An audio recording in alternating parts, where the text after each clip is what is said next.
The story starts as the grand hall that shines. In there a girl, the main character, says, "Your Grace."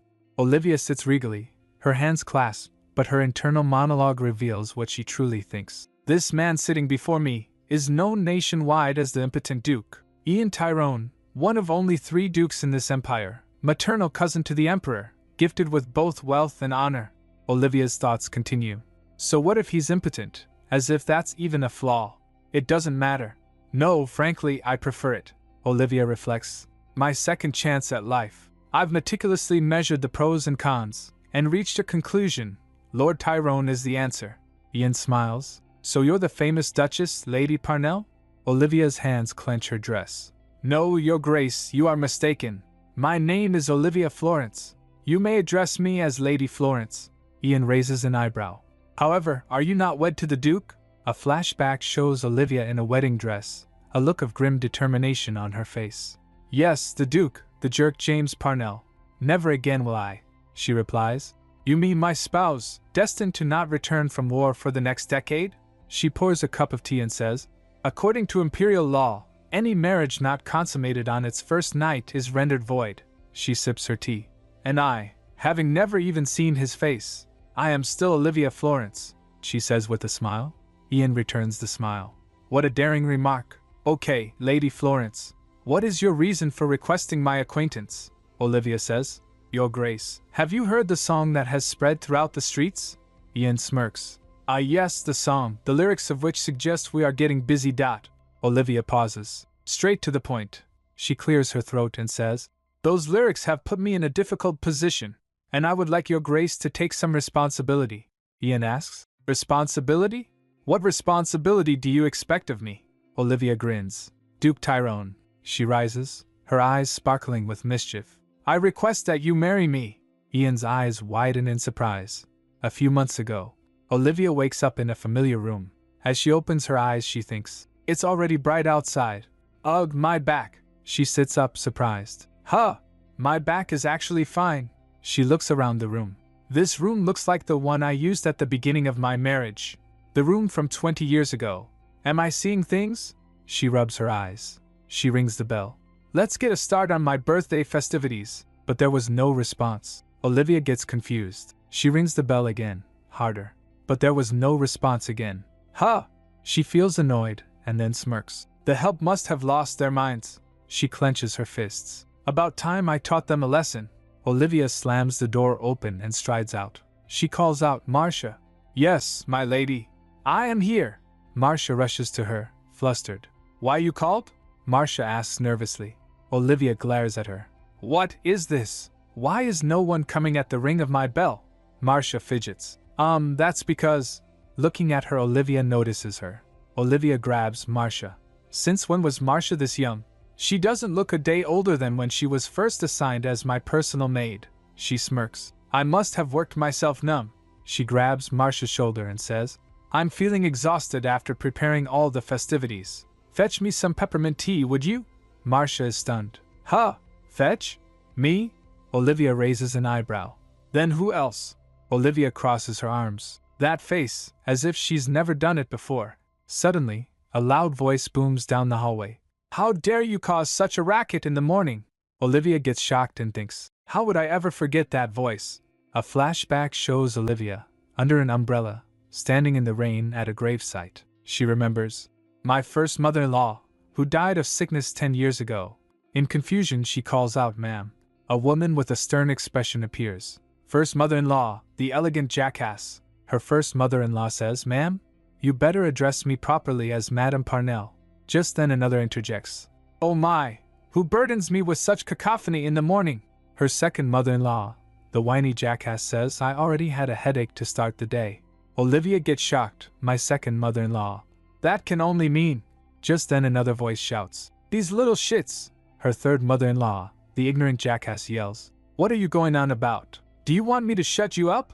Olivia starts to laugh. Ha ha ha, she thinks. I guess at this point, it's pointless to deny that this is actually happening. The worn-down room. My 3 mother-in-laws. My God!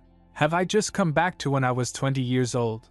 In the future, before she came back, the rain pours down on the Parnell estate as Olivia, in black, face hidden by a lace veil, taps on a desk. She plops down on sofa.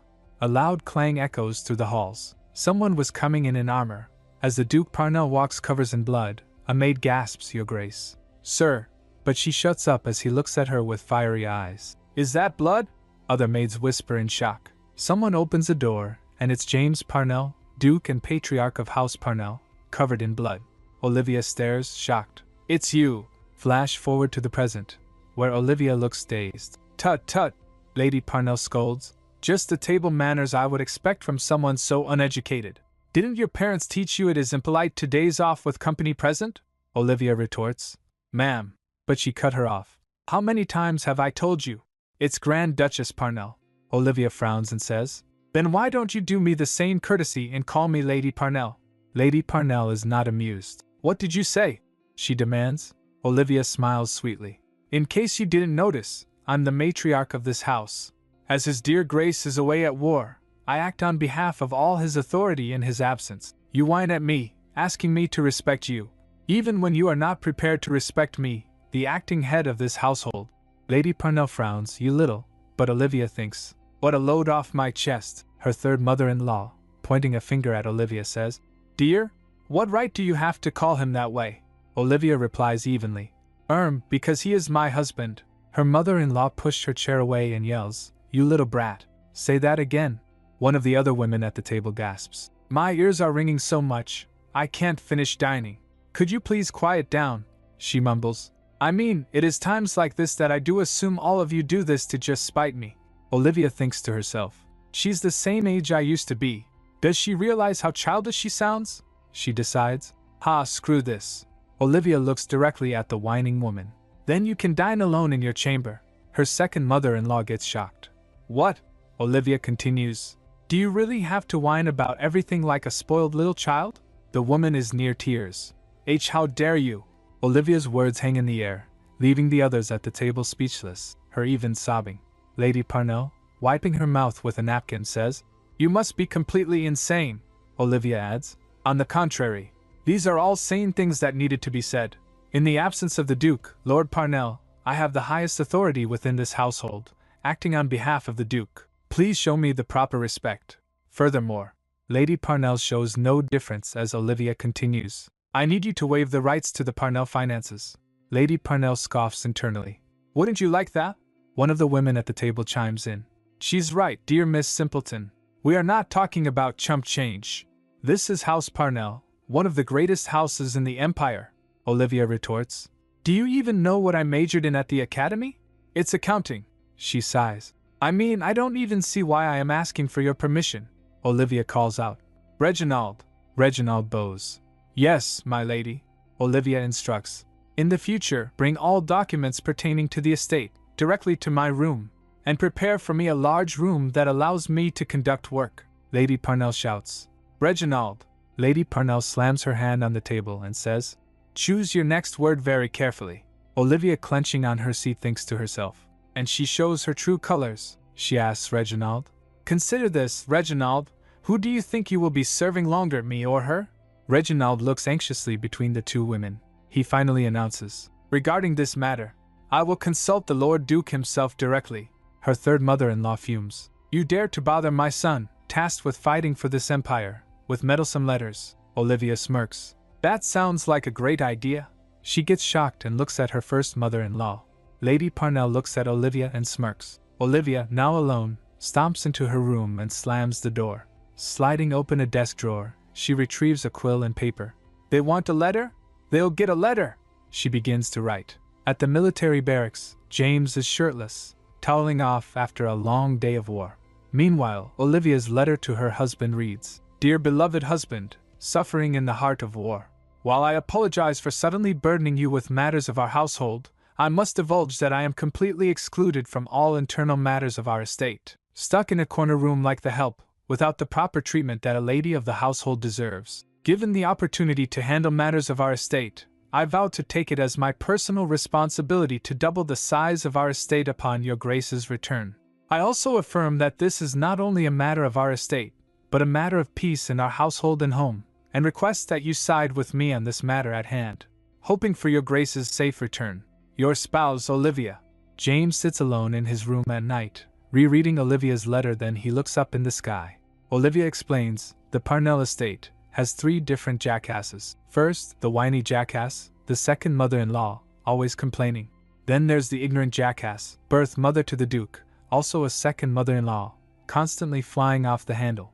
And finally, the elegant jackass, the first mother-in-law, who through conniving means has taken control of the estate. The former Duke introduced multiple wives with the sole purpose of continuing his bloodline. The moment she married into this household, this pile of excrement was waiting for her. But now, she's got a second chance at life, back as her 20-year-old self, and she's started a small revolution. She has to reconstruct the estate finances ruined by Lady Parnell, protect the peace of this household, and protect herself. Later the 2 maids murmur as they watch her. The thought of it all makes her smile. But then a servant interrupts. Reginald says, "Ma'am, a letter from His Grace. It's sealed with the Parnell crest." Her eyes widen. She opens it, expecting something. But as she reads, her face contorts in disbelief. "Please do not cause further divide in the household. Listen to what my mothers have to say." You. She rips the letter to shreds, screaming, "Son of a bitch!" She falls to the floor. Was I being too naive? She thinks to herself. I mistakenly assumed this second chance at life would just be a breeze. Of course James would do that. Then and now, he never sides with me. He hugs her. I'm screwed. Completely screwed. The 3 mothers-in-law loom over her, smirking. A few days later, in her room, her chimney was empty, her things were also empty, and she was served stale bread. Crap. She shivers in bed, thinking. Those salty jackasses. The cost of the revolution was high. She went to find the firewood. She finds one of the mother-in-laws holding a basket of firewood, smiling wickedly. The drastic treatment began after the war for authority was lost. Back in bed, she stabs at a piece of bread with a knife. I was too naive, of course he sides with him, mummies. She stabs the bread again. Am I supposed to stay with a man who doesn't have my back? She picks up the bread, and was about to throw it, but her 3rd mother-in-law come barging. She glares at Olivia during the act. Olivia gets stunned and doesn't throw it. Her mother-in-law asks, Are all daughter-in-laws this lazy? She asks, glaring. Your mother-in-laws are awake and about, while you just lie there. She adds, smirking, You better expect that James will have scum like you removed from this household the moment he returns. She jolts up in bed. What? A flashback shows James, bloodied and bruised. She thinks, Wait, this is my second chance at life. There's no need for me to hold on to James again. She snickers to herself while her mother-in-law is confused. She grabs the mother-in-law's hand and says, Ma'am, you are truly a genius. The mother-in-law asks, What are you? What do you mean? She smirks, thinking, James Parnell, we are done. Later she walks outside, thinking, Either way, how to make this divorce a reality. The dukedom, House of Parnell, is blade to the empire, a family in service to the empire for over a century. But even this thriving household, she picks a rose, in recent years left only one heir, James. The empire needed to justify sending the sole heir of this household to war. If he is unwed, he cannot be sent to war, the emperor suggests. If that stands as the issue, why don't we just find him a suitor? She thinks. And I was that very suitor, chosen as a justification. She holds the rose. And solely because the Duke and I share a birthday, she cries out. Arar, how can I nullify this marriage? She sighs, sitting down. She picks at the petals of the rose. Should I just go to the emperor in tears? That my impotent husband was incapable of consummating our marriage? She shreds the rose. But that's not the case with James, is it? Flashbacks of them together play in her mind. On the contrary, she blushes, thinking, if we were to actually talk impotency, I did hear the emperor had a cousin who fits the label better. 2 years ago, at a party, as the nobles dance, a tipsy girl says, My lady, be careful. But she bumps into someone, spilling her drink. The drink crashes to the floor.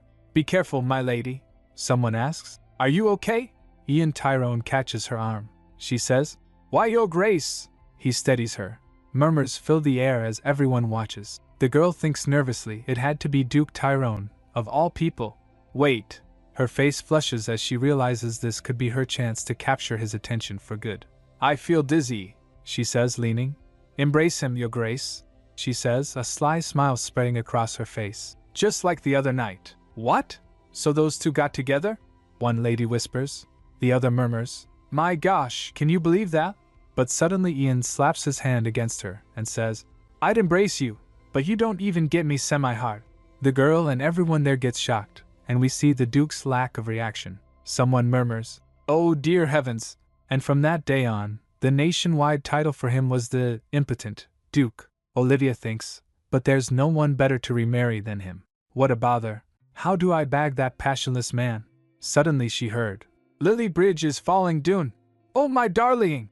A maid sings, marching up the stairs. The people of this empire loved music. Even the bards of the streets made a fair wage from singing. The bards were normally tasked with creating songs about the empire's celebrities. She decides, "That's it. I should write a song, with some steamy lyrics of romance," she thinks, imagining herself in his arms. A few days later, street urchins are singing. The Duchess, Lady Parnell, couldn't stand her lonely nights. Every night, her window ajar, firing up her lantern lights. Into her chambers, the secret visitor comes up, getting busy with a man, who we know can't get at you up. Meanwhile, Romeo Alkesis, a friend of Olivia, asks, "You made sure the letter reaches Ollie?" His servant replies, "Yes, sir." He sighs and wonders, "Olivia, what are you up to?"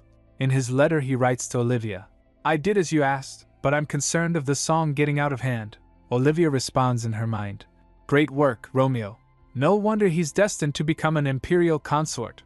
Romeo Alkesis, her best friend, and future imperial consort of this empire, thanks to the bards that the wealthy Alkesis house of countship supports. The song was a major hit. Just a week after its inception, rumors were spreading through the empire. Not a single imperial citizen could go about without knowing this song. Olivia overhears a maid singing. The Duchess, Lady Parnell, couldn't stand her lonely nights. Every night, her window ajar, firing up her lantern lights. She muses, "Maybe I should have been a lyricist. This asks for a follow-up project once this works out." She thinks, "The husband bird, such a dumbass Tweety. His three mother birds so whiny and sure." She grins. Olivia writes, "No worries, Romeo. This song getting out of hand is exactly what I want." She remembers her mother-in-law's torture and continues, "This is hell. Divorce is not the worst, but the best I can ask for. Thanks for listening to my favor. Your dear friend, Olivia." Then she thinks, now it's time for Lord Tyrone to make his move. 3 days later, the Duke's mother bursts into Olivia's room. "Why, you little? People must have seen you out and about like a proper flizzy. No wonder such songs are in the streets." Olivia, without blankets, thinks, "Damn, it's cold." She innocently replies, "Ma'am, I have no idea what you mean." "You know very well. I haven't been permitted to leave my quarters in weeks." The Duke's mother stammers. "Tea then." Olivia continues, "I really don't see why you are so mad, but please calm down." The Duke's mother's patience snaps. "Calm? Does it look I can stay calm? You are tainting my son's precious name." Olivia wonders, "And how is that any of my business?" Olivia asks, "What are you on about?" The Duke's mother says, "Madame Rosa was at a tea party today, and all the ladies there were telling her." At the tea party a woman asks, "Madame Parnell, have you heard the rumors?" Lady Parnell asks, "Rumor? What rumor, may I ask?" Of the women says, "That your daughter-in-law, Lady Parnell, and the Duke, Lord Tyrone, are getting busy. Olivia plays innocently. "Oh my, they're saying that on the streets. What a shame for me, and the Duke must be so embarrassed." Her mother-in-law yells, "Embarrassed my friggin' ass! What about these ignorant mongrels tainting my son's name? You should be cheering your war hero husband, not letting his name be left used as a joke." Olivia stops her. "That is rather odd," she exclaims. "How did such a rumor come to be, when I am locked in these quarters?" She grins, saying, "I'd better confront the man in person." Olivia receives a letter. 3 p.m. At the Aramir, Ian Tyrone. Olivia thinks, "At the Aramir, he really isn't leaving anything to chance." The Aramir was the most popular tea house in the capital, the perfect place for the Duke to rid himself of any rumors of secret encounters. Looking in the mirror, she thinks, "Not that the situation fares bad for me either." Obviously, Romeo was already making a fuss about the matter. The Emperor himself mentioned the matter at the Grand Council. Anything fares better than repeating another torturous 20 years. Olivia thinks, "Ian Tyrone, you will have to accept my offer." Meanwhile, at Tyrone household, a servant says, "Your Grace, the letter was delivered to the Duchess." The Duke smirks. "Is that so?" A carriage arrives, bearing the seal of House Parnell. Of course, all the gossips are whispering already. "That lady is the Duchess, the one in the rumors." Olivia, unfazed by the whispers, thinks to herself, chatter all you want. This is not my first rodeo. She remembers her past where she was remarked reckless, without any sense of manners. She thinks, even those awful experiences have prepared me for this. At the fancy establishment, she walks around. A servant asks, do you have a reservation, ma'am? Presenting herself, she states, yes, I do. It should be under His Grace, Lord Ian Tyrone. The waiter, slightly flustered, says, oh, I see. Come this way. As they walk, she notes that their sitting was ahead from all the other nobles. She thinks, perfect positioning for the occasion. The waiter announces, right here, ma'am. But she observes, he's not here yet. With a devious smirk, she thinks, a game of wits? Then aloud to the waiter, she asks, so, what tea courses do you offer here? When he's clearly confused, she presses, tea courses, what is your selection? Stop making me repeat myself. The waiter, now thoroughly rattled, says, excuse me, we have 6 types of courses, hand-picked by our tea master. This menu should describe the details of each course. Olivia accepts the menu, replying, very good. Settling into a chair, she thinks, doesn't hurt to indulge once in a while. Time to drink up on the Duke's tab. She orders, could I get the fruit tea, flower petal tea please, some pour. She orders various things moment by moment. Finally, savoring her tea, she thinks, now that's what I call tea, so good. She then calls out, excuse me. At that moment, footsteps approach. Lord Ian Tyrone appears. He comes to her then. Near her he turns to sit in front of her. She thinks, are you kidding me? Aloud, she begins, I heard a lot about you, but no one told me you were so ill-mannered, Your Grace. He looks at her straight then smiles. Are you, the Duchess Lady Parnell? Flashback to 3 days ago. A carriage arrives at the palace. An attendant bows. Greetings, Your Grace. Then he knocks at the door. Your Majesty, the Duke, Lord Tyrone has arrived.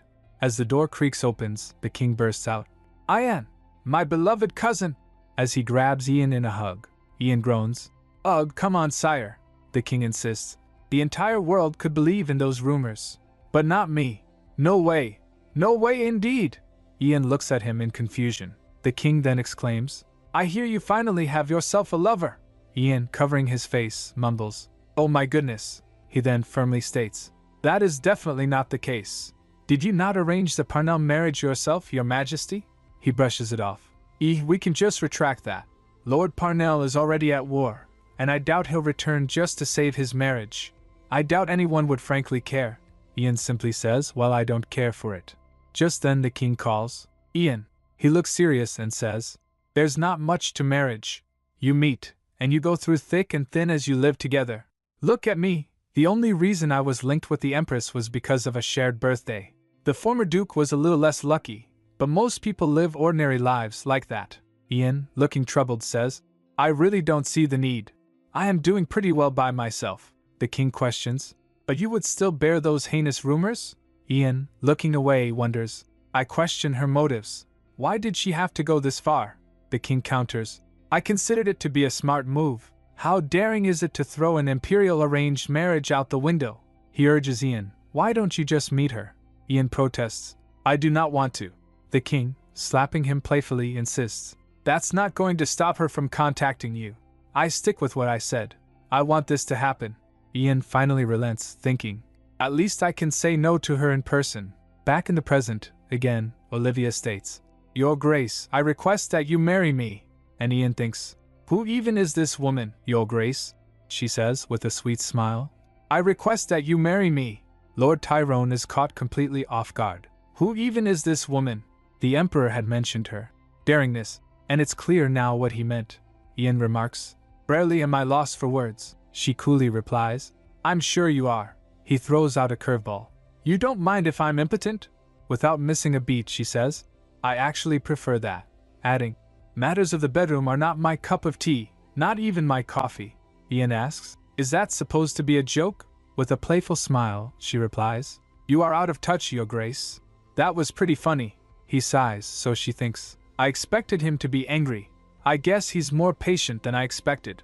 Ian begins to explain himself. I am not a man of many words, not that witty, and basically, I am indifferent to others. He concludes, I can assure you, whatever you expect from me, you will be disappointed.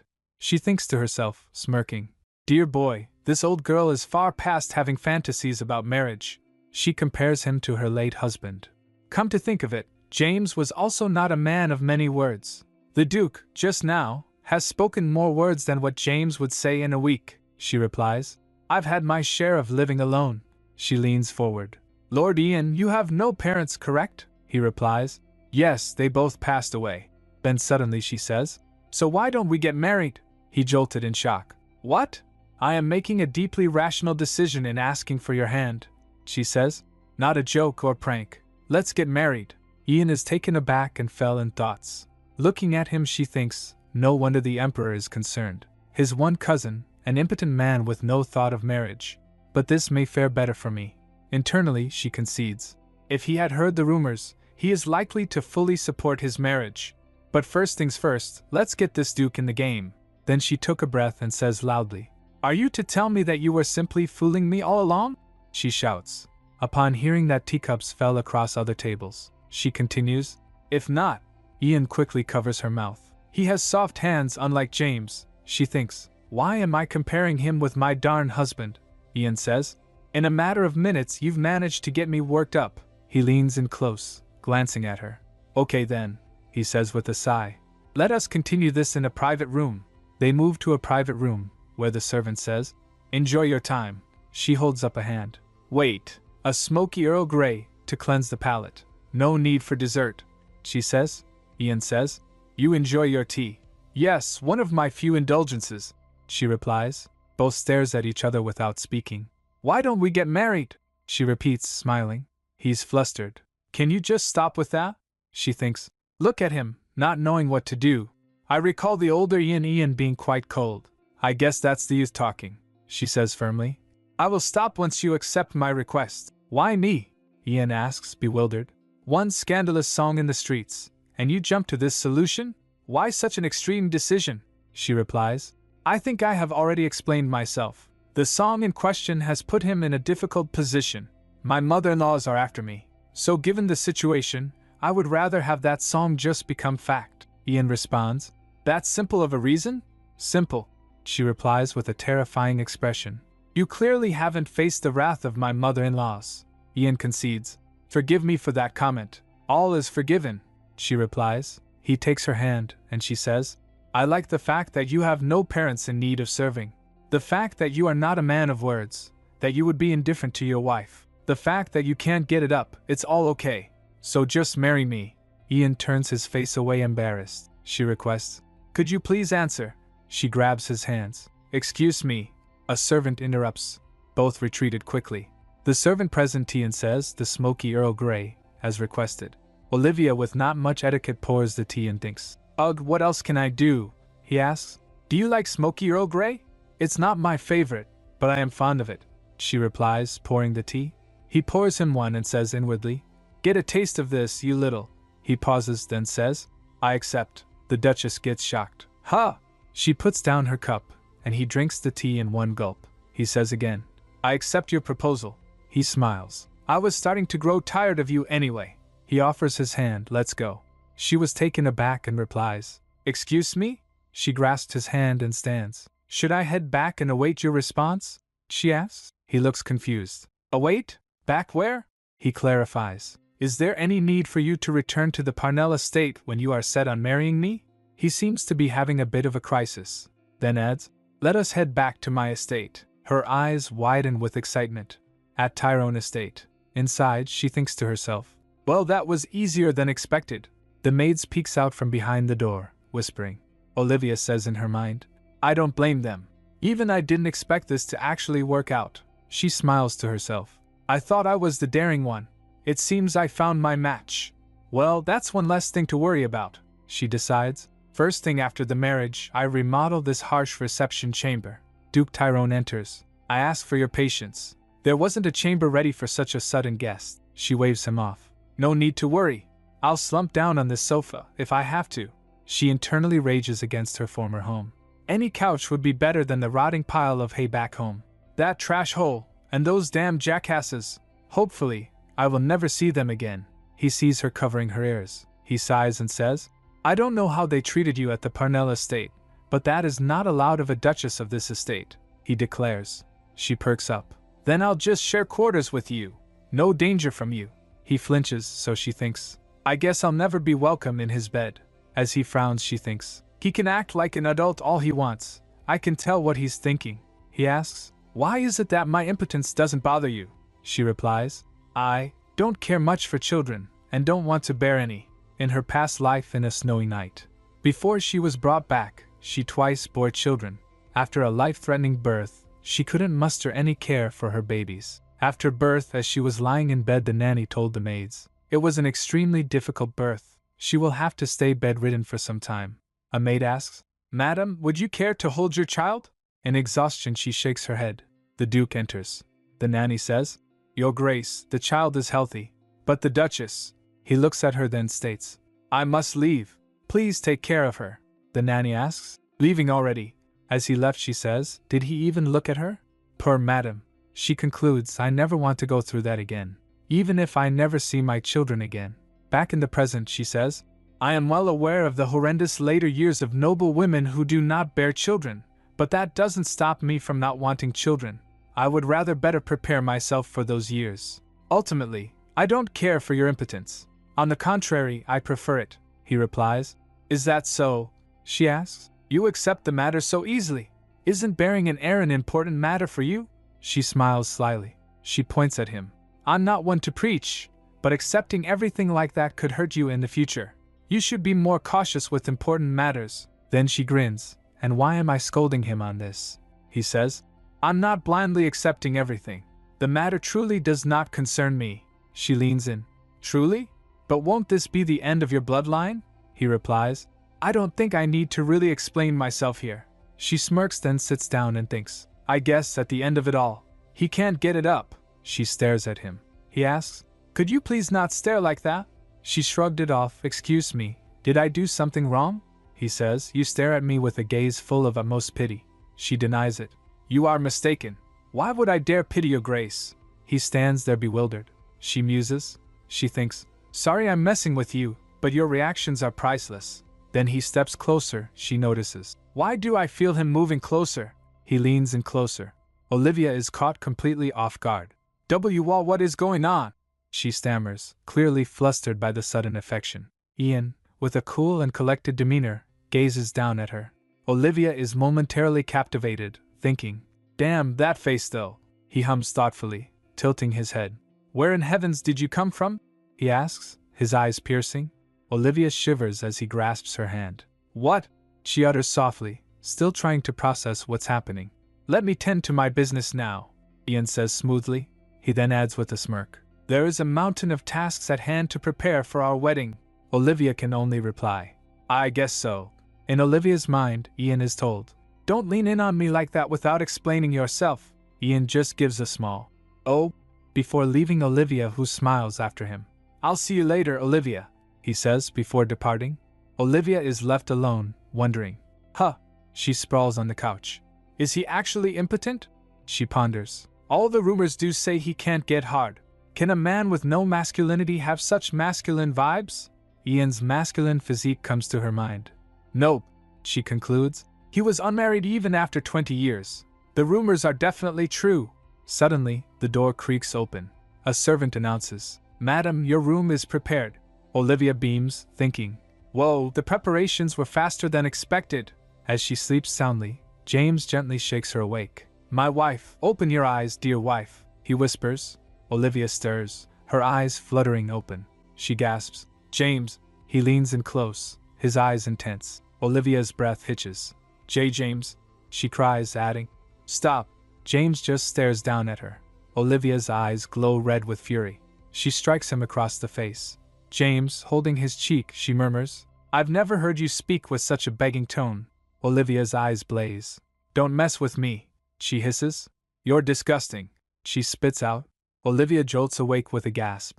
Arg! She realized that it was a dream. She clutches the sheets. Just a dream, she sighs in relief. One bad dream, that's all. The next morning, Olivia is informed of their next destination. What? She asks in disbelief. Visit the Imperial Palace? Ian confirms. Yes, His Majesty awaits us. Olivia thinks to herself, looking at Ian. He sure is a looker. As Ian was about to sit, he calls out, "Enter." Olivia gets confused as two maids rush in with food. "Yes, Your Grace," they say. Olivia is surprised. "Enjoy," she is told. Olivia is still confused. "I thought we were visiting the palace," she asks. Ian replies, "We're to be married. A proper breakfast is first in order." "I really don't think," she starts to say. "I mean, His Imperial Majesty has called upon us. It's okay, dig in," Ian replies, unconcerned. Olivia wonders, is he sure it's okay? As far as she can recall, the Emperor was a frightening man. When I had made my mark as a duchess, the throne had been passed to the Crown Princess Startes. The Emperor had abdicated early. Countless fools were foolish enough to disrespect Empress Startes for being a woman on the imperial throne, in response to which, the former emperor executed countless unspeakable deeds, including a bloody purge of the fools. Romeo used to complain about the harsh treatment he received from the former emperor. "Ollie, I'm practically suffocated by my in-laws," Romeo cries. Olivia replies, "Suffocated by in-laws?" he says. "I'm sorry." Olivia thinks to herself, "I'm still glad Romeo was there, and is still by my side through all of this. The fact that I can take this peaceful breakfast feast, it's all thanks to Romeo listening to my favor. Our friendship was an easy target of scandal for the blabbering mouths of the empire. But thanks to the imperial decree of Empress Startes, we were permitted this friendship through all the rumors and nonsense." In her mind she says, "Respect to Empress Startes too. Being a duchess alone is hard work. How does she live as a monarch?" As she was busy thinking, Ian observes her while he drinks his water. At breakfast, Ian's grilling Olivia about her plans if she had refused his proposal. "What were your plans if I had declined your offer?" Olivia is taken aback. "Excuse me?" Ian continues. "What if you started those wild rumors, but the marriage did not go through as planned?" Olivia, arms crossed, retorts, "Then my mother-in-laws would have kicked me out in due time." Ian stares intently. "You would return to the Florence estate, as all debts are paid off?" Olivia's eyes widen. She recalls a scene.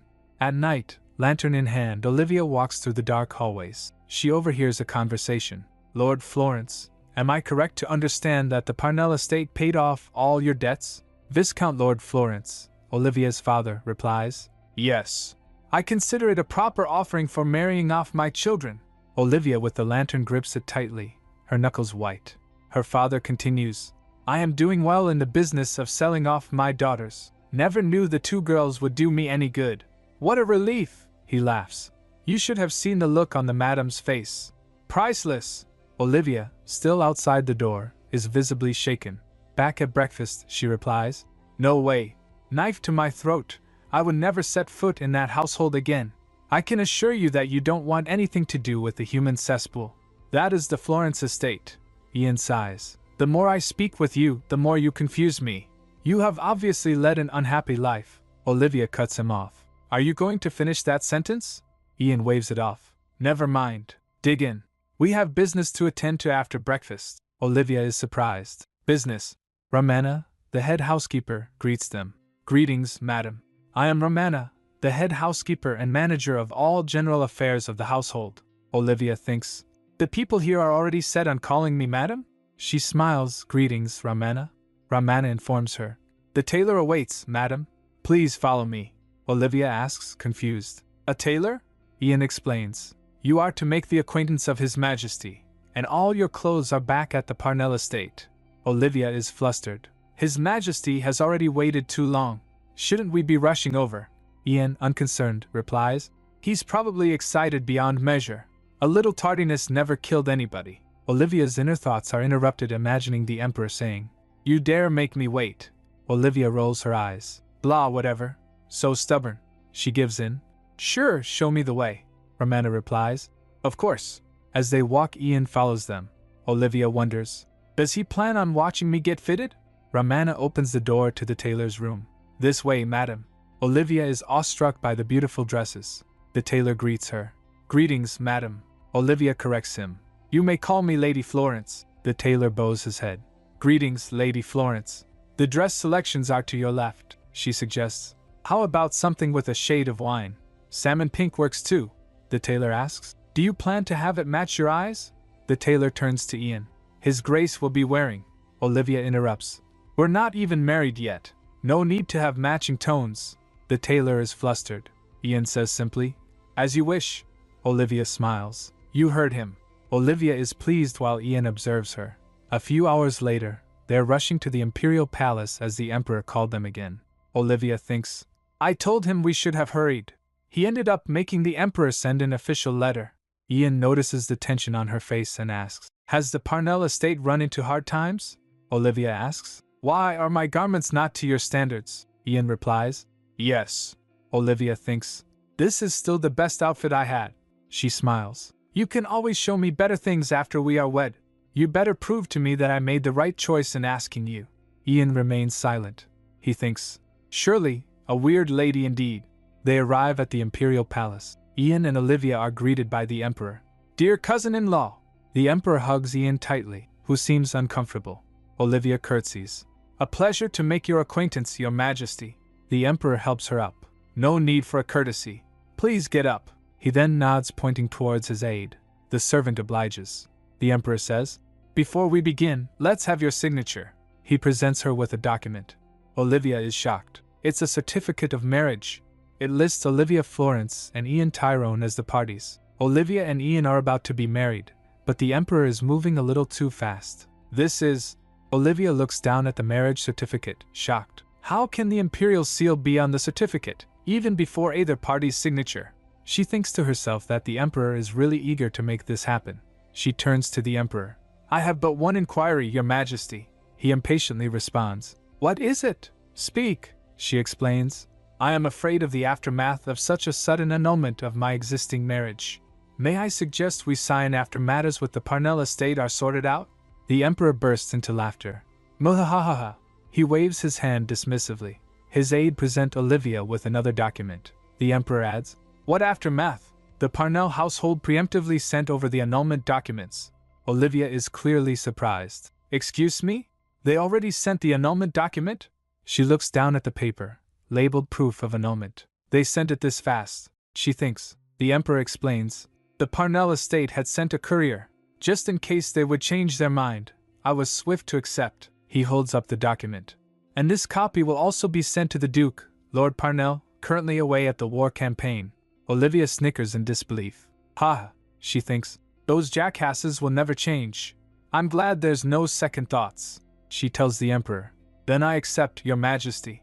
She picks up a quill. I will sign. She puts pen to paper and signs the document. Emperor Advisor brings the document to Ian. Your Grace. As he takes a look at it, Olivia wonders to herself. I already signed. Is he having second thoughts? She leans in to look. She nudges him. Ian, this is when you sign. Ian then turns to the Emperor, Your Majesty. Ian snaps. Did you even hear me? The Emperor teases him. Yes, darling cousin, the love of my life. The Emperor is far too eager. Ian points out.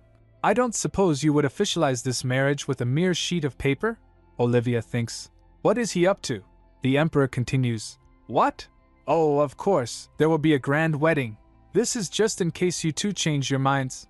To lock. He catches himself. Lock local administrative procedures, of course. Olivia says inwardly. He was going to say lock it down. Ian thinks to himself. He turns to the Emperor. If that is the case, I request the Diamond Hall. Olivia gets shocked. Your Grace. Of all the many ballrooms of the Imperial Palace, the Diamond Hall was known to be the most extravagant, and open only for imperial festivities. This was where Romeo's wedding to Empress Startes was held. Olivia wonders. He wants such a location open for my wedding? The Emperor shakes excitedly. I surely believed in you, dear cousin. No way you are impotent. With such a fantastic item in store. Olivia is confused. Fantastic item. The Emperor clears his throat. Ahem. He continues. I'll have it held there, even next week if necessary. I'll ask the Empress for a favor. Make sure you get all the help you need. Ian and Olivia. Thank you, Your Majesty. As they walked together, she recalled the Emperor telling her. I leave him in your hands, Lady Florence. She stares at him, so he asks. Do you have something to tell me? She questions. Your cousin surely had a burden on his mind, Ian says. Burden? Because of me? She nods, so he responds. His concerns are his, and his alone. Especially when he has nothing better to do these days. She points. I think he was a little more excited than having nothing better. Ian says. So with that done, I think it's time we sort out what we call each other. She asks. Call? Why don't we just do what we've done so far? Ian raises his hand to her cheek and says, Dear wife. Ian whispers, Dear wife. Olivia's face flushes. She remembers James calling her the same thing. A memory of her previous marriage? She clutches her chest. No, not that. Olivia insists, but Ian is already thinking. He leans in, murmuring, Then, Olivia. He whispers into her ear. Ard, can you please not whisper in my ear like that? She demands. She shuffles back. He chuckles. If that is my dear wife's request. She frowns. I said don't call me that. I really don't like that. He muses. I was correct. Olivia's bewildered. About what? He says. Nothing. She wonders. Seriously. He turns away. It's getting late. Shall we head home? He offers his hand. Olivia sighs in relief. Phew. They walk back to the palace. Later a letter arrives from the imperial palace. A decree to hold the wedding in 2 weeks' time. Olivia's shocked. That soon. With a tight schedule, everyone's in a rush. Ramana takes over. With all the knowledge of the estate, took preparation into her own hands. I really feel like I'm doing nothing. Olivia thinks to herself. Later she peeks in Ian's office. As he was busy in piles of work she offers, Give me that. I'll approve things myself. Olivia approaches, hands on her hips. Ian asks, You will? She says, I can handle it. I handle matters at the Parnell estate. He begin. But, she cut in. I'm telling you, I can handle it. The Empress is handling the large matters anyway. All because a certain somebody requested the Imperial Palace Diamond Hall. He thinks for a moment, then relents.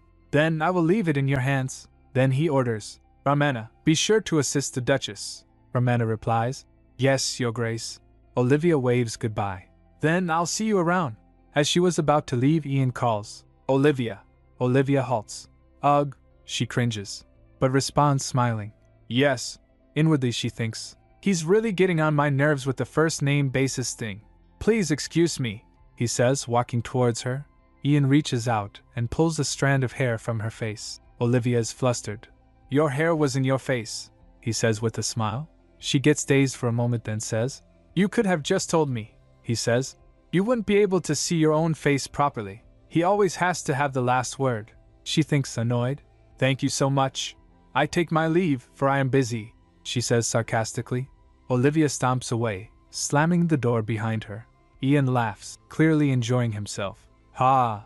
Olivia and Ramana walk away. Later that night, Olivia sits at her desk. She instructs, Contact the Parnell estate, and ask them to send over my belongings before the ceremony. Ramana asks, Madam? Surely, they would not take such a request so lightly. Olivia responds, That is why I am contacting them. I'm pretty sure my old wedding dress and jewelry are just a burden to them. Tell them we will pay. No need to pay more, just the right value for the goods provided. Ramana examines the document. Do you mean, you plan to wear the same dress from your previous wedding, madam? Ramana seems shocked. Olivia replies, We're in a rush. A new dress would be both a waste of time and resources. A little fixing up would make it look completely new. Ramana spoke. But ma'am, wouldn't it mean bad luck? Olivia smiles, thinking the marriage that began with that wedding dress was a devastating wreck. She muses, If I had chosen to hold on tight and keep the marriage going, would I have found happiness? She quickly dismisses the thought.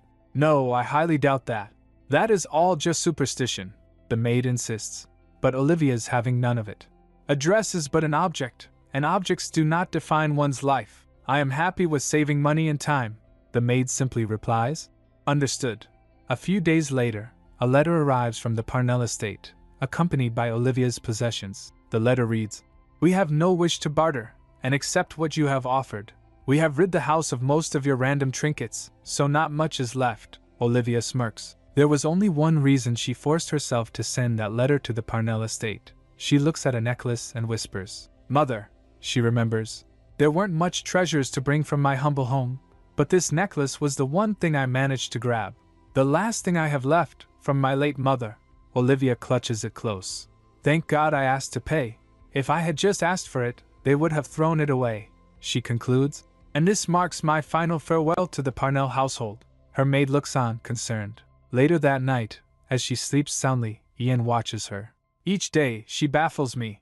He ponders how she can be so daring, wearing worn-down clothes but exuding a strong, confident attitude, polite yet fierce, knowing not to cross the line. acting like an experienced socialite, yet research reveals a different story. He remembers Ramana telling him, Olivia, it turns out, was quiet and polite, not standing out among her peers at the academy. She had a close-knit group of friends, including Romeo Alkesis, a count's son. She majored in accounting and had no opportunity to learn the ways of high society. As you mentioned, she seems to have been completely neglected at the Parnell estate. Ian thinks about her, timid, calm, and not a single touch of high society. He wonders, if that is the case, who on earth is this woman in front of me? His eyes fall on the necklace she's wearing. Is that the necklace she mentioned? He remembers Ramana telling her. It is the only trinket she took from what they had sent over. It seemed to be something meaningful to her. He remarks, a smart move hiding her true motive under the guise of a wedding dress purchase, while her choice also made reasonable sense, given the circumstances. Ian reaches out to her, gently caressing her hand. Dear wife, Olivia frowns in her sleep as he asks, someone must have called you that before. Did he give you that necklace? He grabs the necklace, his gaze intense. The days aren't passing quickly enough. 1 week later, Olivia is getting ready for another wedding. 2 weddings in a lifetime. To her, weddings were a bitter affair. Will this one be any different? She shivers. Ian sneaks into the room. Olivia. She gasps, startled. She turns and says, oh, come on. Can you knock? You gave me a... She stops in the middle as she looks at him. He was quite a looker. He asks, are you feeling okay? You don't look so. He touches her forehead, concern etched on his face. Olivia blushes, flustered. Why am I choking up? Are you feeling okay? He asks, concerned. Olivia's eyes are red-rimmed, and she's trying so hard not to cry. Don't cry, she tells herself. There's nothing to cry about. She grasps at her dress, trying to calm herself. She says, it's nothing, just a little wedding jitters. You get those for your second one too? He jokes. Arg. Olivia's reaction is instant. You really consider yourself a comedian, huh? He just laughs it off. Are you still getting the jitters? He asks softly. A little bit better now, she admits, her eyes downcast. Then, he holds out his hand. Here, take this. It's a ring. What is? Olivia begins, confused. Your wedding ring.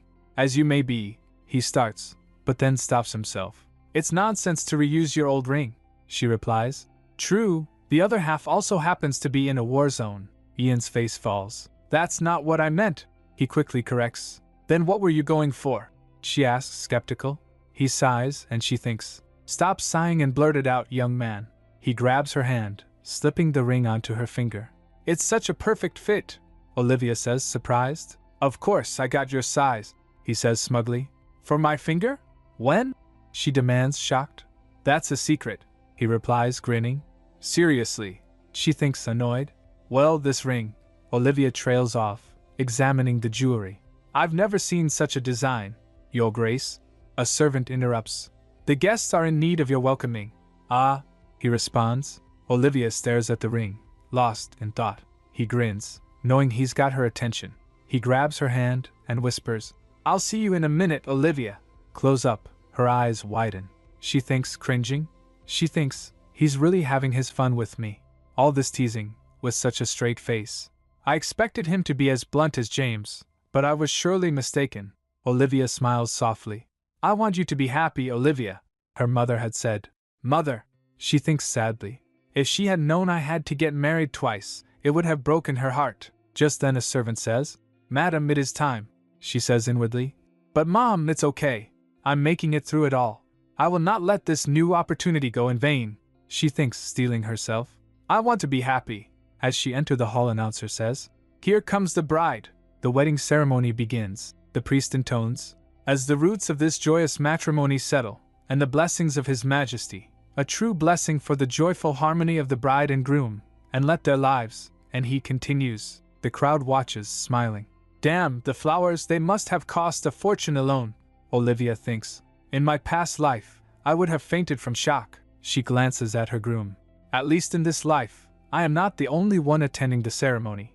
I also made sure not to invite my father. Flashback to her sleazy father. Her father asks, Could you spot me a little for your sister's wedding? A useless bum of a father, she thinks, disgusted. Her father adds about her sister.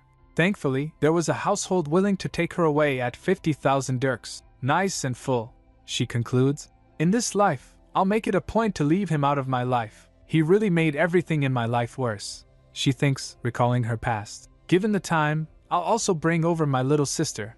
What's on your mind? Ian asks, noticing her pensive expression. You know, just taking all the wedding in. She lies. Liar, are you sure it wasn't the thought of another man? He teases. She replies, smiling nervously. No way. Then they straightened. Ian grins and says, Not that many people can think of anyone else with me in the room, she says inwardly. So full of it. But he isn't wrong, he says. If this happens to be a rebound, because you couldn't get with another lover, please speak now. Sorry? Olivia asks, startled. She began. Wait, but the priest interrupts. Bride and groom, the vows of faithfulness. She gets confused. Vows of faithfulness? I don't remember this. Ian leans in close. Olivia flicks her eyes to meet his. She says in her mind. Stop grinning, young man. Ian leans in and whispers to her. I happen to be very adamant about keeping my woman to myself. He leans further and kisses her. After the vows, the noble lady remarks, The diamond hall truly lives up to its name, one guest observes. Another agrees, remarking, Indeed, the Duke's presence also did the hall its justice. His Grace married, one attendee laments. I expected him to stay single and be an eternal target of affection for all of us. The other lady asks, Is that a tear, Josh? But the real tears were in the king's eyes. He sobs, My dear little cousin, finally. The wedding was a grand success, but Viscount Florence, father to the bride, was excluded. Let me go this instant, he yells as he's restrained. And there were a few other minor issues, including no one from the Parnell estate being present. The headlines scream, The Duke is hitched. Who is the bride? Lady Parnell crunches the newspaper in her fist. Later the maids were whispering to each other, The Duke and Duchess haven't shown their faces yet. They must have returned to the estate. The other asks, So, they will be consummating their marriage? But isn't the Duke supposed to be impotent? One maid wonders. The other says, But that kiss, that was a lot of passion. A bit too much passion for someone who can't get it up. They wonders, so all the rumors were a lie? Why didn't he denounce any of them? Whether the infamous, impotent Duke could consummate his marriage on his wedding night was a hot topic throughout the empire. Olivia Florence, now Olivia Tyrone, was soon to be the first person to confirm what everyone was curious about. Olivia sighs in relief. Finally done. Ian grabs her hand. Shall we head back? Olivia wonders. Are we not expected to meet the guests? She remembers, even without James there, her last wedding was a busy flurry of lone greetings. People will surely talk if we blow them off. It's already my second marriage. I'm sure His people-friendly Majesty will handle that for us, Ian says. Olivia is surprised. You're really not afraid to cross the line with His Majesty? She questions. The Emperor handles things for you?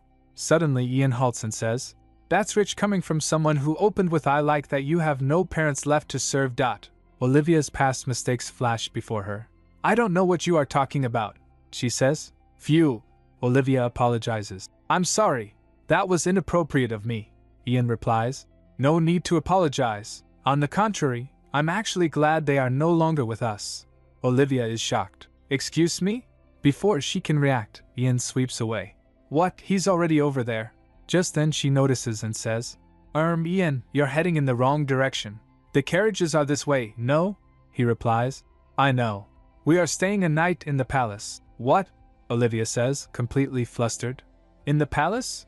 Ian explains. His Majesty has given us a room. He's also the one who directed us to leave in the first place, Olivia says. Wow, His Majesty does sure hold you dear to his heart, Ian replies. Well, I'm sure he has his own motives, she wonders. Other motives? What else does he get out of this? Is he expressing his trust in me to take care of Ian? Indirectly telling me not to dump his beloved cousin like I did James? Olivia sighs. Then Ian says, We are going to take all afternoon at this rate. Excuse me.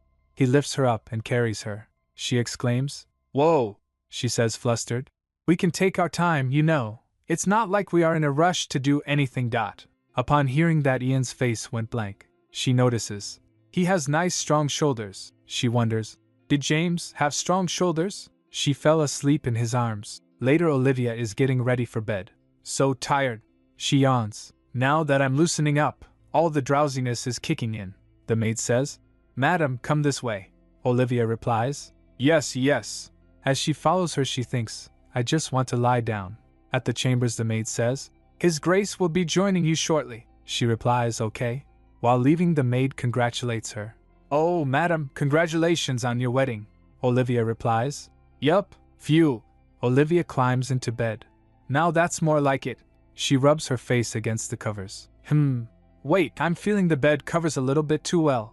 She lifts the covers and sits up. She dazed seeing her dress. She wakes up in a revealing nightgown, and she's absolutely mortified. Wait, what am I wearing? She remembers the maids fussing over her earlier. Was this why they were taking so much care in dressing me? This sleeping garment is way too revealing. She dives under the covers, determined to hide. I'll just stay like this. I mean, we're just sleeping here. No need for him to look under the covers. But of course, that's when footsteps approach the room. Click goes the door, and in walks Ian, looking absolutely divine in a matching robe. Olivia thinks, my God! They dressed him up for the occasion. Under the covers, Olivia internally screams, ignore it, ignore it, ignore it. Time to sleep. But just then, Ian calls her name. Olivia.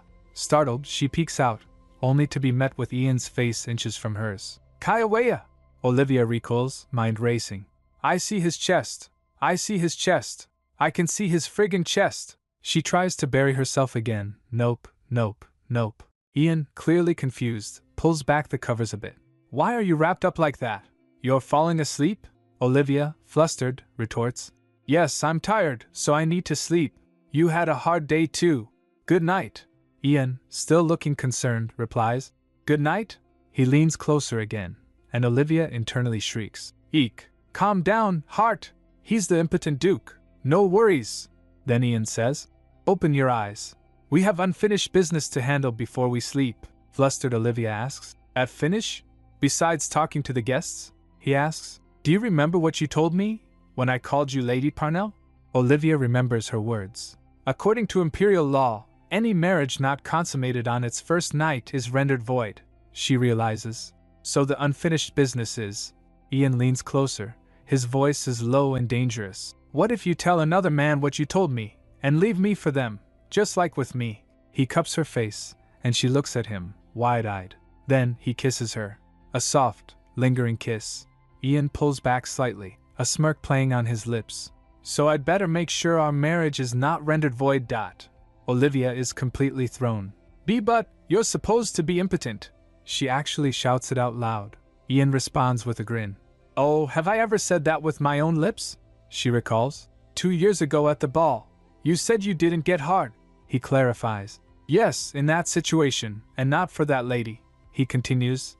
I would be no better than a dog if I would get hard for any passing flizzy. Olivia thinks. Then why did he ask me if it was okay for him to be impotent in the first place? Olivia fumes. This is a scam. But Ian is already moving to get closer to her. Let's first remove these covers. Olivia resists, clutching the blanket to her chest. No way! He reaches for her, but Olivia pushes him away. Then she says, I don't want any children. I am afraid to have children. Ian looks at her with concern, gently pulling her into an embrace. It's okay, Olivia. He strokes her hair. There's no need to worry about that. I never wanted any children either. That is also why I did not bother explaining myself when the impotent Duke title stuck. He leans in, and Olivia looks up at him, her expression softening. He kisses her again and again. He lifts her up, and Olivia cries out. And no! Why is he? Suddenly, she fidgets, unsure of what to do. Just then she notices Olivia is understandably flustered. She dodges Ian. He remarks, I never knew you were so agile. Olivia is not impressed. Is that all you noticed? What is that thing on you? She exclaims. Ian smirks. I mean, it came complete with the package. Olivia tries to escape, muttering. Nevertheless, this is not what I signed up for, so good and dash. But wobble. She stumbles, and Ian grabs her. Have I ever told you that you really seem to keep me busy? He says, pulling her close. No need to be tense, he whispers, his eyes intense. Olivia blushes, confused. Huh. Ian smiles reassuringly. I already told you, you have nothing to worry about. And then the kiss. And then the deed. The next day at the palace, Olivia wakes up with an exhausted look, throwing the covers off. Ian stands in the room. Liar! She shouts accusingly. You stupid idiot liar! She continues, clearly annoyed. She mutters to herself about her back killing her. She asks, how did you manage to keep it a secret? he replies. I told you, I just happen to not be a hound that jumps at the sight of every woman. Come to think of it, you were rather rude to me, but I was still willing to forgive that. He asks, why did you think that was so? Olivia remembers. Looking back, it was a little strange. A man who had decidedly lived 2 decades without marriage, so quick to accept my proposal. Olivia reflects. Like he said, it's not like I talked to him in the politest of ways. That means, he did it for one reason. She asks Ian if he had feelings for her. Ian replies, bingo. Olivia asks, for me? Why? That was the first time we met. Ian says, to be honest, it was your looks that did it for me at first. He adds, especially your eyes. Ian continues, then you spoke of your conditions, and I like them. Not wanting any children, on the ball with everything, daring but not greedy. He says, I felt you would have a knack for managing the household and the estate. Olivia exclaims, what if I were to take everything you own, the estate and everything? First impressions can lead to dire consequences. He adds, I also liked how you treated me like a naive little boy, just like this, even when I am older than you. Olivia smirks thinking, I mean sure, in this life, he continues. And finally, I made up my mind when you ordered the smoky Earl Grey. That happens to be my favorite type of tea. Ian asks Olivia. See? Do you believe me now? Olivia responds. Ian leans in. And if you still have doubts, you can test Dash. Olivia interrupts. Wait. It's the middle of the day. Right now, I am hungry. Let us get a meal first. Ian responds. Too bad. I guess a good husband makes sure his wife always gets a good meal. He rings for the staff. I'll be back in 10 minutes. Ian tells Olivia. Let us go eat. As the maids arrive, Olivia thinks, at least he's not jumping on me like a hound. A maid asks, Madam, may we help with your preparation? Why yes, Olivia exclaims. The maids begin to prepare her. They blush seeing something on her. One of them says, Pardon me, madam, the dress we have prepared is this. They present a dress. But I doubt that it would be right for your complexion. The maids nod in agreement. Olivia looks in the mirror and screams, hell no! Hickeys everywhere? The maids covers Olivia, completely hiding all the hickeys. As she follows Ian, she can only think, phew, he wanted to do it in the morning, after making this mess. As the maids congratulate her, she's internally mortified, thinking, so damn embarrassing. I'll never let him have his way again. Suddenly, the door bursts open and who else but the Emperor comes barreling in, yelling, Cousin-in-law! Olivia's mortified, but Ian seems unfazed. The Emperor is just too excited, declaring, I am so glad that you are here. Did you sleep well? Olivia responds smoothly, all thanks to you, your majesty. Olivia's internally screams, and why did he not tell me his majesty would be joining? The Duke, completely in the zone, glances at her and gives her a little kiss. What are you? Have some manners! Olivia exclaims, blushing furiously as she pushes him away. He smirks. But your eyes said kiss me, you fool. To which Olivia retorts, no, they didn't. The Emperor, oblivious as ever, claps his hands together. You two are made for each other.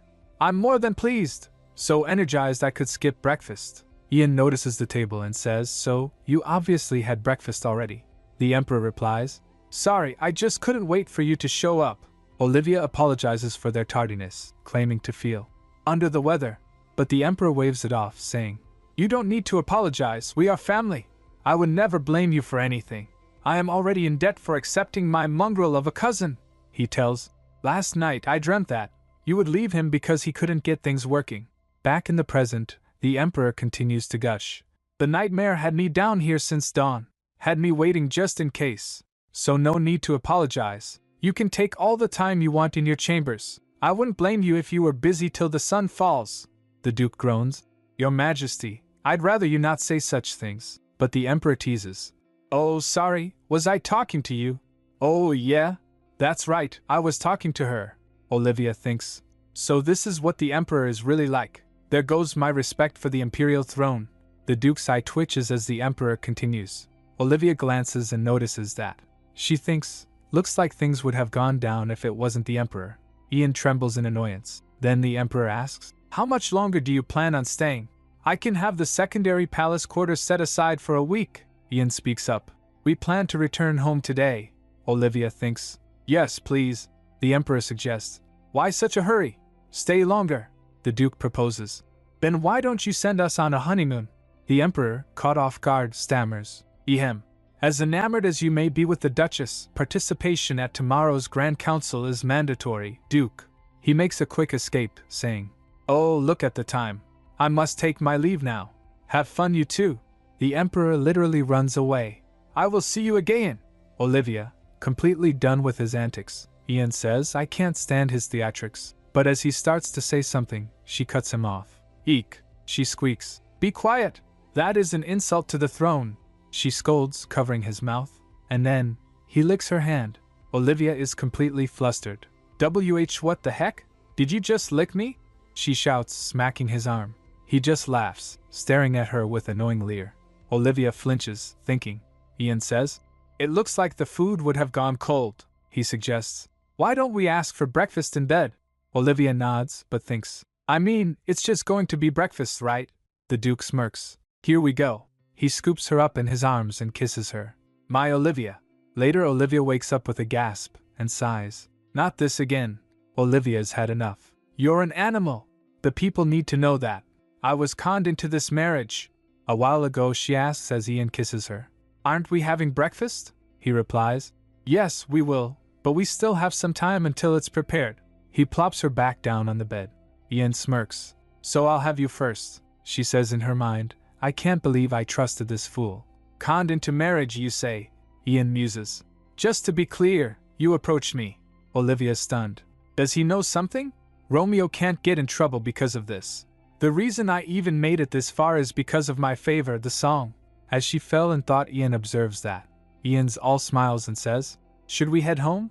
Or should we stay a few more days as His Majesty asked?" Olivia doesn't hesitate. "Let's head home." Olivia thinks, "I guess we keep getting pulled into the mood because this is the honeymoon suite. I need to escape to the estate." Ian says it is a shame though. Maybe staying longer isn't a bad idea? Ian's already tracing circles on her back, making her shiver. "Eek." Ian smirks. "You hound!" Olivia is grabbing his collar. Wait a moment." She dramatically opens a drawer. "Tada! Let's set up an agreement." Ian is surprised. "An agreement? When did she?" He says, "State your terms." Olivia presents her terms. "First, we always practice contraception." He agrees. "Of course, next?" she says. "Second, while married, we stay true to each other." Ian picks up Olivia's necklace. "That was something I wanted to request." "Okay, continue," Ian says. "Finally, the most important clause. How many times we perform coitus." She holds up a finger. "I propose we limit it to once a week." Ian is not having it. "You're joking?" she replies. "Not even the slightest," she says. "I'm still not sure if I'm completely okay with the act of doing it. I am not saying you are doing anything wrong, and I am not saying it was painful or uncomfortable. It's just..." Her hands fidget. "Still," Olivia declares, trying to sound confident, "I'll fulfill the rightful duties of a wife, so don't worry." She adds, "I will never reject you. It's just the frequency Ian pulls her close. "If it were just the act, without any care for you, it would be something meaningless, forced on you. I have no plans to torture you." Ian holds her, saying, "I just want to bring joy and happiness to your life." Olivia felt touched. He adds, "I for once will never have you trembling in fear by forcing duties and roles on you." She recalls her last night and blushes. He says, "I will wait until the day you feel no more hurt." "Do not worry, Olivia. We can take some time to discuss the third clause." Olivia replies, "Sure. That was your motive all along." Ian grins. He sits beside her. "Who did this to you? Gave you all this fear? Is it your father? Or..." He leans closer, his eyes intense. "A lover?" Olivia's immediate. No. I've never had a lover." "Then I'm glad," Ian confesses. "I happen to be the very jealous type." He leans in close, their faces inches apart. "A few years ago, James Parnell steps briskly along the academy grounds, wiping his brow. As he was walking, someone calls out from behind, 'Excuse me.'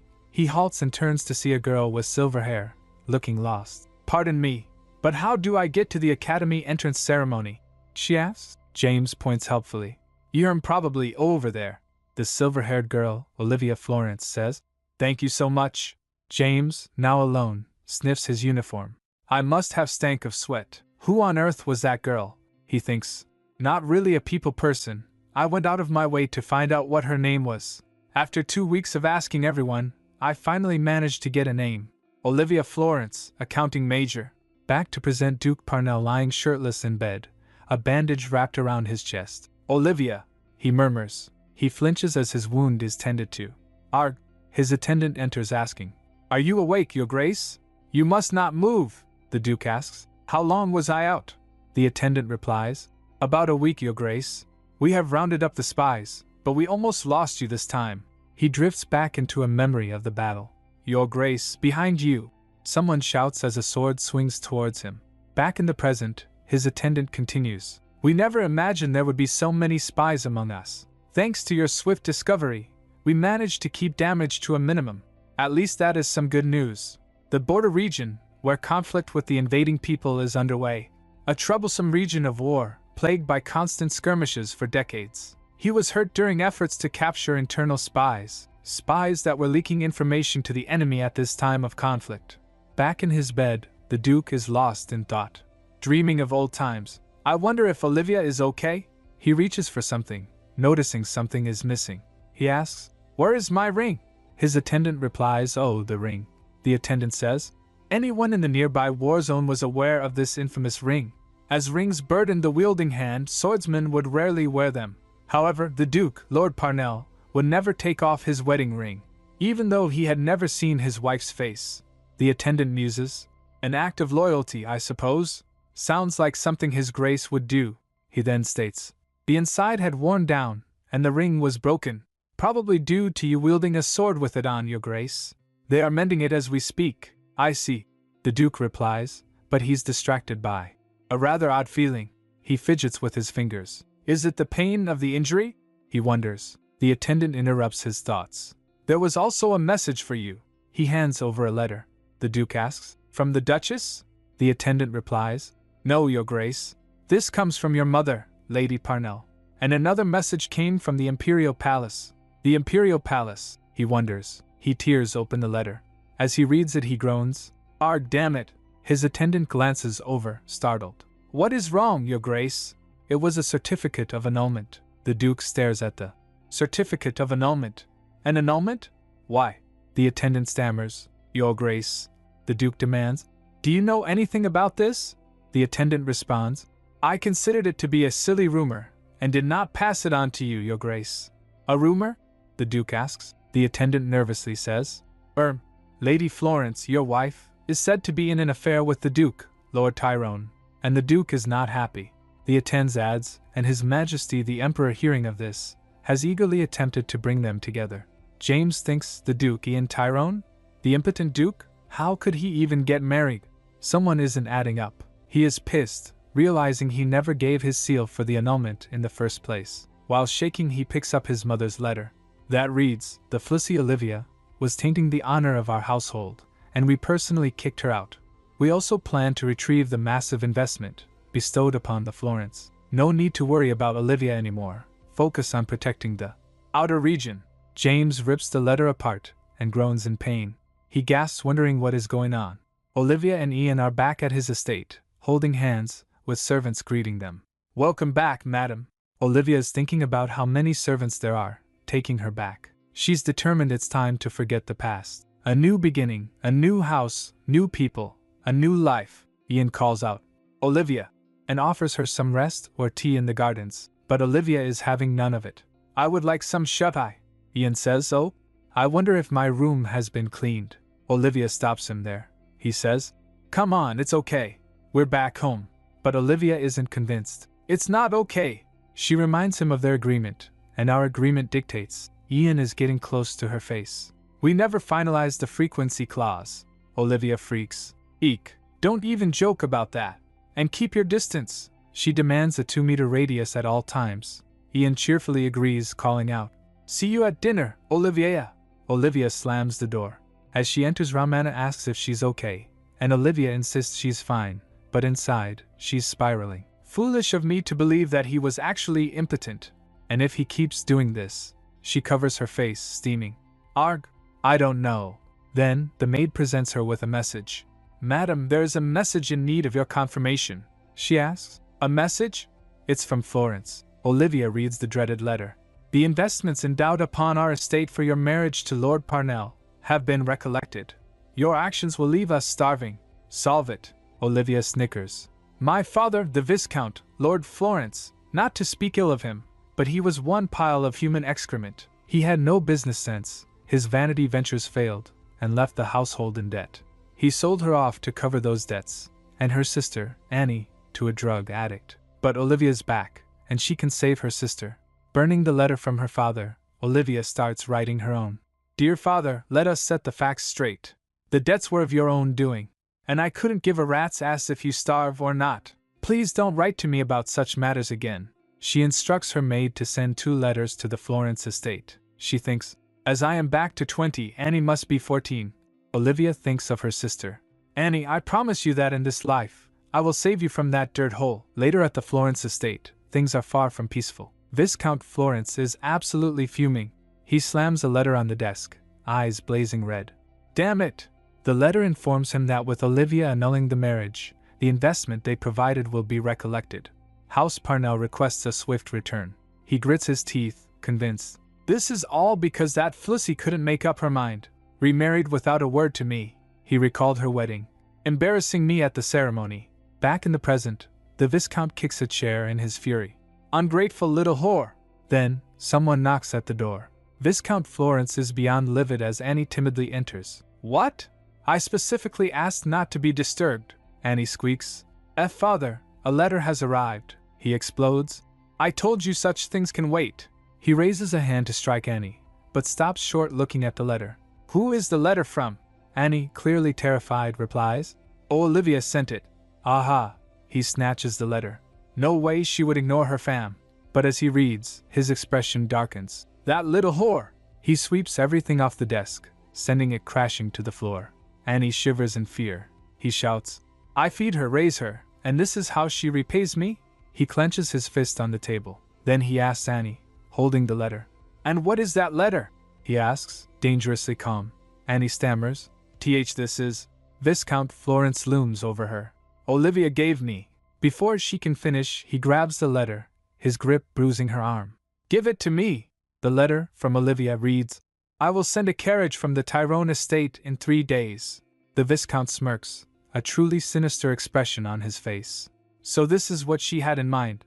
Meanwhile, at the Tyrone estate, the Duke is reading documents at his desk. He's smiling to himself, and his aides are whispering about his odd behavior. What's up with him? One asks. No idea, says another. The Duke is practically giddy, humming to himself, when Chief Aide Kennan approaches. Pardon me for asking, but are you done reading, Your Grace? The Duke waves him off, still smiling. Sorry, something just keeps coming to mind. Kennan is not amused. What keeps coming to mind? It is obvious that you wish to tell us. Then he subtly flips the Duke of. Ian asks, is that middle finger intentional? Kennan insists. A mistake, I assure you, the Duke tells. The Duchess wants me to stay 2 meters away at all times. Kennan is shocked. Excuse me? Ian replies. She looks so cute that I wanted to give her a peck, but she snapped back with that. Kennan is speechless. You, of all people, did what? He's clearly flustered. I thought he abhorred any contact from ladies. His thoughts are racing. Is this the Duke I know? Do I even want to know? He finds the situation utterly repulsive. The Duke seems oblivious to Kennan's internal crisis. Kennan, have you forgotten your place? Drop down and give me 100. Kennan reluctantly apologizes. Apologies, Your Grace. Later, an aide approaches the Ian with a report. Your Grace, there is one report that you should be cautious of. He looks up, intrigued. The matter concerns the Viscount, Lord Florence, and his estate. Ian questions after taking a look at the report. The Florence estate is in crisis? His aide replies. Yes, Your Grace, Ian says. After settling debts at the cost of selling off Olivia, I guess he now owes them something he can no longer pay back. Ian is surrounded by his advisors, all looking serious. He adds, as for the Parnell estate, their financial affairs must be out of order. They have already attracted enough attention by annulling Olivia's marriage. The Duke, looking regal, wonders, did they have to go so far as request a repayment at such a time? One of his advisors replies, pure spite, Your Grace. If I were the Duke, I would have been outraged too. Ian thinks, had the couple not even seen each other's faces? Oh, so this annulment is a big deal. Did Lord Parnell really have to go this far? Kenan asks. What is our course of action, Your Grace? Ian thinks. There is definitely an untold secret at play. Kenan suggests. Why don't we have the debt settled without informing Madam? Maybe she is too ashamed to ask you to take any action. Ian disagrees. That doesn't sound like Olivia, he thinks. If she was someone to be ashamed to mention such things, she would have never been able to make such a scene at the tea house. He imagines her declaring, Don't bother yourself with my family just because they are your in-laws. They are scoundrels that are just not worth the time. Ian smirks, clearly amused by her spirit. The advisors are taken aback. Ian raises an eyebrow. What's with the faces? Kenan stammers. Just wondering, Your Grace. He gushes, arms wide open. I mean, as your aide, I celebrate your joyous marriage with fully open arms, but I still wonder how someone so adamant on staying unmarried. We simply never imagined this day would come. May we ask what it is that changed your mind? The Duke thinks back. When I first heard that heinous song, I brushed it off as a joke. When I discovered that she had spread the song herself, I simply considered her to be another narrow-minded lady. But then, however, as soon as I saw her in person, the determination, as she stared at me with those crimson eyes, the Duke states, let us just say, it was all destiny. His advisor is taken aback. Huh! Then Ian says, Everyone, get back to work. I have a date planned with my wife soon. Later, as the carriage was ready, Olivia fumes. I demand an explanation. She recalls Ramana telling her, Madam, it is time for your supper. She thinks, I followed her down because it was time to eat. But outside she found Ian saying, Let's go out, Olivia. She nervously thinks, Out? Wearing this? She exclaims, I simply came down to have some supper. Ian compliments, Even without dressing up, you are radiant. Olivia rebuffs, Basic social manners are required, Your Grace. She insists, Wait a little, I'll be ready in a moment. Olivia sits down in her room. Go out? Out of the blue? She thinks to herself, It's moments like this where I can really tell he's still a young man. She grabs her necklace and puts it on.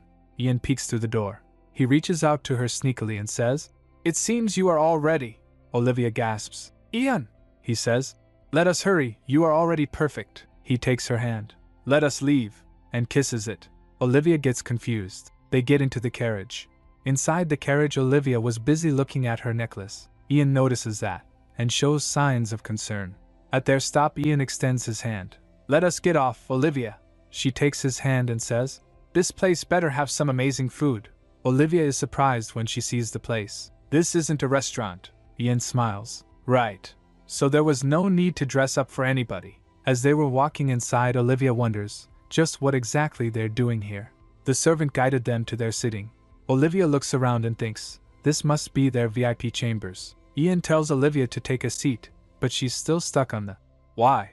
She asks, Okay, but why are we even here? Suddenly Ian grips the blue necklace around her neck. He says, It's been on my mind for a while, but you always wear the same necklace. If you want to stick with one piece, I wanted you to have something I got you. Olivia smiles, saying he has too much time on his hands. But Ian turns serious. Wouldn't you be concerned if I were to wear the same tie each day? Especially if I were to insist on just one tie. Olivia's face turns to shock as she realizes what he implies. Oh my God, did he think? She began, Did you? But she got interrupted by a woman who welcomes, Your Grace. Welcome, and then says, Greetings to Madame Tyrone as well. Long time no see, she exclaims. She was about to send word because she just acquired some lazurite cuffs. Ian apologizes, stating, But I am not buying today. We are here for the Duchess. The woman gasps, finding it so sweet, but inside she fumes. She asks if there's anything in mind. Olivia thinks, A necklace, I suppose? With a finger, Ian commands, Bring us everything. Moments later, Olivia gets clearly uncomfortable with this over-the-top display. She thinks, What is this? The woman gushes over a necklace, saying it was extracted a few years back from the mines of Alhambra. Again she insisted, How about we try a yellow diamond? You may have not tried amber on you. Olivia snaps, Stop. But she continued nagging her, and Ian just smiles looking at the scene unfold. She thinks to herself, I thought I was pretty used to jewelry, but this has reached a whole new level. Ian orders to send this all to the estate, and charge it to 1 second. Olivia interrupts. I can't accept this. I do not wish to owe you so much. It's just all too much. I won't be able to even try on everything here. I'll pick 3, maybe 5 items. Ian just smiles and reiterates. Everything. Olivia is trembling with anger. You little, she yells, why do you keep insisting on getting me these things? Did you think I would mindlessly accept all of it in a second? You've gone a little too far this time. Don't you think you've pushed me a little too far without even asking what I want? Ian clutches his chest and collapses to the floor. HRGH. Ian! Olivia cries, rushing to his side. What's wrong? Are you okay? But Ian is still smiling. No, it's just seeing you fired up. My heart just skipped a beat. Olivia grimaces. Ian apologizes for acting on his own accord, telling Olivia that they are heading to a special place soon, and he wants her to shine brighter than anyone else there. He asks, so could we get you this necklace? He gestures to an enormous emerald necklace. Olivia pauses, then says, one moment. I wish to still keep this necklace with me. She clutches her blue necklace. Ian flinches but softens. It must have been someone dear to you. Yes, Olivia says quietly. This is what I have left of my dear mother. Ian is stunned. Your mother? Later both of them steps out.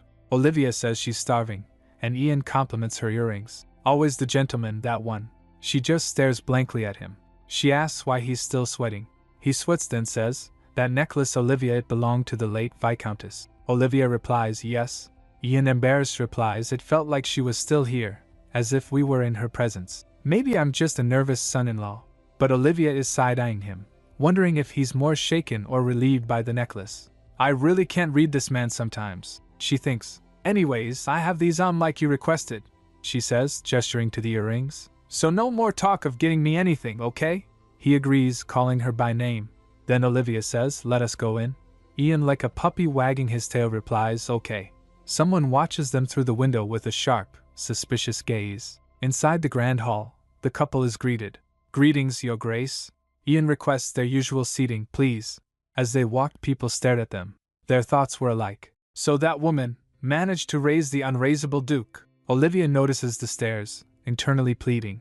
People, make it a little less obvious. Olivia steels herself, trying to conjure happy, peaceful thoughts. As they were going upstairs, Olivia notices the red-haired woman's gaze. And that red-haired woman is not pleased. Olivia thinks her stare is different, not just curiosity but something else. Ian notices her, he asks, Olivia? I guess such looks can come when your husband is this handsome, she thinks, but she looks annoyed. She grips Ian's arm tightly and says, Ian, all that shopping has me famished. Let's hurry. But Ian teasingly asks why she's suddenly so close, since she usually keeps her distance. Olivia tells him to shut up, let's go. While elsewhere, a hand clenches tightly. Outside, under the moonlight, Olivia arrives home. So tired, she sighs, yawning. She reflects on their nice meal. Still, when have I ever had such a nice meal, at such a nice place with my husband? She sees Ian sitting pensively. Ian is definitely a good person, she thinks. While he does show a brash side at times, he knows how to take a step back with his emotions, considerate of how others may be feeling. A good man, who knows when or when not to act. Then Olivia approaches Ian. Ian, I have something to tell you, she says. He responds. Yes? She says. It's about my baby sister, Annie. I have the responsibility to protect her. Ian's surprised. Responsibility? He asks. Olivia clarifies. Well, not some grand responsibility. I just want to make sure she can go to a decent boarding school, and I plan to cover the cost with my earnings as the Duchess. If I leave her at the Florence estate, she is bound to fall into an unhappy marriage. She recalled her past where older Annie asks her, Olivia, why did we have to be born this way? What did we do so wrong? Back with Ian, Olivia continues. I planned a visit from her in 3 days to hear her out, and you don't need to concern yourself over this. I just wanted to make sure you are aware of what may be happening. He looks at her intently, saying her name, Olivia, and then says, I have no plans of just keeping a title of marriage between us. Olivia gets stunned. A title of marriage. Ian declares that he has no plans beyond a title of marriage between himself and Olivia. Olivia wonders about this. A title of marriage? He continues, reminding her that she chose him, a complete stranger, as her husband, and she realizes that she could have chosen anyone, as long as she could break away from the Parnell estate. Ian states the same goes for him. Without any idea of who she is, he accepted her proposal, point blank. So regardless of the path, they are now husband and wife. He smiles, holding her hand and declaring there tied in destiny for eternity. He asks her not to say such things as if informing a stranger. Your sister, he says, is my sister and my family. Olivia is taken aback. She thinks in her mind, my husband, my family. She can only manage a quiet, thank you? Ian asks if the issue at hand is her father. Olivia responds, yes. I never want to see him again. Ian asks, do you want him out of the picture? She replies, isn't that obvious? I want him sent somewhere so I never need to see him again. Ian's all too eager to offer. Ben asked that of me. As I said, we are husband and wife, after all. But Olivia pauses, looking away, then says, as much as I appreciate that, please leave this matter in my hands. I want to handle this on my own. Ian looks at her and simply says, sure. Olivia wonders, did I hurt his feelings? Thinking to herself, she apologizes to Ian. I'm sorry, Ian, but this is the way. This is a lifelong task, and I need to solve it on my own. 3 days later, a maid remarks that Olivia's dress is not her usual style. With a smile, Olivia responds, of course, today is a special day. She knows that as planned, Annie is set to visit today, and she's positive he will be joining her too. It's not like her father would miss out on an opportunity like this. He would have intercepted the letter for Annie and taken it in, just the way he wanted to. Olivia asks her maid to tie her hair up. The vibrant dress, she thinks, was all to show my father, who can't stand strong colors. She grins, anticipating the effect. Moments later a servant informed, Madam, the Florence carriage has arrived. I will be right out, she replies. As she opens the door, Ian was in front. Ian, she says, surprised. He responds, I was waiting to escort you down. He smiles. And don't worry, I won't get in your way. Olivia says, I wasn't worried. He takes her hand. Let's go. Downstairs, the father sneers. I knew it, just because she's Madame Tyrone now. He checks his watch, making her own father wait. As they approach, she greets, welcome, Manny. Her father greets Ian, stammering, why, your grace. Her father thinks, I didn't expect the Duke to join us. Olivia went to her sister. She asks Annie how she's been. Is she doing well? Annie shakily replies, why, yes. Olivia's father flinches as Olivia glances at him grimly. Olivia, with a dark smile, remarks, I believe the invitation was directed to Lady Florence. The letter was also addressed to the lady. She pauses, smiling sweetly as she asks, I wonder how you knew of the visit. The father's face contorts in anger. What? You ungrateful. Ian steps in front of Olivia and Annie. Her father shrugs and backs down. Olivia asks if she could leave Annie with Ian for a moment. Ian responds, of course. Olivia asks her father if they could talk separately. As they walk aside, Olivia tells her father not to feel so bad. At least they didn't kick him out for intruding uninvited. Her father followed her huffing and puffing in anger. As they left, Ian asks Annie if she is worried for her sister, Olivia. Annie stammers, oh why yes. Annie worries that her father has a temper and might do something to her. Ian reassures her, no need to worry. Olivia is stronger than you think. Ian tells Annie that he has something to discuss with her too. Annie looks surprised. Across the garden, the Viscount lurks behind Olivia. What is she up to? He wonders. He thinks back to when she was a pushover. Now she's talking back. Is she trying to save face just because she's a duchess? Of course. She was being cautious in the presence of the Duke, but the Viscount admits he didn't like the Duke hanging around either. He smirks thinking, looks like I'll get the help I need. I knew having kids would pay off someday. Just then Olivia stops and says, Lord Florence, care to enter? He replies, sure. Viscount's gaze sweeps over the greenhouse. How does such a place exist within a mansion?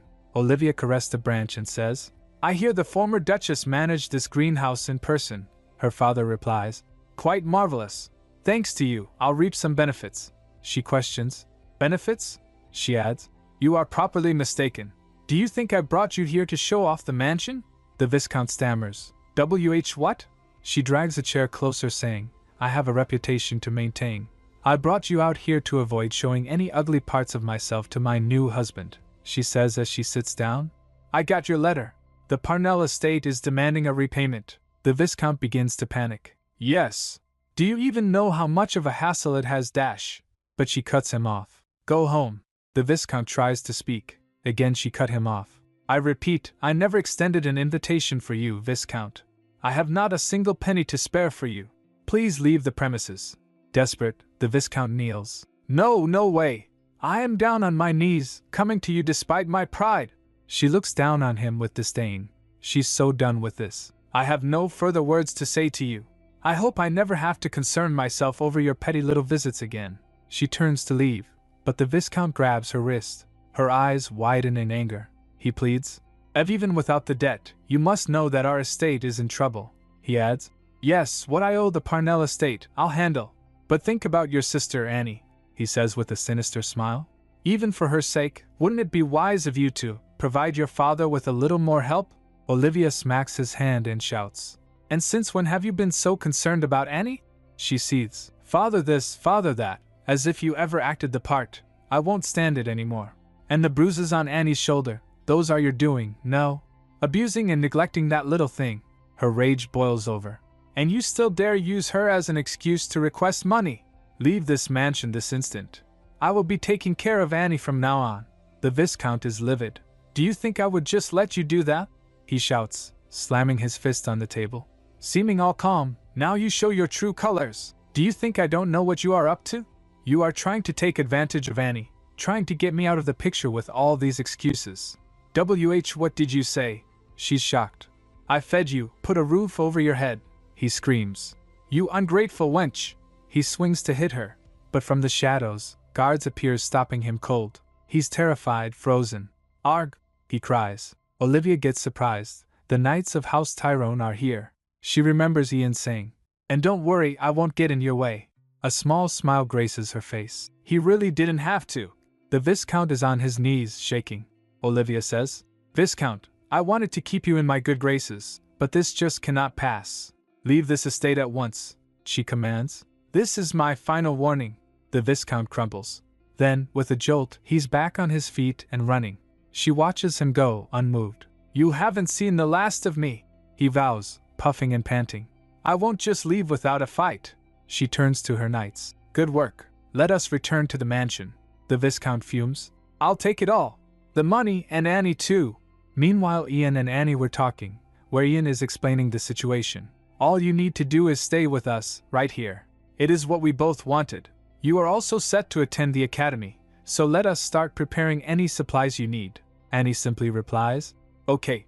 As she nervously fidgets with her hands, she wonders to herself, Is this all okay? She recalls the past where after Olivia's wedding Annie asks her father, Father, is Olivia doing well? But the Viscount was counting. He coldly responds, That is none of your business. Don't look for her. She is no longer part of this house. Dejected, he says, Darn it, I lost my count. She worries. If I were to stay with Olivia, won't that put her in an awkward position? The same burden goes for my brother-in. No, His Grace. Looking at Annie, he asks, If you are that worried about Olivia, why don't we go look for her? Annie is surprised. Excuse me? Ian, with a charming smile, offers, I can give you a tour of the mansion on the way. Annie hesitantly agrees. Oh, of course. She's amazed as they walk the grounds. My gosh, it's like a palace, she says. The garden is so beautiful. Ian simply replies, Thank you. Annie reflects on the stark contrast between her current life and her past. A magnificent mansion, and a beautiful garden, things that we sisters never dared to dream of. Annie recalls, I had my concerns when I heard news of Olivia's remarriage to the Duke. I was well aware of the bad rumors surrounding His Grace. However, she now sees Ian, smiling warmly. Now that I am here, I see there was no need for concern. Just then Olivia arrives, so Ian says, Ah, there you are, Olivia. Olivia stands next to Ian, a knowing smile on her face. Annie notices, and Olivia sure looks happy. Suddenly, Annie is grabbed from behind. Annie! It's her father. Annie gets shocked. Father! Olivia and Ian whirl around, shocked. Olivia demands, Release her this instant. But Annie's father barks. Silence, he says to Annie. Let us return. There's nothing good left for you here. Think about it. Why would the Duke care for you? He's not even blood-related family. Your sister has brought you here to use you. Only I have your best interests at heart. They will just treat you like a burden. Annie's father continues his tirade. Olivia yells, That bastard! Ian calls out, Olivia. Olivia calmly states, Hold on a minute, Annie has something to say. Annie flashes back to terrible memories of her father. She clenches her fist and declares, I choose to stay here. Her father gets furious. What? Think again. You're making a misdash. But Annie firmly states, not at all. If I follow you now, I have a feeling I will regret it for the rest of my life. Olivia and Ian gets to her side. Her father shouts, these little. Both of you are properly out of your darn minds. Just like your mother, sleazy little. Before he can finish, Ian grabs his wrist, his eyes filled with fury. Watch that mouth of yours. There's only so much I allow. Annie's father, enraged, slaps Ian's hand away. You'll see. I'll make you regret this day. Olivia retorts. Try your best. Hearing that he runs away, Olivia sighs in relief. Phew. Annie, are you okay? Did he hurt you? Annie replies, I'm good. She looks down, feeling guilty. Sorry. Because of me, you and his grace. Olivia pulls Annie into a hug. You never have to feel sorry about anything.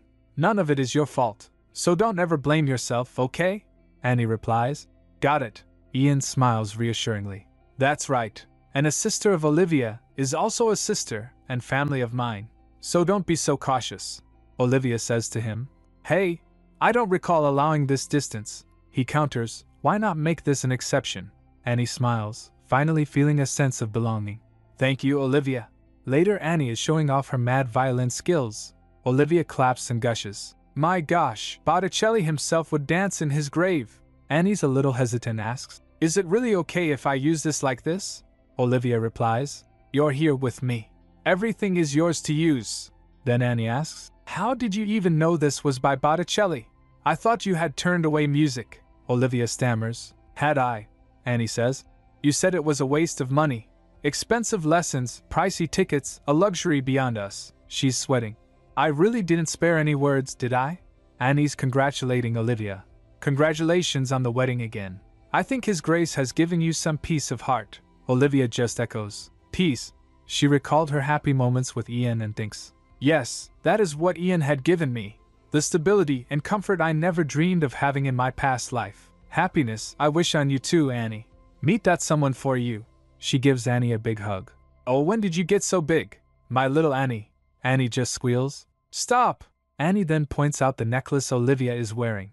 That necklace, I thought you said it was too out of style, and not your type. Olivia's caught off guard. Oh, yes, I did say that.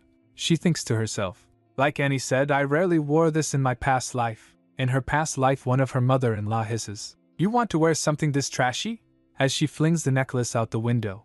Olivia pleads. No, don't. She remembers the third jackass had thrown it out the window, and it was lost for good. Back to the present, Olivia's face is blank. Then she smiles. I'm going to keep it with me. Annie agrees. Good idea, she adds. That was a present from Mother, meant just for you. Just then Ian knocks the door and enters. He says, Olivia, Annie, may I take a second of your time? Ian explains to them. Olivia says, so, you want me to take her shopping tomorrow? Ian replies, yes, as Annie is staying with us, she needs a few supplies for herself. Olivia agrees. That is true. Ian suggestively asks, or should I just join you? Olivia thinks, She recalls and thinks, and suffer the same fate as last time? No way. Olivia determinedly declares, no, I will. Just then Annie shrieks. Arg! Annie looks concerned. Annie, what is it? Are you okay? Annie claims. I just had a headache. I must be tired. Olivia checks her forehead. No fever, Annie says. It's okay. Some rest would do it good. She winks towards Ian and adds, why don't you just take His Grace shopping tomorrow? Ian understood and both nods to each other. Olivia gets confused. Huh! But they both nod. Ian puts his hand on Olivia's shoulder and says, that's right. Annie, you better rest up. I'll help get your things. Olivia is completely bewildered. What? Ian shows thumbs up to Annie. Later Olivia and Ian went to shopping. While in carriage Olivia asks, seriously, since when have you two been in cahoots with each other? Ian cheerfully declares, we actually click pretty well. Ian asks, so, where should we go first? Olivia thinks, a master at changing the subject. Olivia responds, of course, goes dash. She cuts herself off. Goes? Ian is confused. Exclamation point. Olivia realizes. Oh right, I almost blurted out gosh, a department store without thinking. She's panicking. She remembers. 10 years from now, it would be the first department store established in the empire. The exotic name came from the foreigner who had founded it. It was told, He was a man of the Orse kingdom, who had come to the empire in search of his long-lost daughter. Olivia thinks, I should be more careful. One small slip and Ian is bound to notice something. She happily chimes in. Goes gosh. I think the garment parlor would be great. Ian agrees. Great. Let's do that. They arrive at the garment parlor. The owner greets. An honor to welcome you, Your Grace, Lord and Lady Tyrone. Walking inside, Ian puts his arm around Olivia. Heaven for the youngsters. Everything is in style, Olivia observes. That said, she glances at Ian. Ian sure has a marvelous sense of fashion. Plus, his body is just doing wonders for those clothes. The shopkeeper asks, Madam, anything in particular? Olivia explains. Yes, we are getting things for a younger lady, about 14. The shopkeeper gestures. Right this way. Suddenly Ian stops. Olivia, I don't think we need to look any further. Olivia turns to see what he's looking at. Exclamation point. Ian says. Everything here. He smiles. We'll take it all. Olivia gets shocked. The shopkeeper is even more surprised. She says, feeling annoyed. This guy. Olivia then scolded him. Ian is lost in thought, and Olivia is already on his case. Ian asks, Why are you leaving out all of my choices? She counters, Because you keep grabbing everything. You are clearly overindulging. He is quick to defend himself. And is indulging in goods an issue? She gives him a knowing look. Excuse me? He adds, Overindulging is when I spend money I can barely muster to get things. He then adds with a sly smile, I have the cash and consume things with careful consideration, especially when it comes to spending things on you, Olivia. He gets close to her, caressing her hair.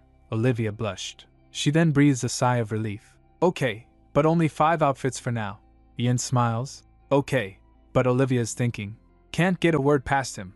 Then Ian suggests, Why don't we get your hair done while we're at it? Olivia seems surprised. My hair? She recalled the red-haired woman from the store and asks him, Did you happen to like curly hair? He quickly states, Nope. She tried to think, and Ian gets confused seeing her. Olivia looks at her hair and wonders, Why am I suddenly reminded of that woman? She is equally perplexed. Did she get on my nerves without me realizing? Or maybe I am being too sensitive. She then says, I think we have our choices here, so let us move on. Ian agrees. Of course. Back at the palace, Olivia is surrounded by gifts. We sure got a lot. She reflects on their shopping spree. All the nagging, I shouldn't have listened to everything he requested. But then she thinks, But we definitely need this. I mean, Annie likes what we got her. But a moment later, her thoughts turn serious. But we can't just go squandering our money like this each time. And I find myself falling into his routine each time. She starts to formulate a plan. Maybe we don't keep track of what we are buying because we are busy jumping from each shop to the next. We could save time if we have all the shops in one place and also have an objective view of all the goods. Suddenly, she exclaims, That's right. Turning to Ian, she suggests, Ian, why don't we get started on a business? A business that can put your tendencies to good use. Ian looks intrigued. Later, in a meeting, Olivia proposes, A department store? Ian responds, That is a marvelous idea. Olivia thinks to herself, I'm glad he's more for it than I expected. The Gashu department store had a revolutionary structure for the time of its opening. The entire concept of looking at various items in one single building was new to the people. However, that same factor brought the animosity of nobles. They deemed such a structure cheap and messy. Ian says, That reminds me. I have yet to introduce my chief aide, Kenan. Kenan bows respectfully. In honor, madam, Olivia replies. The pleasure is mine. Kenan shakes her hand saying, And mine, madam. As Kenan was about to speak further, Ian sneakily hits him and asks Kenan, What do you think, Kenan? Visibly shocked, Kenan stammers, It's a splendid idea, Your Grace. Bit in his mind he questions why. Seriously? Kenan then points out.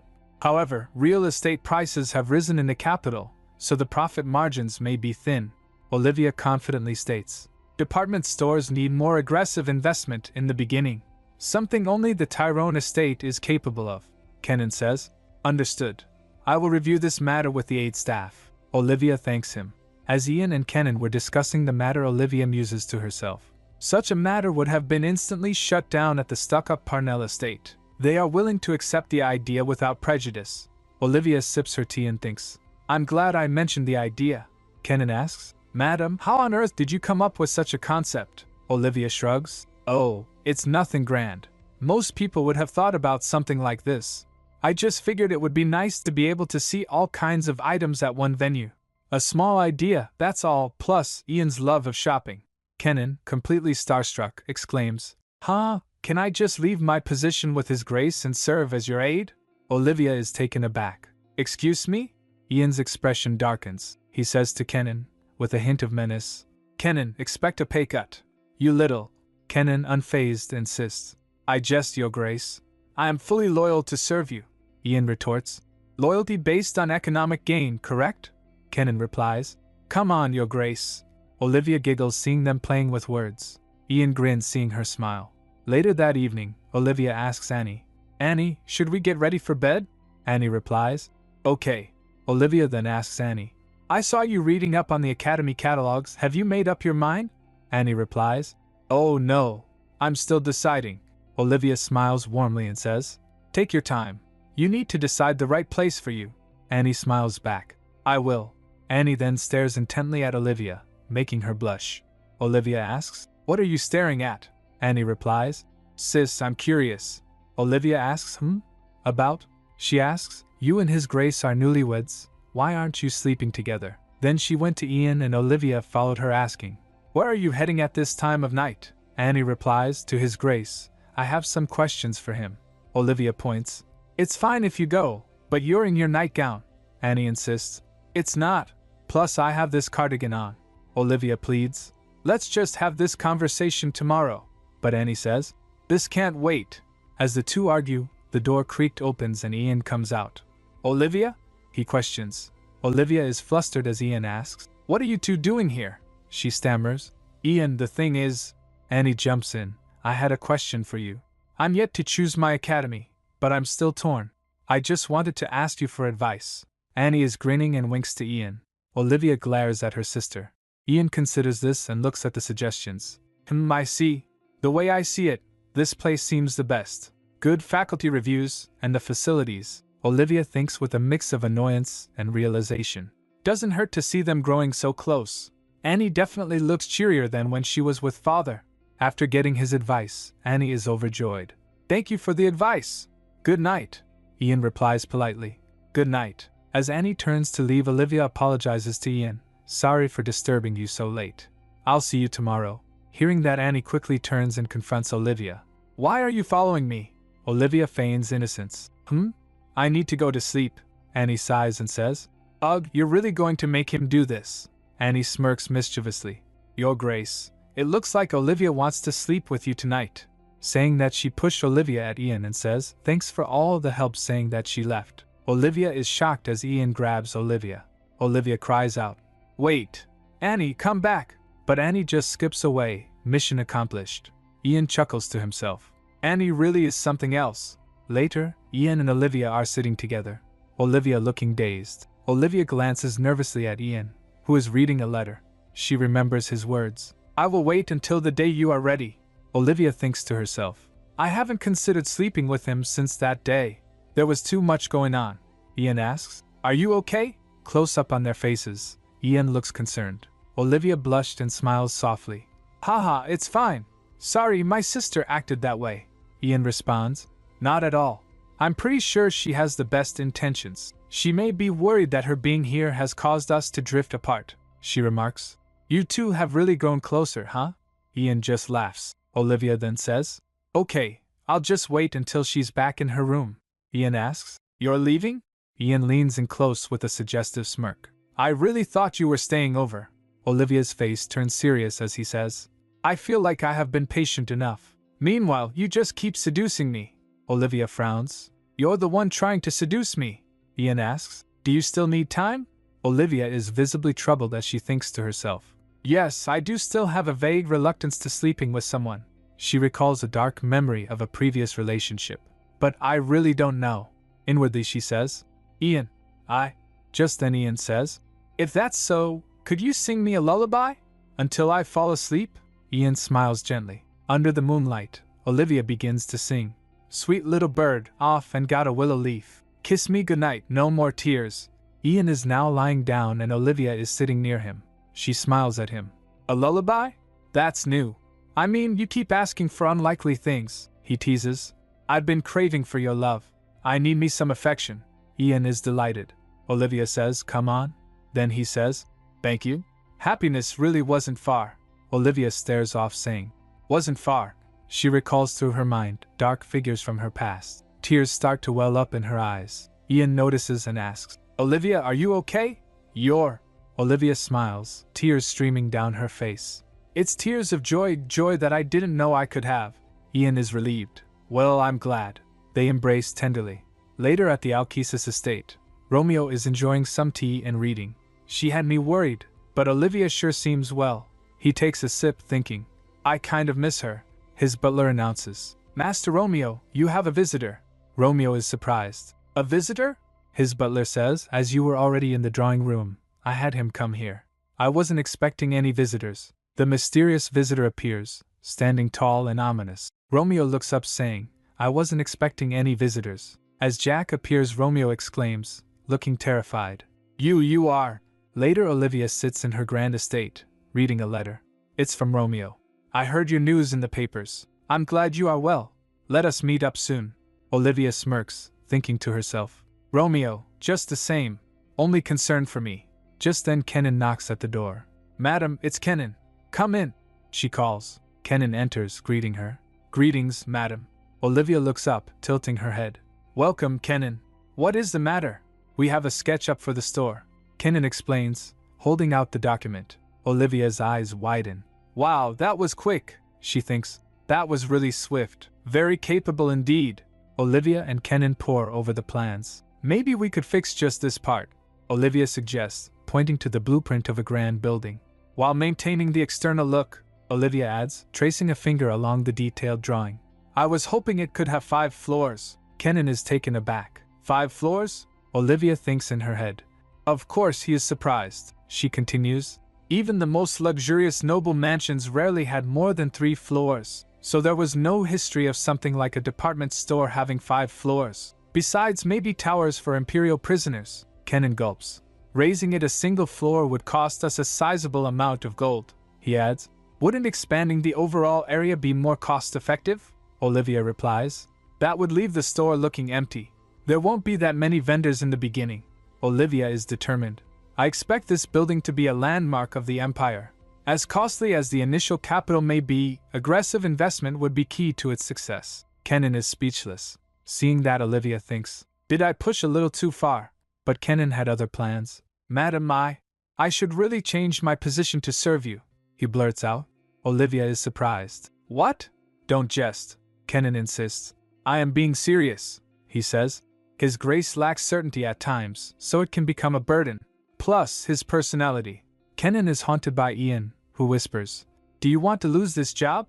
Olivia thinks to himself, if only I wasn't from the future, I would be uncertain too. Olivia smiles, holding up the plans. I'm just throwing out ideas here. It is all possible thanks to all of your support, Kenan says. That alone is praiseworthy, madam. That reminds me, I have another matter too. Suddenly Ian bursts into the room and says, Kenan, keep your distance from my wife, he yells, his eyes blazing with possessiveness. Kenan is internally exasperated.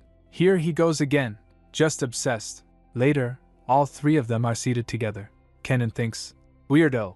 Ian asks, so, you were just discussing the department store?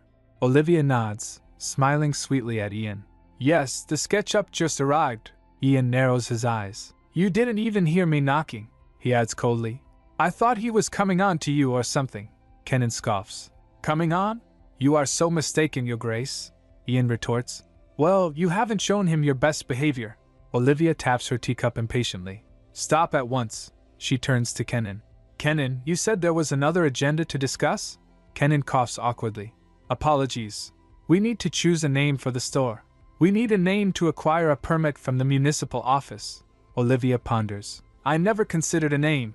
Can't just call it Gashu, Ian suggests. How about Martini? Olivia echoes. Martini? Olivia asks. Why Martini of all things? Ian explains. Consider what a martini always contains. He pauses dramatically. Olivia's eyes widen as she thinks. A martini, topped with an olive. Olive, she muses. Olive equals Olivia? Olivia giggles, covering her mouth. My gosh, Ian! Ian simply laughs. Kenan is visibly uncomfortable. He stands up in turn. Let me give you the room. As Kenan turns to leave, Ian calls out, Wait Kenan, one more thing. Kenan turns back. Your Grace? Ian's expression hardens. His Majesty's birth festivities are close. We need to begin preparing. Kenan and Olivia both stare at him. Ian thinks, I guess I'll run into them at the festivities. He recalled one of his conversations with the king. The emperor stops him and asks, You're leaving? You don't plan on seeing her? Ian replies, No need for me to. The emperor presses, You know, you could really warm up to her a little. Ian replies, We're bound to run into each other at your birthday festivities. The emperor laughs, Sure then, just don't get into a fight. While leaving, the king laughs, See you around, dear cousin. As Ian watches him leave, his eyes darken. He thinks to himself, His Majesty, the Emperor. As much as he shows his warm and mushy side, he was truly one calculative individual. After the Empress bore him multiple children, all daughters, he took in more imperial consorts for political purposes. But the Empress, as quiet as she was, did not show an ounce of jealousy or rage. The consorts, all bearing sons, held their heads high. But then there was she, who stomped out all their ambitions. Later the emperor went inside a room where her daughter was standing. He says, It's been a while, Startis. The crown princess and the emperor are having a little chat. I assume you know why I called you here? The emperor asks. Turns out it's about the matter of the crown princess's future spouse. The emperor advises, As a woman, you won't be able to play the crown prince game with multiple partners like I did. But you should still keep many consorts. Anyone with the potential to threaten your position should be kept in close quarters, restricted by these walls. Then he asks if the crown princess has decided on a final candidate from the short list. The crown princess replies, I have decided upon Lord Romeo of the Alkesis estate. The emperor thinks Alkesis, a choice he would expect from my daughter. Then he smirks, revealing that the other two on the short list, excluding Romeo, were both blonde. He realizes Startis is choosing a spouse purely based on hair color, saying it's arbitrary, just like her father who chose his spouse just because they shared his birthday. Then the emperor says, I ran into Ian on the way here. Startis thinks, Ian Tyrone, I haven't heard that name in a while. Even the emperor, heartless to his own blood, had his exceptions. Then the emperor says, Ian wanted to visit the palace with his wife to greet me. The emperor suggests having a family dinner with his fiancée-to-be. Startis thinks, I have no interest in his affairs, I would rather sit down with a good book. But I guess I do need to see my spouse-to-be in person before the engagement. Finally she sighs and says, Understood, your majesty. Meanwhile, at her estate, Olivia is checking out her new decor. Good, very good. Now this looks like a proper home. I guess money does help. I can really get whatever I want to decorate this place. Then she thinks, maybe this is why Ian is so keen on saying we'll take it all at each turn. Now that Annie is here, maybe I should set a room for. She recalls of her and Ian getting close. So then she thinks, I'll make sure the two of them are separated enough to prevent further scheming. We can't have them together again. Just then she imagines Ian, who's whispering, Olivia. Olivia, snapped back to reality, is suddenly punching. Olivia thinks, it's a weird feeling. Ian is constantly, inevitably on my mind. A single word from him has me nervous. I can't even look him in the eye. This feeling, it must be. Ian startles her, grabbing her shoulder. Olivia! There you are. Ian startles her so much she jumps. She overreacted. Man, I just jumped a foot. He apologizes, asking if he startled her. Olivia pouts, saying, Of course you did. Didn't you learn how to knock? Ian looks serious, saying, I'm sorry. I just felt like you have been avoiding me lately. Olivia denies it, exclaiming, Avi avoid you? No way. Look how close we are now. She throws her arms around him, and then asks what he's doing here anyway. He explains that he was hoping they could pick out matching outfits for His Majesty's birthday festivities, explaining that married couples do match dress codes for large balls like the festivities. Normally the wife decides, or the tailor decides for you. Olivia thinks to herself, he really is something else. She teases him. You really like playing dress up. Maybe I should get you a doll. He responds, I don't do this for anyone. I just like dressing you up. Olivia retorts, Stop with the cringy comments. Just then someone knocks the door. A butler announces, Madam, your grace, a message from the Imperial Palace awaits. The invitation is for the Empress's palace this Thursday, and those attending include Her Majesty the Crown Princess, Romeo of House Alkesis, and Lord and Lady Tyrone. Olivia exclaims. Romeo! Then Ian says, we better prepare for this. Olivia replies, of course. Olivia thinks, even in this life, Stardust chooses him as her partner. I haven't seen Romeo in ages. Meanwhile, Romeo is also reading the invitation. A few days have passed. Olivia is sitting pretty in a carriage, looking serene. Ian says, a mischievous glint in his eye. I don't think that dress is the one I picked out for you. Olivia's replies. How could I wear that party dress to a family gathering? I'll get you a doll you can dress up on the way back. Ian pouts. So mean. Come on, she adds playfully. But beneath the surface, Olivia's got a lot on her mind. The days just flew by. I wonder if I'll get some time to talk to Romeo, she thinks. The life I have now is all thanks to his doing. I never got a chance to thank him. But then, Olivia's biting her lip, lost in thought. And Ian notices, of course. Stop biting your lip, he warns. You'll bleed. I'm just a little nervous, Olivia admits. But Ian ain't buying it. Liar, he retorts. I know you won't be nervous with such things, if not excited. Olivia raises an eyebrow. What would I be excited about? Ian smirks. You might be looking forward to meeting someone who is attending today's gathering. Olivia wonders. Does Ian know that Romeo was the one who spread the scandalous ballad? If Ian knew, he never would have agreed to marry me, unless he was totally out of his mind. Ian continues. If you happen to be nervous about the crown princess, no worries. As blunt as she is still nice. Olivia thinks. He's speaking of the cool-headed princess so easily. Really, as close as he is with the emperor, is it okay? Cue the royal carriage arriving at a grand estate. Meanwhile, inside, Stardust takes a sip of tea. A servant announces, Your Majesty, the Duke and Duchess, Lord and Lady Tyrone, they have arrived. Let them in, she replies. Olivia bows. An honor to make an acquaintance with your Majesty, Stardust says. Long time no see, Lord Tyrone.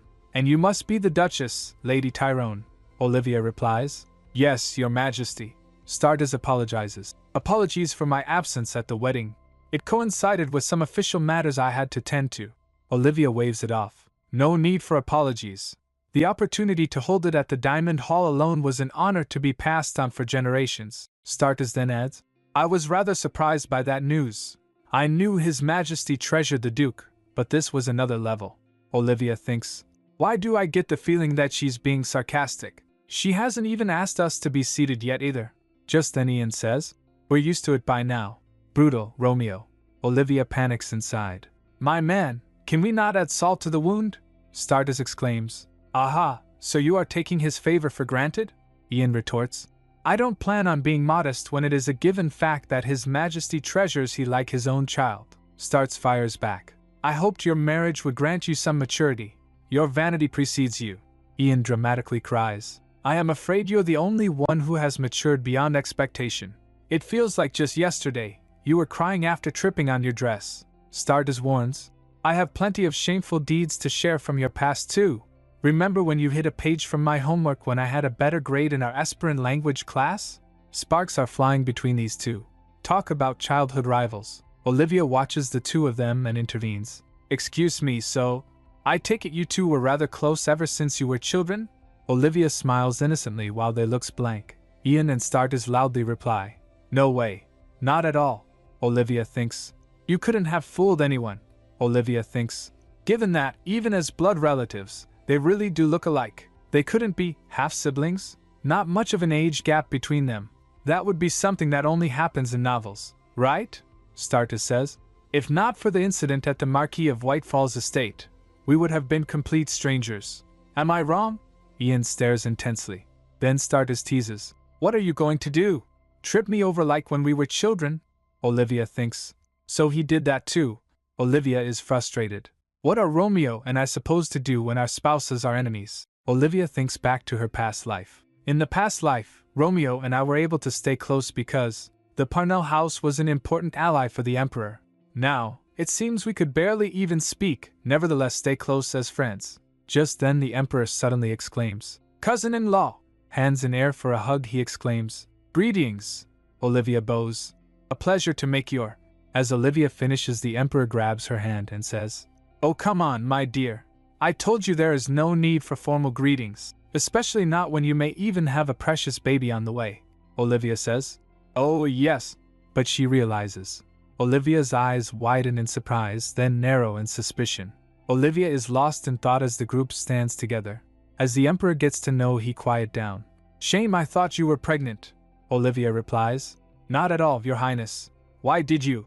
the Emperor tells. "In hopes of seeing you again, I had sent messages and personally consulted Ian, and the rascal declined all offers, saying you were not well." Olivia looks at Ian and thinks, Ian has been busy. The Emperor, clearly disappointed, reveals, "I had even prepared a celebratory gift. I guess we have no need for that then." Olivia wonders inside.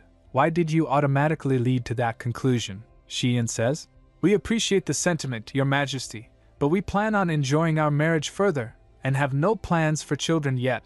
Startus then smugly says, "He's not going to hunt any game while shooting blanks. Maybe the rumors of his inability to procreate are in fact true." Olivia trembles thinking, no holding back. Ian counters, "I guess whatever gift you prepared can be given to Her Highness. She is, after all, soon to be wed." Clearly annoyed, Startus asks, "You dare to involve yourself in my personal matters?" Olivia thinks, I guess she has no immediate plans to have children. Naturally, having a child would impact her stable rule. The Emperor tries to defuse the situation. Now, can we all get along?"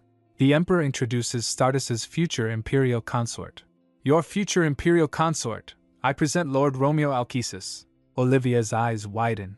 "Romeo!" But moments later, as they all sat down, the atmosphere was awkward. "I expected the awkwardness, but this is just suffocating," Olivia thinks. Then Olivia asks Startus, "Is it the first time you are meeting Lord Alkesis, Your Highness?" Startus glances at Romeo, then says, "I've seen his face before. My staff organized the candidates, and I made my choice. He was the only candidate with hair color different from mine." Olivia gets confused. "Excuse me?" Startus adds, "His hair, it is of a different pigment from mine." Olivia realizes, damn these Imperials, is marriage a joke for all of them? I did hear that she accepted the other two candidates as side consorts. Just because she was an empress did not mean that marital alliances did not exist. So she kept many other consorts, not just Romeo, who was the primary imperial consort. She wonders, was Romeo content with such an arrangement? Then Startus adds, "It probably isn't as scandalous as the Tyrone estate, and it's newlyweds who have shook the empire." Olivia wonders, why is she so hostile? Then Ian chimes in, putting his hand on Olivia's. "Of course, we reached matrimony after a passionate relationship. You probably won't understand Your Majesty's confusion, as marriage based on love are not common among nobles, Your Highness." He smirks, saying, "You probably won't understand this concept of love, Your Highness." Olivia says inwardly, "Can we just stop it with the cheap blows?" Then the Emperor mentions, "I hear you are planning something interesting, a department store?" Olivia confirms, "Yes, Your Majesty." He asks, "What are you calling it?" Olivia replies, "Oh, it is," she thinks. "I'm too embarrassed to tell him myself." She whispers to Ian, "Don't make it more awkward by telling him, okay? Just tell him we are undecided." But Ian blurts out, "It's Martini, Your Highness." Olivia snaps, "Hey, what did I just tell you?" The Emperor asks, "Oh, like martini?" He elaborates, "You mean a martini cocktail, garnished with an olive?" Ian exclaims, "Yes, correct, the store was Olivia's idea. I wanted the name to be reminiscent of her presence." The Emperor seems amused. "Ha! It is quite an outstanding name." Olivia, embarrassed, replies, "Yes, Your Highness." Just then the Emperor's aide lean in. "Your Majesty, your next appointment," the Emperor says. "Oh right, I must take my leave.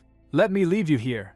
As he was leaving, Olivia frowns inside. He leaves after setting up this awkward gathering? Then Startus suggests, "What good is it sitting? Let us take a walk." Olivia says in her mind, "That is a grand idea." So Olivia nods. Later outside, Ian calls out, "Olivia, are you mad at me?" She responds, "Yes, I am.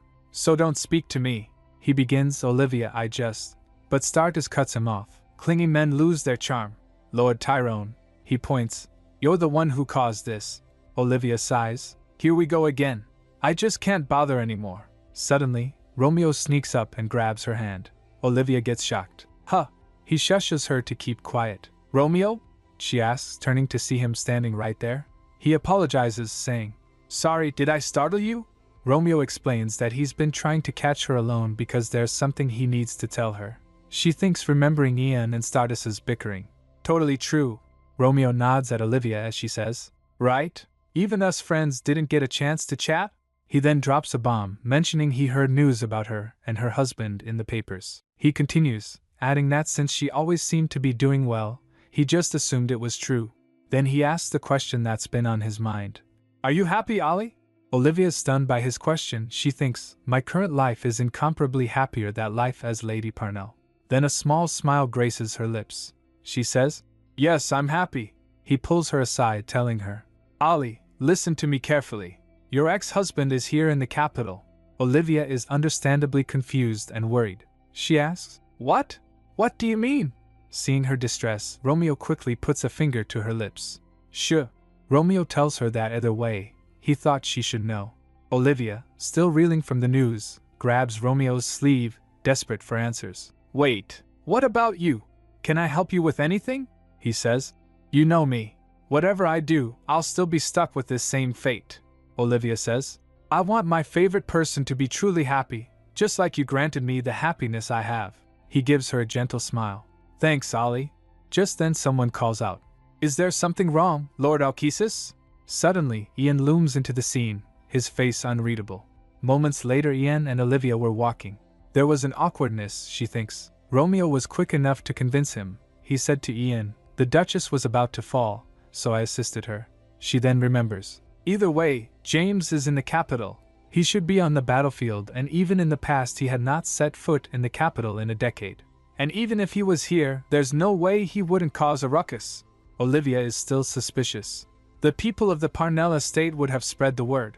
Romeo must be mistaken. And internally she recalls that her current self has no ties to James and that he wouldn't be looking for a bride he's never met. Turning to her, Ian asks, What are you thinking about, Ollie?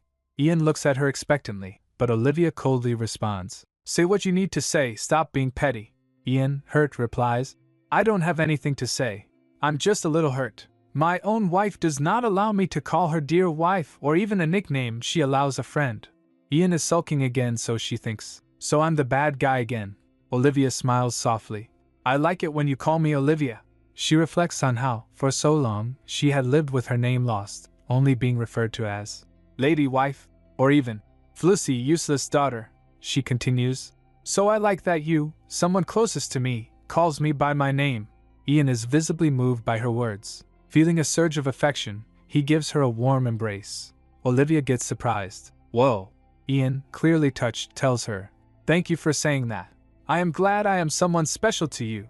Then he says, If I asked for a kiss right now, I suppose you would refuse? She replies, Of course. He adds, I'm joking, Olivia. I won't do anything you do not want. That's when Olivia has a realization. She thinks, Now I'm certain that I could give my life, my all, to this man. Regardless of his riches and honor, all his titles, and looks, certain that all I needed was just this man. Olivia smiles and whispers, Ian. Leaning in close to him, she says, I think I am ready to take the next step. Looking at Ian with pure love in her eyes, she says, I'm prepared to give you all of me. Ian is surprised. That means, Olivia says, Please don't tell me you are playing dumb. I take back my refusal of your kiss. Then they kissed. Moments later they were sitting at a bench. Olivia was snuggling to him, saying, Jealous, affection-seeking, so many flaws, Your Grace. He winks with a smug look on his face. Yes, but also abundant with luck. Olivia is not impressed. Yeah, sure. Just in case you misunderstood, Romeo is just a good friend. Ian quickly replies, I am aware. As she glares at him for knowing, he giggles. Seriously, I do. Let us invite the imperial couple to the mansion next time. We are, after all, to become one family. Upon hearing that, Olivia thinks, family? Then she says, So you and the crown princess are really close. You're inviting her over. Ian says, Not at all. Just a disobeying little sister. Olivia says, I am actually rather worried. Will the princess manage to make Romeo happy? Olivia's thoughts turn heavy, remembering. Romeo pulled me out of the hellhole that is the Parnell estate. Could I do nothing to help him in return? Ian tries to reassure her. No need to worry so much. Like His Majesty said, she picked him with his hair color, right? But this only makes Olivia more concerned. That's why I am worried. Such an arbitrary factor. Ian says, Really? When I heard that, I really thought it to be unlike the typical Startis. He tries to soothe her. It's hard to explain, but I am sure it isn't the harsh circumstances you are dreading. Please don't worry. Olivia, however, is not convinced. You two are really close. Ian is clearly annoyed. Please stop. It sickens me to hear that. But Olivia admits. But he has managed to put my mind at ease. Thanks to Ian, my mind is a little free from anything about James or Romeo. Olivia, smiling softly as she leans against Ian, says, I want to hurry back home. Ian, looking smitten, replies, Me too. And then they kissed again. Meanwhile, Romeo and Startis were watching them. Startis says, Well, that just ruined my day. Deranged behavior. Startis walks away, huffing and puffing. Romeo stands there behind, then he recalls Olivia saying, Yes, I'm happy. Romeo, with a blink, thinks, I'm glad at least you are happy. The fates of people of the Alkesis household are set at birth. The firstborn son, healthy and capable, set to continue the family business. The cool-headed second son, trained to assist their older brother. But Romeo? On the sidelines was the third son and runt, Romeo Alkesis. Even his mother sneers. If only you had been a girl. It would have been better. What was the point of such comments when Romeo was already born as a boy? The grown-ups of the Alkesis estate soon set a plan for Romeo. His father declares, You will be married off to any household that can benefit the Alkesis estate. Romeo replies, Yes, father. Romeo despondently thinks, Everybody valued me based on how useful a pawn I could be. The reason Olivia and I could become the closest of friends was because she was the only one who did not see me as an item to be traded for some value. Young Romeo sits alone in the academy until Olivia approaches. Hey, she asks with surprise, Are you Romeo Alkesis? Romeo, taken aback, thinks, I guess she's going to start by talking about my family's wealth. Olivia asks curiously, So you must have been to the Orse Kingdom? Romeo says, Huh, no, I haven't been. Olivia says, Really? I thought you would have. I mean, your family does business there. Romeo replies, I'm not involved in any large deals like that. Olivia then says, Maybe after graduation you could visit there someday? She encourages him. Once you try harder. I don't think it's time to give up just yet. Romeo is touched. And once that time comes, she asks, Could you take me with you? Olivia reaches out her hand. Romeo looks at her hand and shakes it. Sure, it's a deal. As they shake, Olivia says, Really? Thanks. There's a reason I have to go. Romeo is curious. Have to? May I ask what that reason is? Olivia thinks for a moment, then leans in close and whispers, 'Cause you said you'd take me? You're the only one I'm telling this to. Smiling brightly, she reveals, That's where my real father is. Romeo gets surprised. Excuse me, Olivia says, Sorry to dump my paternal and emotional baggage on you, but it's true. She rummaged through her robe and pulls out a necklace. She says, This necklace belongs to my late mother. I hear it's embedded with crystals from Orse. Romeo asks, That's why you want to go there? Olivia, determined, declares, Yes, I have no doubt my real father is from there. Either way, you'll take me to Orse, just like you promised, right? Romeo gives her a reassuring smile. Of course. I promise. He seals the promise with a pinky swear. Romeo thinks to himself, But I never got the chance to keep that promise. Even before we had graduated, Olivia had become the Duchess, Lady Parnell. So I accepted her favor of spreading a scandalous ballad in the marketplace. It was all I could do, when I had failed to keep my promise of taking her to the Orse Kingdom. And now, Lord James Parnell was at my door. He recalled his conversation with James. James said, I plan to take back my wife. She has been tricked. If you are truly her friend, please assist me. Romeo replies, How do you expect me to help you?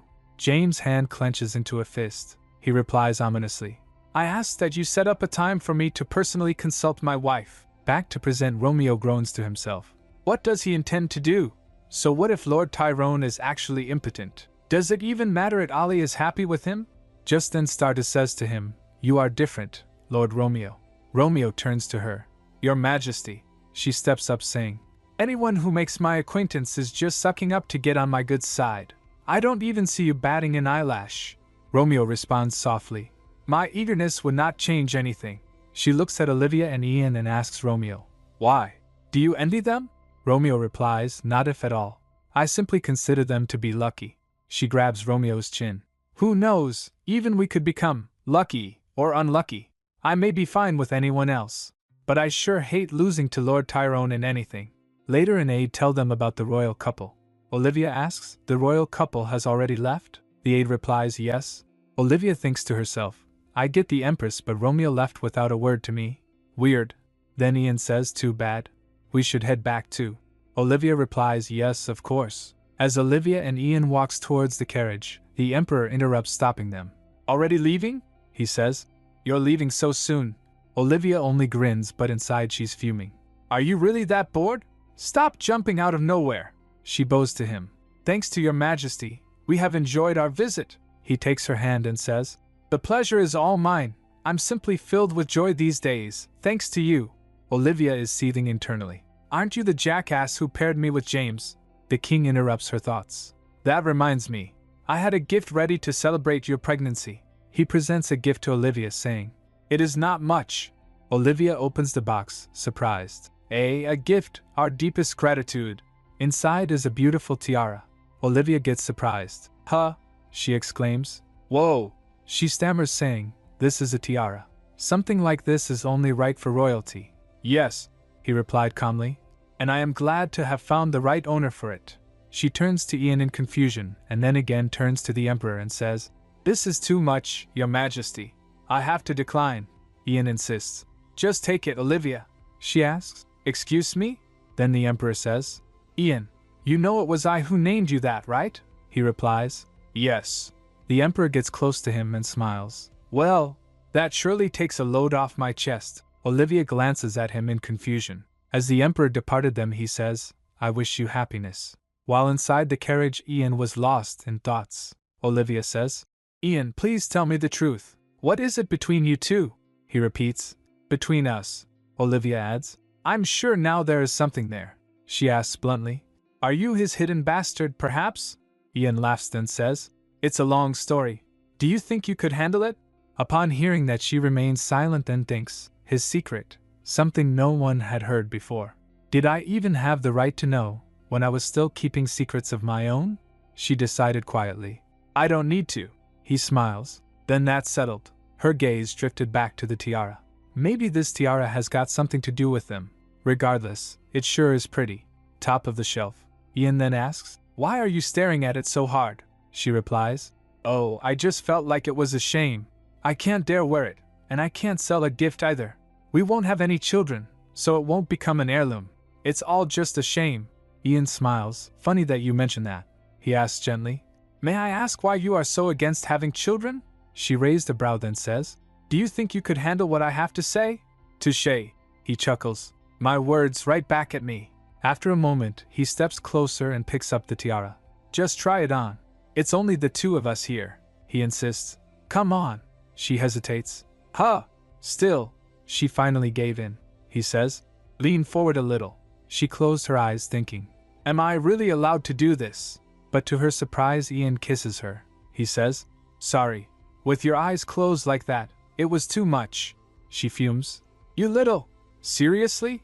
He then chuckles and says, seriously though, lean forward again. I'll really put it on this time. Olivia clenches his fist, saying, keep that promise. He replies, understood. She felt his fingers gently settle the tiara in place. As he puts it on her, she looks amazing. He gets stunned for a moment. It looks great on you, he said softly. I feel myself falling for you all over again, she says. Stop it. No need to lie. He gets close, caressing her, and says, I'm serious. You're beautiful. Her cheeks warmed despite herself. As they reached their mansion, Ian ordered his servants. We will not need anyone on call. Seeing their hand in hand, the maid squealed. Yea.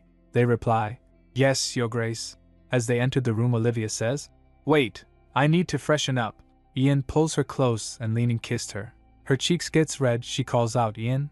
He smiled softly. I thought you were scared. Why are you permitting me now? She replies, smiling warmly. Just because I love you. Upon hearing that, Ian thinks for a moment, then he grabs her and takes her to the bed. Olivia gets surprised for a moment. They kissed each other passionately. Then they did the deed. Later they lay on bed, thoughts drifting. I still wonder, how on earth did we get from being strangers to this? Her fingers brushed his hair. He rubs his head against it and says, Olivia, running into you. It all just feels like a dream. I dare to imagine what would have happened if I had ignored your letter and never met you. I wonder the same thing, she admitted quietly. What if I had given up on everything and decided to remain at the Parnell estate? What if I had entered a convent, or packed my life and fled in the night? Then I would have never gotten the chance to meet Ian, he says. I feel the same way. While in sleep, the words echoed heavy with memory. Dear wife, James calls for her. Dear wife, dear wife, dear wife, Olivia replies. James, don't call for me, she asks him. What was I to you? Why couldn't you have warmed up to me even once? There's no point in any of it now. As he reaches out for her again, she pulls her hand and says, Our ties as husband and wife have long been severed. As she said that, the figure of James faded away. Then she says, You with your life, you don't even know me, she told herself. Stop holding on to all of this. Next day, she groaned as dizziness washed over her. She was exhausted and spent. She thinks, Goodness gracious, just like our first night. Not that I mind doing it with him, but my body isn't going to be able to handle this for long. And Ian hounding after me every single time we do this. She sniffs herself. I need a shower, Ian offered. How about I bathe you, Olivia? That's not what I meant, she replied, exasperated. I meant for you to head to your quarters. How could I? He said, amused. Leaving my exhausted wife all alone? His tone softened. Let me bathe you, have you all freshened and dried, then laid comfortably in bed. Her heart raced as she heard that. A few moments later again she was groaning lying on bed. I let him bathe me, freshen me, dry me, and lay me properly in bed because I didn't want to wake the servants in the middle of the night. But how mistaken I was. They did the deed in Bath. She thinks, embarrassed. The sounds must have bounced off the tiles, ringing through the entire estate. And besides, why wasn't he even the slightest bit exhausted? As her back hurts she droops, so he asks, My gosh.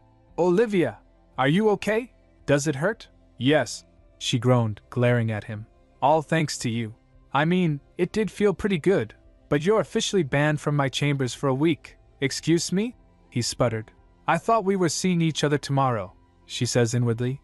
Good Lord, grow some common sense, she fumes. Hey, I'm not built like you, Ian asks thoughtfully. So, are you saying I went a little too strong? Yes, she snapped. You went until I fainted, he replies. Understood. It's a shame I can't spend the night with you, but it will have to do. Why don't you come find me when you want it? She asks. When I want it? He kissed her and says. Yes. Whenever. He paused, then softened. One moment.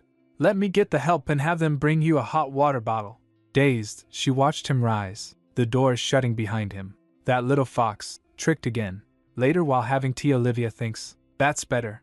Ramana calls her, Madam. A message from the Alkesis estate? Olivia asks. From Romeo. As she grabs the letter she thinks, he had been on my mind after we parted that way yesterday. She unfolded the note. As she reads the letter, tears started dripping from her face. She reads, Make sure you stay happy, Ollie. She felt touched. Meanwhile, Romeo recalls his interaction with the crown princess. Starters asks, Who knows? You and I could be lucky too. Or maybe not. Do you care to test it out? She grabs him and kissed him.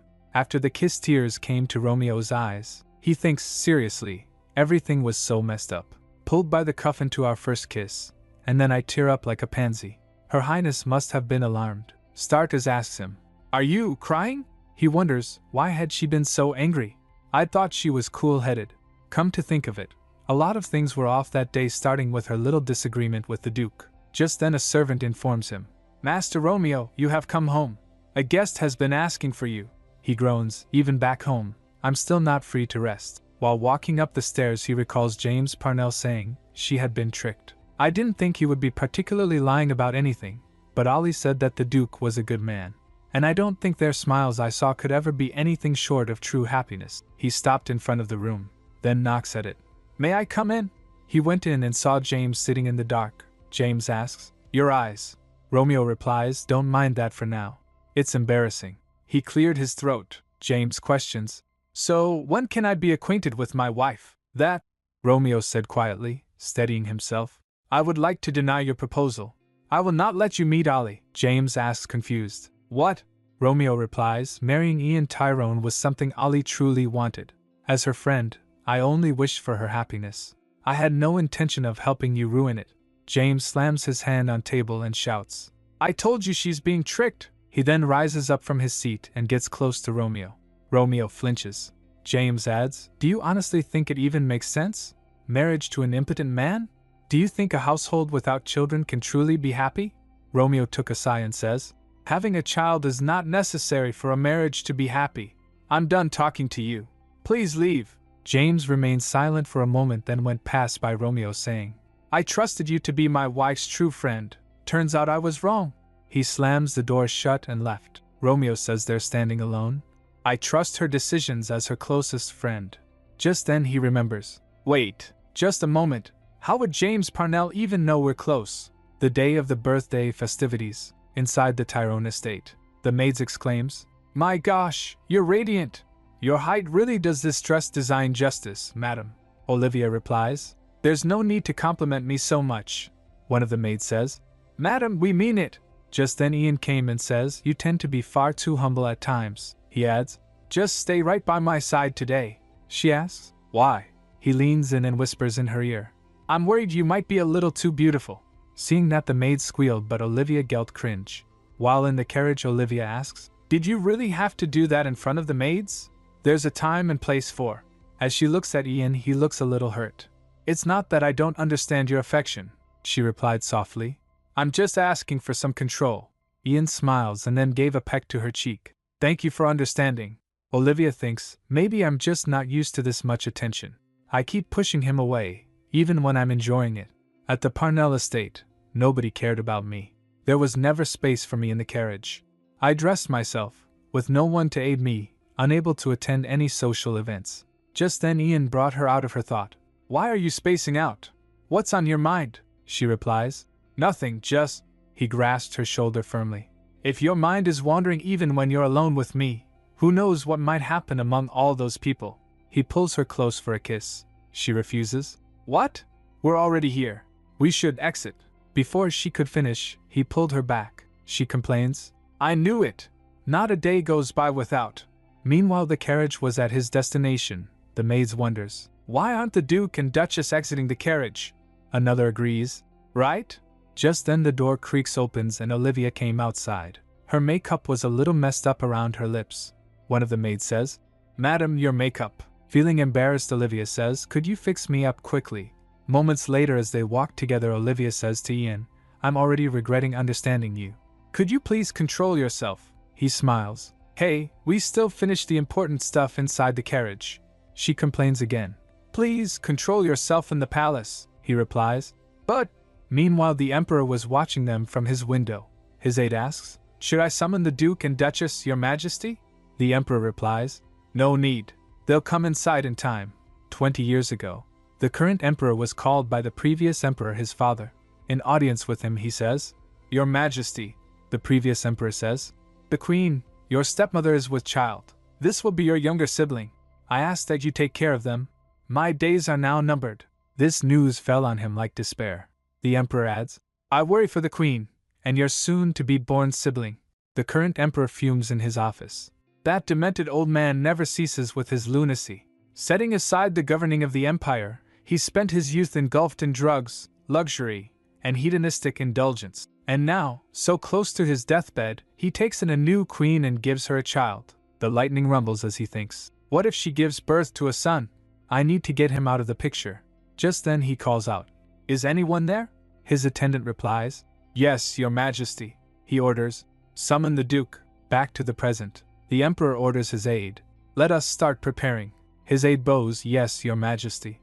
Just then Ian asks Olivia, You asked whether there was something between the Emperor and me. She replies, Yes, I did. He says, Your suspicions are correct. There is a story between us. I intended to keep it secret, carry it to my grave, but it seems he plans to announce it publicly today, so I hope you won't be too alarmed by the news. Olivia looks at her for a moment, looking all serious, but the next moment she says, You two aren't lovers or anything, right? Ian replies, No. A long silence followed. Olivia wonders, Then what? As they were about to enter banquet hall, Olivia remembers this place. I only remember entering it alone. Always alone. But now, thinking that, she grabs Ian's arm. The announcer calls out, The Duke and Duchess, Lord and Lady Tyrone. The announcement rang through the hall. Olivia smiles, thinking, I am no longer the pitiful Lady Parnell. While in the hall enjoying food, drinks and the music, the attention was inevitable. The whispers, the staring. Olivia thinks, I've lived long enough to remain unfazed by such idle talk. Ian murmured, You're doing better than I expected. She laughs. Honestly speaking, my legs are turning to jello. He replies softly, Then let them give out, she asks. Huh? Why? He adds. So I can sweep you up and carry you to the resting chambers. Olivia just stares at his nonchalance. He says, If you keep staring at me like that, she whispers to him. You'd want to kiss me? She caught what was on his mind, so she frowns. Oh, grow up already. He truly doesn't change. The onlookers murmurs to each other. I've never seen Lord Tyrone like that. Maybe the rumors are true. They were dating all along. Someone noblewoman giggles. Then the stories about their steamy first night in the palace. A faint frown crossed Olivia's face. I can hear you. Just then she saw the same red-haired woman. Olivia remembers, the woman I saw at the Amaranti restaurant. She turns to him. Ian, tell me the truth now, and I promise I won't be angry. He replies. Yes? She says. That woman who... Before she could finish, a booming voice cut through the hall. Make way for His Majesty, the Emperor! Ian turns towards the announcement. Olivia groans, perfect timing. As the Emperor walks, the audience bows. He went up to the dais and began. At ease, everyone. Ian and Olivia also bows. Then the Emperor calls out with open warmth. Dear sister-in-law! Olivia gets shocked to see him waving towards him. The murmurs erupts in the audience. Sister-in-law? I knew he cared deeply for Lord Tyrone, but it's her second marriage. It just isn't right. Olivia sighs. I knew it. The Emperor announced with a thin smile. Thank you all for attending the birthday celebration of an old man. I am pleased to share wonderful news on my birthday. Princess Startes and Lord Romeo Alkesis have decided to be engaged. Another wave of murmurs rippled through the crowd. The Emperor huffs, then claps his hand. A priest brought the engagement rings. Behind him the crown princess and Romeo came. The Emperor says, let the couple come forth. The people in the crowd exclaims, Whoa, they're getting engaged on the spot? Olivia thinks in her mind. A crown heir's engagement has never been so simple. It must be the Emperor's intention to hasten the wedding and pass on the imperial crown. The pair stepped ahead. The Emperor calls out the vows. Do you swear to remain loyal to one another? Yes, Romeo and Startes both answered. Then they put rings on each other's finger. Then the Emperor calls Startes. She replies, Yes, Your Majesty. The Emperor's gaze sharpens slightly. If there were to be another in line for the throne, someone who challenged your seat, what would you do? Again the murmurs started. Another in line? The murmuring grew louder. What does he mean? Startes replies, I would, of course, edge them out fair and square. No one will ever be any match for me. The Emperor smiled wholeheartedly. Good, very good. It is surely my greatest joy to have fathered such a reliable heir, and to have found her a suitable partner. Meanwhile Olivia wonders, why did he ask something like that so suddenly? What is he even thinking? Then the Emperor continues, I'm afraid I have yet another surprise announcement for you all. A tight clench of his hand followed. I've had to make a rather stern decision as of late. As much as it reveals things about me, it was something I could no longer avoid. After a slight pause he announced, Everyone, the Duke Ian Tyrone is actually my youngest baby brother. Everyone gets shocked upon hearing that. The Emperor stares at Ian, who remains quiet. The Emperor continues, My own greed kept me from granting him the rightful title he deserved, but I've decided it is time that wrong was corrected. You two, would you come forward? He extends his hand towards Olivia and Ian. Olivia was frozen in place. It's all right. Ian clasped her hand and murmured, Let us go. Olivia thinks, I knew there was something unusual between them, but the Emperor's own brother. Both of them bows their head in front of the Emperor. The Emperor added warmly, Such a decision is thanks to you, dear sister-in-law. Not at all, Your Majesty, she replied calmly. All I did was spread a scandalous ballad through the streets. There's no need to be so humble, madam, he said. I'm already guilty of taking from him everything he could have enjoyed as a member of the royal family. But the moment I realized I was also keeping him from the happiness of a wife and children, it opened my eyes. Olivia glances at him and thinks in her mind, in the past life, Ian Tyrone never changed his title. His imperial bloodline was never revealed. But now the face that he was married, and having children must have changed the Emperor's mind. My own actions had caused this much of a difference, Ian said quietly. It would have been best for you if you had ended my life as well, Your Majesty. I'm simply grateful to have lived long enough to enjoy this happiness, the Emperor says. Do not speak like that, Ian. Olivia concludes, so the tiara he gifted me, that too, must have been part of his intent. He wanted to officially declare Ian as part of the imperial bloodline. Then she remembers Ian's word. It's a long story. Do you think you can bear it? I'm actually glad they passed away, she thinks. Now I understand why he said those things. Ian, how difficult it must have been, carrying this alone. She grasped his hand and smiles at him warmly. The Emperor raised his voice. From this day forth, I proclaim that Ian Tyrone shall be restored to his rightful title.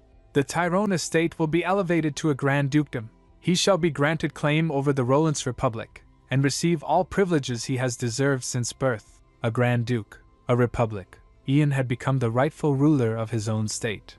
And Lady Olivia Tyrone, the Emperor continued, turning to her, you are now the Grand Duchess. I ask that the Duchess show her people her utmost hospitality with her new title. Olivia exclaims in disbelief. Grand Duchess. She thinks, how could my life change so drastically? She bows her head. My deepest gratitude, your... Just then someone called out. I object, your majesty. Upon hearing that voice, Olivia remembered whom it belonged. In her heart she prayed, no way. He is someone who shouldn't be here. Murmurs rippled through the hall as the person stepped forwards. Murmurs spread like wildfire. That is, how is that person here? As the person was coming forwards, Olivia remembered Romeo's word. Your ex-husband is currently in the capital. Olivia turns to see. Did you really think running from your struggles would be that easy? James Parnell was standing there. He says, dear wife, come to me. Olivia recalls her past and thinks, how had I forgotten about this man? This man who haunted me, followed me all those years. James Parnell.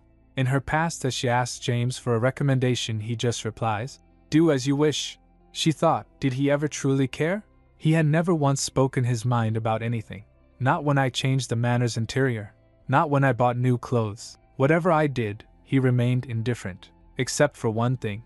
I can't help myself. Back to present, James calls out, dear wife, come to my side. Olivia trembles upon hearing that. Ian glances at her trembling. James again calls, dear wife, what is the meaning of this? Ian's voice cut in sharply. Can't you see you're frightening Olivia? I understand that the proof of annulment has made its way to the Northern Territories. The lady standing before you is now my wife, the Duchess Olivia Tyrone. You should know better than to call her wife. Ian's hand tightened protectively around Olivia's. Olivia smiles, feeling touched. She resolves. Right. Time to get my head straight. This is my new reality. I can't be pushed around like before. Does a proof of annulment hold any validity? James continued evenly. When I never stamped it with my seal? Whispers rippled through the ballroom. What is he talking about? No way. Does he mean? Then what do you make of the annulment document I hold? Ian countered. Are you accusing me of forging a document approved by the Emperor himself? James flinched as he heard that. Olivia thinks, having been stationed in a war zone at the time, James would never have stamped it personally. It had clearly been the doing of those three jackasses. They must have sealed it themselves, eager to rid the household of me. But falsifying a noble family seal carried a minimum punishment of 10 years imprisonment. His mother's would pay dearly. Being the mother-loving good son he is, would he let that pass? James then spoke. The culprits who dared to use the Parnell seal without the permission of the head of the household have already been taken into custody, your majesty. Upon hearing that, Olivia gets stunned. It can't be. James? The man who never defied his mother's? Who endured every unreasonable demand? She glances around. Now that I think about it, I haven't seen those jackasses anywhere in the ballroom. It's unlike them to miss such an event. She wonders, did he really? Why is he going this far? At this point in the past, we're nothing. She faltered, thinking all about it. Ian steps up. Even if that may be the case, Olivia and I are officially married couple who have wed. Wed? James' expression darkened. He clenched his fists. So that's what you call this act of plunder? Ian replied coolly. Plunder? You exaggerate, Lord Parnell. James points. If you had even a sliver of conscience, you would know you are currently not in the right. Olivia frets. Things are really no looking right. This is bad. Legally, the marriage to Ian is valid. Proper procedures were followed. But if someone insisted on digging to the very root of the matter, things could become messy in an instant. She wonders, since when was James Parnell opinionated? It's almost like I'm looking at someone else entirely. Just then the Emperor intervened. It is joyous to see you after so long, Lord Parnell, he interjected smoothly. You have changed during your absence from court. Hearing that another man has taken one's wife, James replied evenly, is bound to change a person, your majesty. The Emperor looks at her, then says, let us refrain from using such expressions. The Emperor warned. The Duke has committed no wrongdoing. All proper procedures were followed.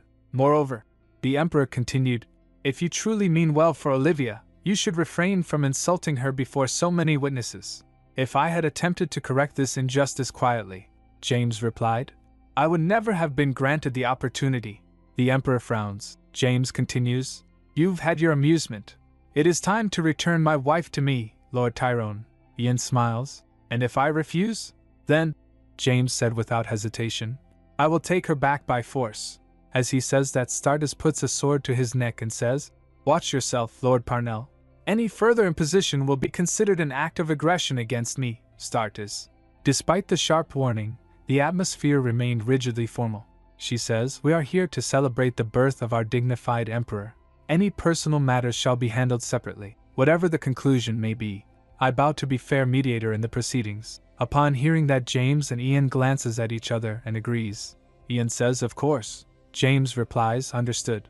A murmur rippled through the hall as they left. Truly, what a day. No one could have imagined things turning out like this.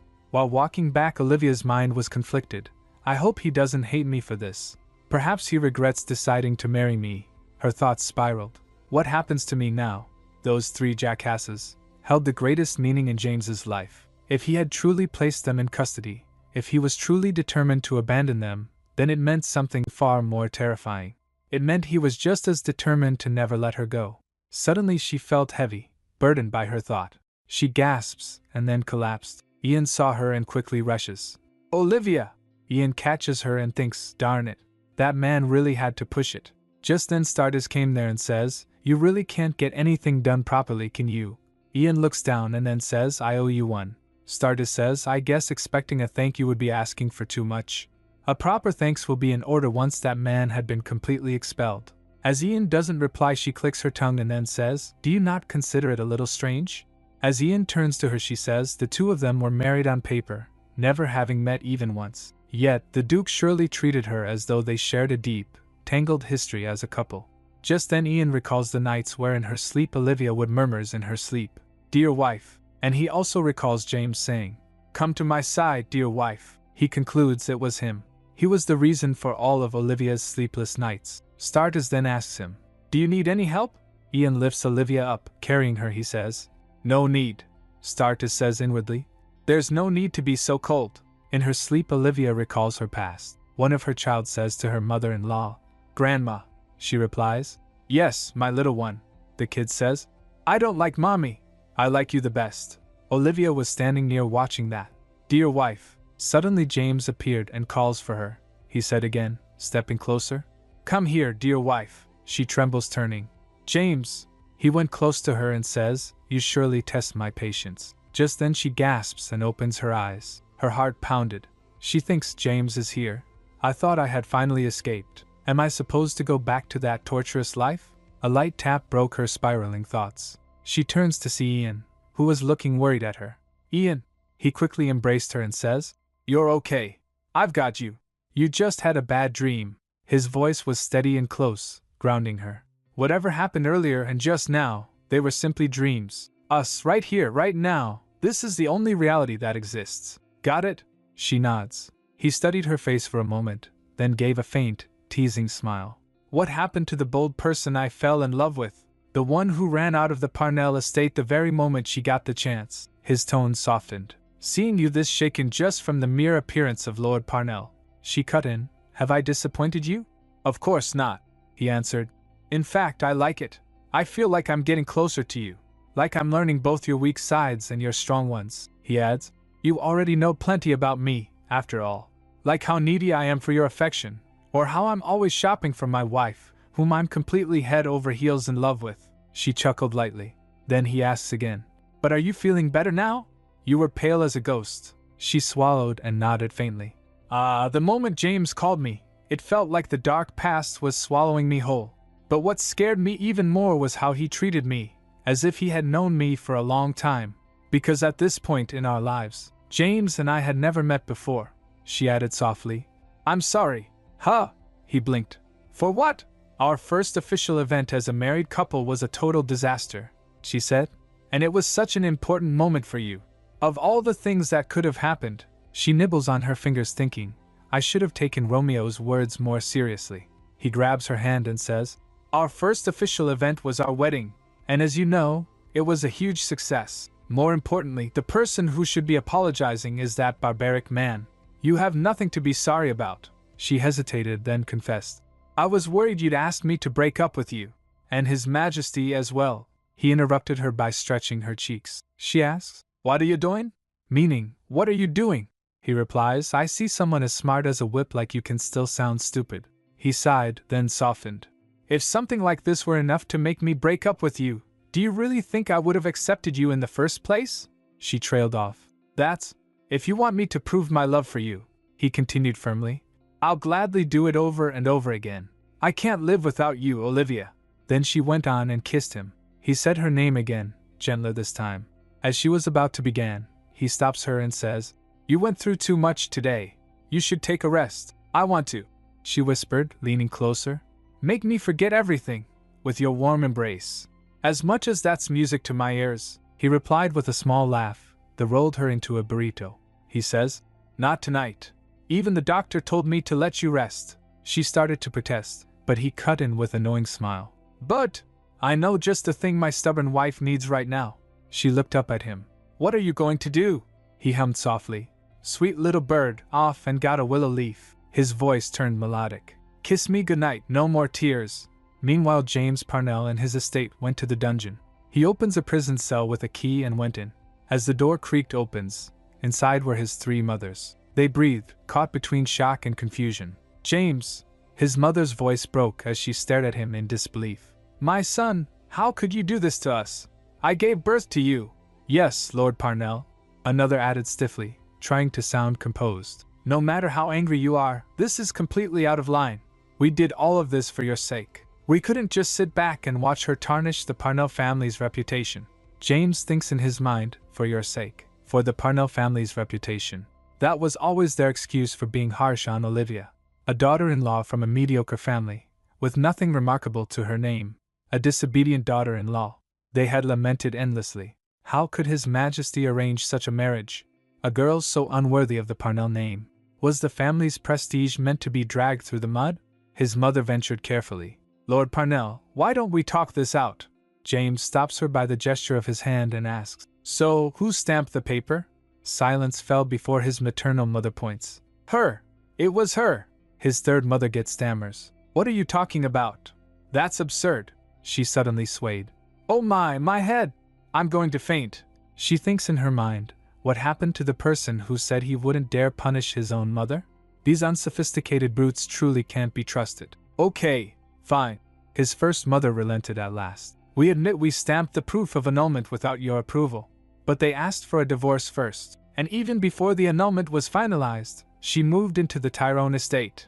James's jaw tightened. He clenches his fists thinking, "No, she's not the type of person to do such a thing. This had to be his doing. He must have done something to Olivia. I'm not going to let him get away with it." Seeing him in anger, his mothers felt chills. "Besides," his first mother pressed quickly, "she's just a girl you've never even met before. So, Lord Parnell, go back to the north. Complete your mission and make our empire proud. As for your second wife, we'll find someone well-behaved and worthy of the Parnell family. So don't trouble yourself over that." She thinks in her mind, who would have expected such defiance from someone as obedient as him? Perhaps it would be best to send him back north to cool off there. "Do our empire proud?" James let out a hollow scoff. "You people truly know nothing about me. Who do you think asked His Majesty for Olivia Florence?" His voice rang through the cell. "It was I. Everything I did for this country, it was all for my dear wife." Before anyone could respond, a servant hurried in, bowing deeply. "Your Grace, a letter has arrived from the Tyrone estate." James took it at once and opens it. "Let's meet up as soon as possible and settle this matter. Olivia Tyrone. Just as I wanted," he thought. "I'll get her back, no matter what." At the Tyrone estate, Olivia sits in his office as Ramana approached. "Madam, I've sent the letter to the Parnell estate," Olivia replied calmly. "Good. We'll see what he writes back," Ramana adds. "I don't know if dealing with Lord Parnell directly is a good idea." "Don't worry," Olivia said evenly. "I can handle myself." Just then another maid came. "Madam, you have a visitor." Olivia wonders. "A visitor?" Down at the stairs Romeo was standing. He was visibly distraught. He apologizes. "I'm so sorry, Ollie." Olivia approaches him in confusion. He kneels and says, I had no idea he was such a reckless person. If I had known, I would have done something, but it's all my fault. Strike me until you feel better. He nearly threw himself at her feet, wailing dramatically. Romeo, calm down, Olivia said, flustered. Calm down and let's talk about it. Just then a firm voice cut through. Lord Alkesis, there are eyes watching.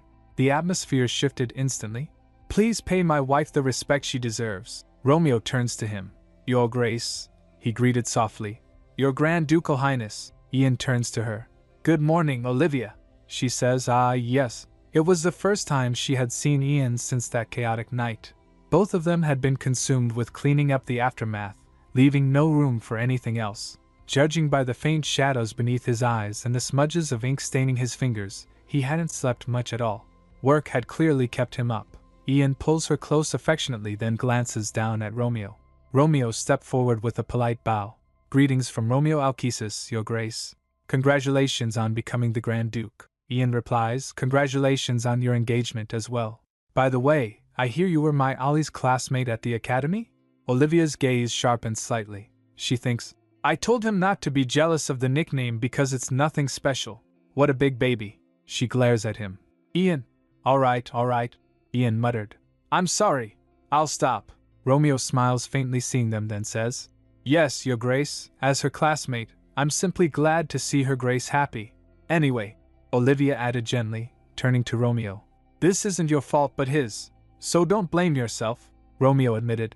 But I can't help feeling this could have been avoided if I had done something. You did, Olivia said firmly. You warned me about him. You told me my ex-husband was here in the capital. I just didn't take your words seriously. As far as I knew, he was serving the Empire in the north. I never imagined he'd show up at the celebration. So none of this is your fault. Ollie. Romeo's eyes softened, and he was about to cry. Olivia says internally, he's such a kind-hearted soul. Then she asks, Is that why you came here first thing in the morning? Have you eaten? He replies, Not yet. Then join us for breakfast. She offered smoothly, then turns to Ian. You haven't eaten either, have you? Ian grins, then adds, I always have room for seconds. Olivia stared at him. What kind of answer is that? Their light-hearted moment was interrupted by a Ramana rushing in. Forgive me for interrupting, but there's another visitor. A familiar voice rang out as the doors flew open. Sister-in-law, Your Majesty? Olivia blinked in surprise. What are you doing here? I was worried sick, so I had to drop by. The Emperor declared dramatically. Sister-in-law, you're not going to dump our dear Ian like a sack of trash and run back to Lord Parnell, are you? I'm not stamping anything anymore, he added hastily. The Emperor's seal is irrevocable. Irrevocable, my. Olivia thinks dryly. You already retracted that stamp once. Ian took a sigh and scolded. You can't just barge in here like this. The Emperor protested. Don't be so hard on me. Olivia felt a quiet wave of relief. She had feared he might resent her after all. His own brother had become the laughingstock of the capital, and he had every reason to be upset. Yet he wasn't blaming her at all. I would never do that, she assured him gently. So please don't worry, Your Majesty. Phew, thank goodness. He sighed in exaggerated relief. 'Cause you're already family. That word struck with her, family. She recalls her past where her mother-in-laws would sneer. That's a part of our family now? So embarrassing. Thank you, everyone, she said sincerely in her mind. But she knew one thing: she needed to end things with James once and for all. A few days later, Olivia sat before her vanity as her maid prepared her attire. Madam, I'll help you get ready, Olivia says. Thank you. A letter rested open on the table. All right. I'll see you at Aramir tomorrow. James Parnell. Olivia thinks, choosing Aramir. For once, he had made a clever decision. The cafe was known for its open layout, wide seating, little privacy. It was precisely the kind of place where whispers traveled fast. That was why Ian and Olivia had become the talk of the town after being seen there together. At present, the entire capital had its eyes fixed on three people: Grand Duke Tyrone, Lord Parnell, and Olivia herself. Under such circumstances, selecting such a public venue could only mean one thing. He was trying to make her look foolish. Madam, her maid asked softly, which dress would you like to wear today? Olivia's reflection met her own steady gaze in the mirror. She says, something fancy. After getting ready, she set out to meet James. A wave of murmurs followed her the moment she stepped into Aramir. Look, it's Lady Tyrone, Sure, it's Grand Duchess Tyrone now. The whispers brushed against Olivia's ears like needles. She was already starting to feel drained. If she had properly ended things with James from the very beginning, none of this spectacle would have happened. She had thought he was nothing more than a puppet, manipulated by those three fools in his family. Never, not even once, had she imagined he was capable of acting on his own like this. It was a mistake to assume anything about anyone. But she resolved, but it's okay. Without his sword he's no match for me. Welcome, Your Grace, the attendant greeted with a bow. Your company is already here. Just then Olivia recalls his previous interaction with the attendant where he had asked, "Do you have a reservation, ma'am?"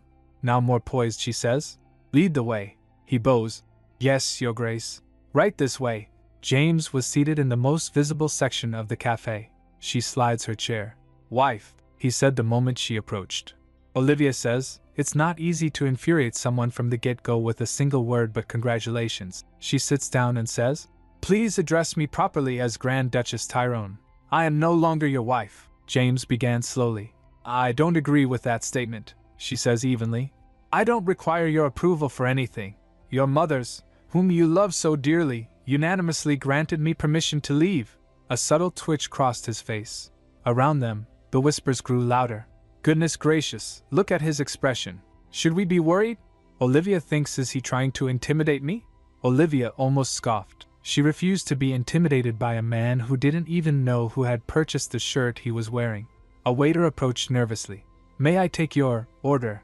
He puts down the drinks and says, "I'll return once you've decided." Olivia puts up the glass and gulps it down, thinking, tea? With him? He doesn't even deserve the complimentary water. "Anyway," Olivia said, folding her hands neatly, "as commander, shouldn't you be in the north?" "We captured Gale, the leader of the Celts," James replied evenly. "The north will remain safe for a while, even without me." Her composure nearly cracked.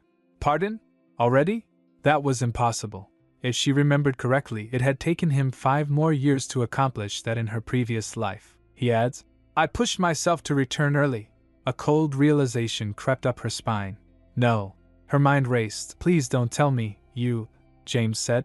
"I hurried back because I wanted to see you as soon as possible, Olivia." Her fingers trembled despite herself. "Why all of a sudden? You can't do this to me after everything you've done." "How so?" His voice remained steady. "We barely know each other," he replies. "Regardless, I still consider you my wife. So come back. Grand Duke Tyrone's obviously just playing you." Olivia almost laughed. Ian's face surfaced in her mind. His sincere compliments, the soft concern in his voice. "She thinks," Ian whispered sweet words to me endlessly. I had never heard such words before, so I was constantly in doubt, and I'd even feel uncomfortable. But that's ancient history now. I know how sincere he is. "Watch what you say," she said sharply, her hand clenching. "Grand Duke Tyrone has been nothing but sincere with me." James's jaw tightened. "But he's..." She interrupts, impotent. James turns his head. "Yeah?" She replies, "What about it?" "It doesn't matter." "Of course it matters," he shouts. "A life without children is bound to be miserable. A marriage is incomplete without procreation." She let out a quiet scoff and rose from her seat. "We're done here. Incomplete without procreation?" She thinks, "If that were true, I should have been the happiest woman alive in my previous life." "I didn't come here to hear you out," she continued coldly. "I called you here to listen to me." She picks the glass of water and splashes it on him. "And this is what you get for being rude. I won't repeat myself, so listen carefully. Our marriage is over. Let's ensure we never run into each other again, even by accident." Saying that, she left, leaving him there. Meanwhile, Ian was also there with Kenan in disguise. He glances at James, who was still sitting in his place. He heard James mumbling, "I'm not giving up on you." From a distance, Ian whispered, "He doesn't know when to quit." Kenan asks, "Why didn't you intervene, Your Grace?" "I promised Olivia," Ian replies calmly. "I told her I wouldn't follow her this time." He recalled her words, "This is something I have to do on my own, so I'd appreciate it if you didn't interfere." He had replied, "Yes, my love." Kenan asks, "Then what exactly are we doing right now?" Ian says, "Shut it." Kenan reached for the table anyway. "Might as well enjoy some free tea." As the liquid swirled in a cup, his eyes flicked toward the retreating figure. James Parnell. "Looks like he's not going to give up easily." Then he says, "Kenan, get up. We're leaving." Kenan replies, "But..." "I just poured myself a cup." Ian rose, irritation simmering beneath his composed exterior. I need to get home before Olivia does so she doesn't get suspicious. Kenan silently says, trembling with anger. I swear, one day I'm going to spit in his tea. When they reached their estate, Ramana greeted them and told, Welcome back, Your Grace. Her Grace said she was tired and went up to her room. Ian replies, I see. He looks up looking sad. In her room, Olivia lies on bed. James's voice echoed in her head, sharp and accusing. How can you move on like that? Is marriage just a joke to you? No, she had replies. Marriage is no joke, and neither is divorce. She questioned, in fact, what did you do to save our marriage? When I wrote to you for help, how did you respond? Please do not cause further division in the household. Listen to what my mothers have to say. So I did exactly that, Olivia told him calmly. I listened to your mothers and left the Parnell estate. Our relationship ended a long time ago. She exhaled. I'm sick and tired of him. Just then someone knocks at her door. She gets surprised to see Annie. Annie calls for her. Olivia? Oliva quickly says. Come on in. To what do I owe this pleasure? Annie steps closer saying, I heard something happened during the birthday celebration, but, she fidgeted adding, both you and His Grace seemed really busy, so I didn't know how to bring it up. Olivia asked gently, Did you hear about it at school? As she doesn't say anything, Olivia hugs her and says, You poor thing. I'm sorry I made you worry. No, Olivia. You have nothing to apologize for, Annie said quickly. I just wanted to check on you to see if you were doing okay. Then Olivia asks, By the way, how's school? Are you enjoying herbology? Yes. I'm having a blast, Annie replied enthusiastically. I'm really glad I followed your advice. How do you know me so well? Olivia chuckled. Well, I am your sister. In her previous life, Olivia had never realized Annie had such a talent for herbology. She thinks, I only found out about it after Annie moved into the Tyrone estate in this life. I might just be doing all of this for my own satisfaction. And don't worry about the birthday celebration, Olivia added.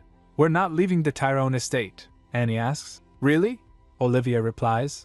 Yes, really. I mean, unless we're forced to move to the capital. After all, my husband is the Grand Duke now. She laughed lightly, and Annie joined in. I just want you to be happy, Olivia, Annie said softly. You deserve it, after everything you've been through. And the same goes for you, Annie, Olivia says internally. I won't let her follow in my footsteps, she vowed silently, especially after what had happened today. Later Olivia went to Kenan. Kenan, he replies. Yes, Your Grace, she says. I need you to find someone, he asks. A person? Yes. He works at the Information Guild in the capital, Olivia said, her gaze sharpening with resolve.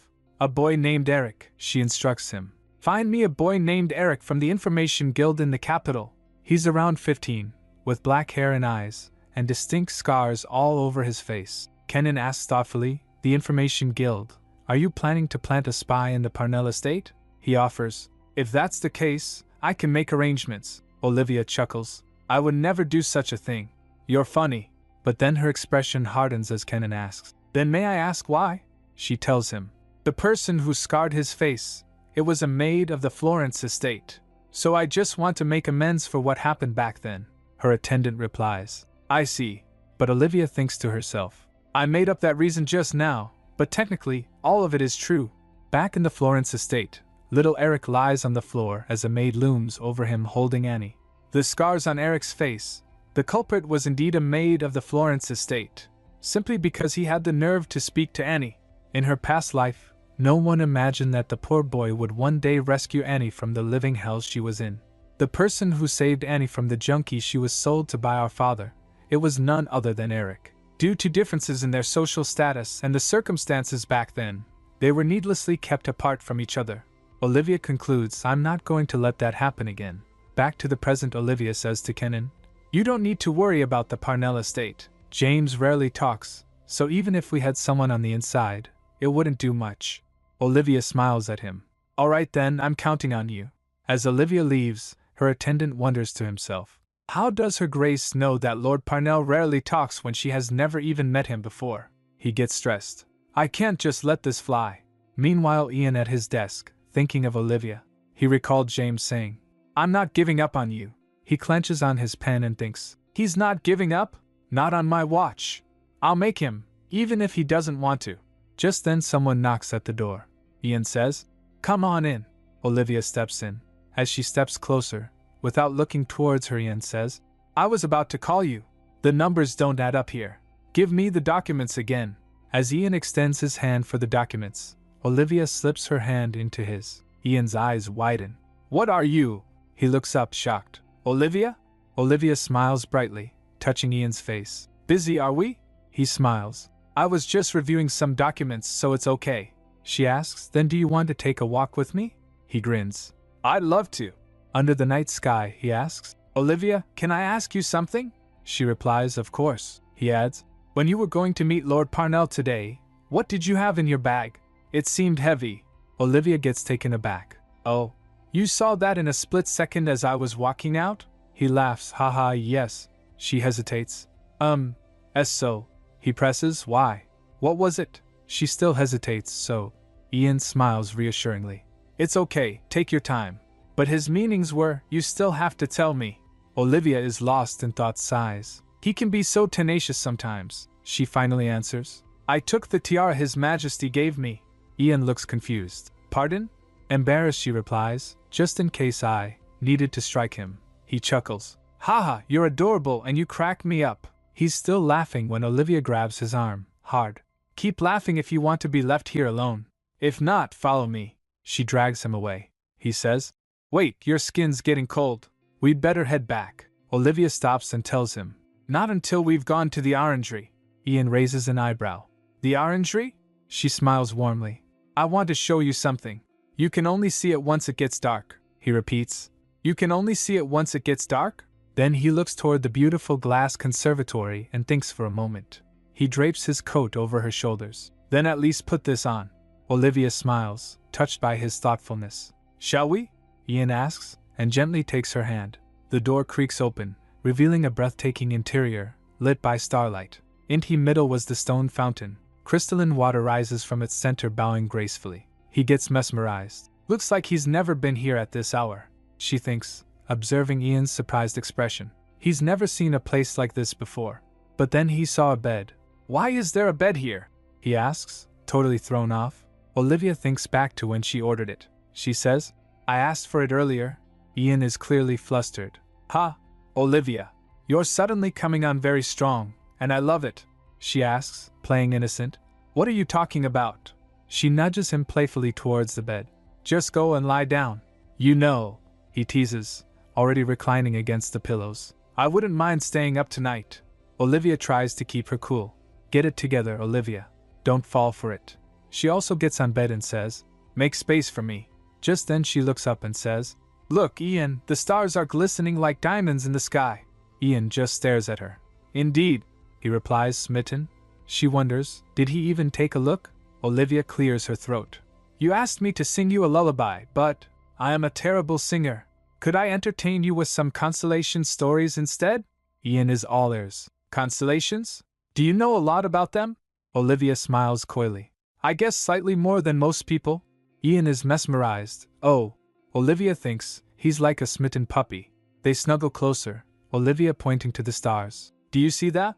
If you connect those stars together, you get the Cygnus constellation." Cygnus means the swan in Latin. Doesn't it actually look like a swan soaring through the sky? Also, and then, Ian drifts off to sleep. Olivia smiles. "I knew you'd fall asleep right away." She sighs softly, looking at his sleeping face. "You're not much of a sentimental soul." Olivia reflects on Ian Tyrone. "Someone who always treats me with respect. Someone who always trusts and supports me no matter what I say. Despite his position of power over me, he never once took advantage of it." She remembers his words. "I'll stop if you want me to." She thinks, that's exactly why James and I weren't meant to be. They snuggle together under the stars. The next day, Olivia sneezes. "Achoo! Ugh, my head's throbbing and my throat's scratchy," she groans, lying in bed. "Olivia," Ian says, rushing to her side. Looking at him, she thinks, didn't we sleep together in the same greenhouse? Here I am, looking half dead. But why does he look even more handsome today?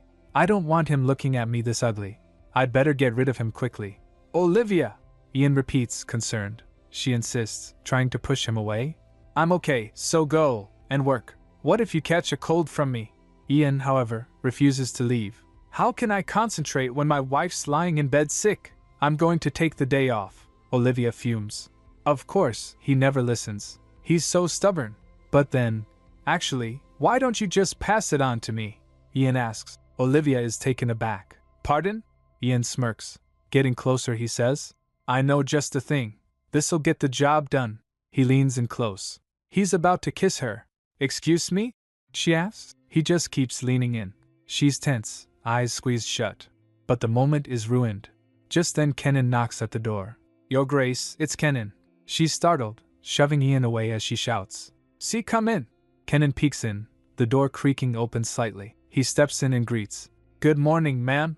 Oh, you're here too. Ian is clearly annoyed. Kenan, you're definitely getting a pay cut. Kenan is confused. Pardon? Kenan looks towards Olivia in confusion. She shakes her head and says internally, Here we go again. But then she plasters on a smile. So what brings you here? Kenan replies. Oh, I brought the person you were looking for. Her eyes widen. You found him? He says. Yes, ma'am. He's waiting for you in the parlor. The boy looks serious, standing by the window. She walks into the parlor, regal as ever. The boy stands stiffly. She approaches him gently. He begins. You're Lord Florence's. She interrupts. So you remember me. She thinks. He was always looking out for Annie, so I'm not surprised he remembers me. He loved Annie from afar for over 10 years and ultimately he rescued her from the pit of despair. Back in the present, she's thinking. The more I think about it, he's perfect husband material. Just then Ian comes in and looks at the boy confused. Olivia begins. Sorry. You must be very confused right now. She explains. I owe this boy a debt, so I asked Kenan to find him for me. Would it be possible for him to start an apprenticeship to become a Knight of Tyrone? Ian and Kenan look shocked. Pardon? She thinks. Asking him to take in a random child. He won't be too keen on that. But Ian is all smiles. I'll make the arrangements right away. She is surprised by his reaction. She smiles. This man, he sure spoils me. The boy also gets surprised. I get to be a Knight of Tyrone? She smiles at him. She says, You're saving up to buy a noble title, aren't you? He's taken aback. Your Grace H, how did you know? And she thinks, Because that's what you did in the past. The boy in front of me, a lowly errand boy of an intelligence guild, he acquires a noble title in a matter of years. Only because he wanted to be a man worthy of Annie. She says, Become a knight and protect my sister. He looks up at her, surprised. Oh, of course. Thank you, Your Grace, he exclaims. Ian smiles at her, but Kenan is suspicious. Later, she's in bed, looking miserable. She sneezes. This is one stubborn cold. Ian is at her bedside. He asks, Goodness, you okay? What did you mean by debt earlier? She explains. Let's just say, my sister owes him her life from before, but simply based on his looks and worn-out clothes, a maid threw the glass lamp she was holding at him. Ian asks, He likes Annie, doesn't he? She replies, Yup, I did my part and gave him an excuse to be with Annie, so the rest is up to him. She thinks in her mind, I'm just trying to help, but what if they don't end up together because I intervened? Well, I'm no god. I can't make everything go my way. All I'm trying to do is make life easier for the people I love so they can be happier. Ian asks. He's got nothing. No parents, no social status, no money. But you're okay with him marrying your sister? She replies. Living with a wealthy noble from a nice family, yeah, she might be happy, but living with someone you truly love, I think that'll make her happier. Ian was touched, so she looks at him and says, Speaking of which, the hand brushes against another. Thank you. Ian looks over at Olivia, sitting in bed. She adds, Seeing him and Annie got me thinking.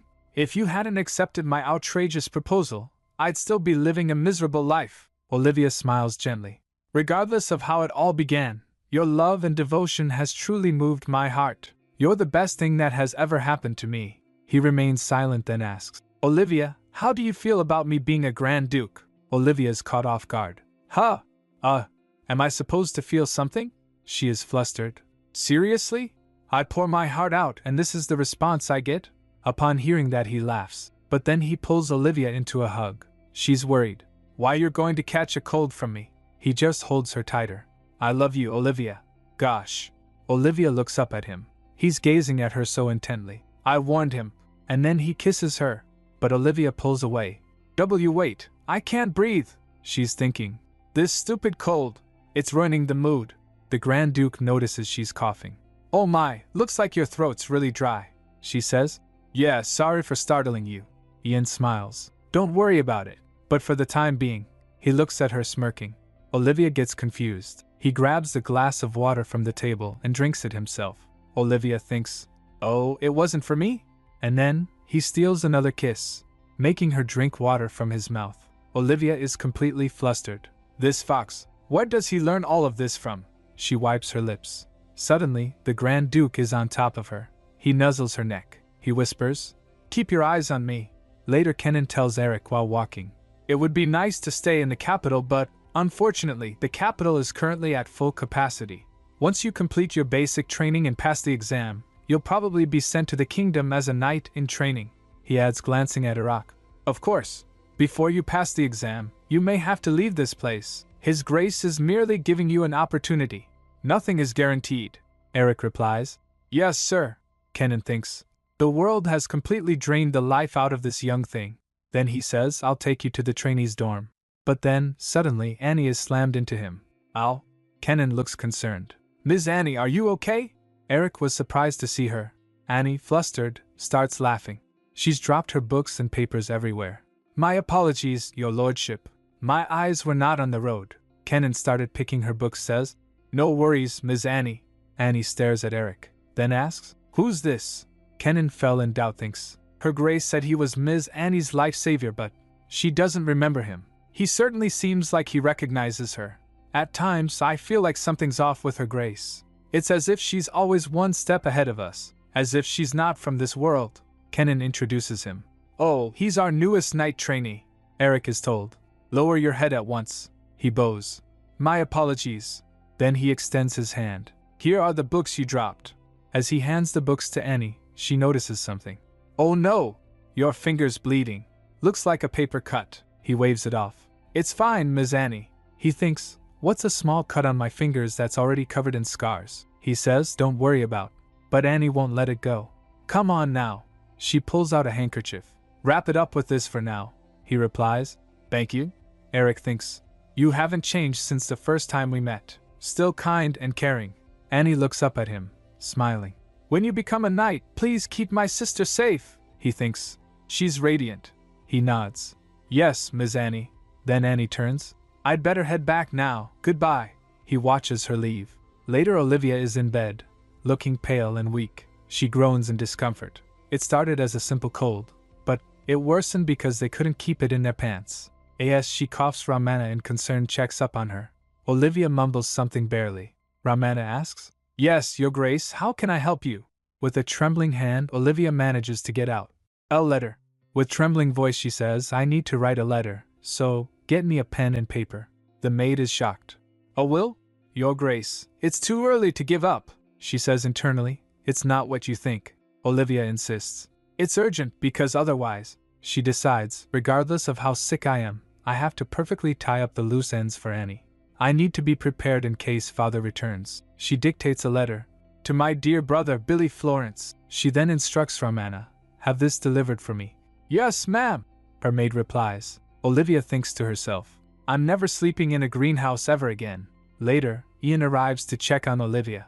"Olivia," he says softly. Olivia, blinking awake, asks, "Ian." He places a hand on her forehead. Looking at his concerned face, she says, "What happened to your face? At least one of us has to stay strong." He pulls her into a hug.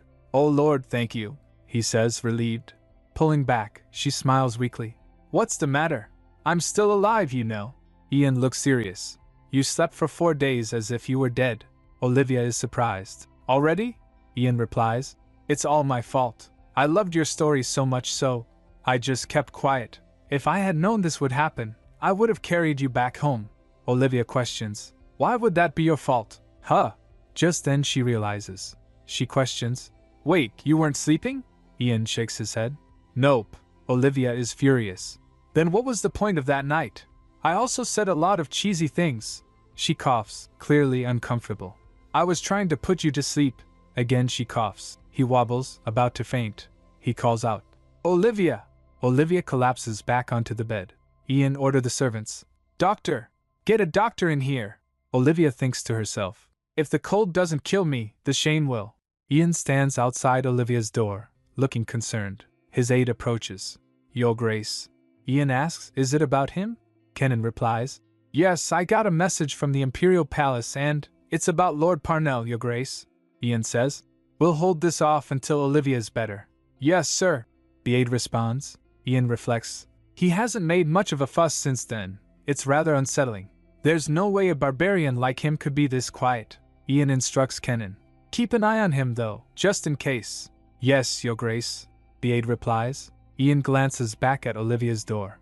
Olivia is asleep, but seems restless. A flashback begins. An older woman tells a young Olivia, keep this necklace safe. That Orsian crystal is all that we have from your father. Before your mother passed away, she said she wanted egg porridge. Apparently, your father used to make it for her. The older woman continues, now that I'm in her situation, I miss her even more. My poor sister, Olivia exclaims, M.O.M. The older woman says, at least may your life be filled with happiness. Back in the present, Olivia's maid checks on her. Just then Olivia in her sleep mumbles, Mom, Ramana asks, yes, Your Grace. Do you need something? Olivia sleepily murmurs, egg porridge. I want egg porridge. The maid looks surprised. The next morning, birds are chirping outside Olivia's window. She blinks awake and saw Ian. Ian sits with a tray. Good morning. I brought you breakfast. He presents the plate. It's egg porridge. Apparently you said you wanted it, Ian tells her.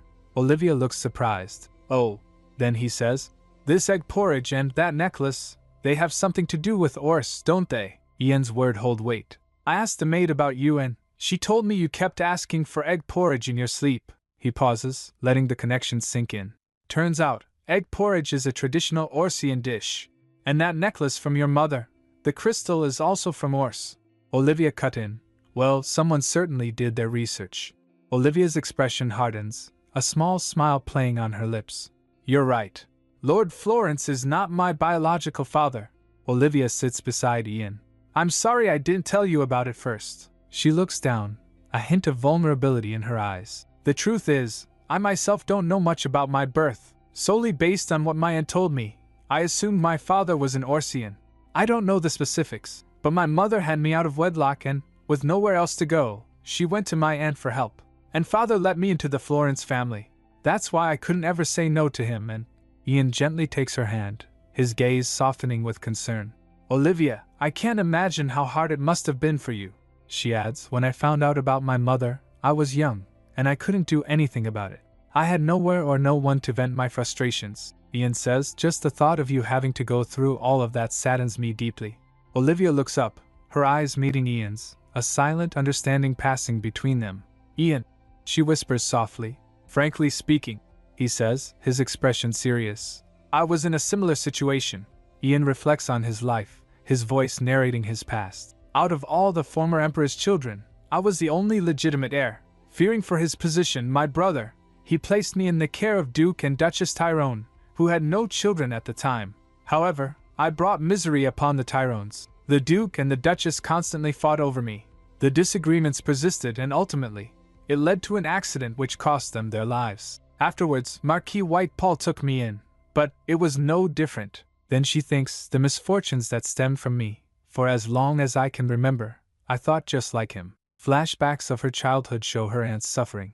How dare you talk back to me? Because of you. I have one more mouth to feed and this is how you treat me?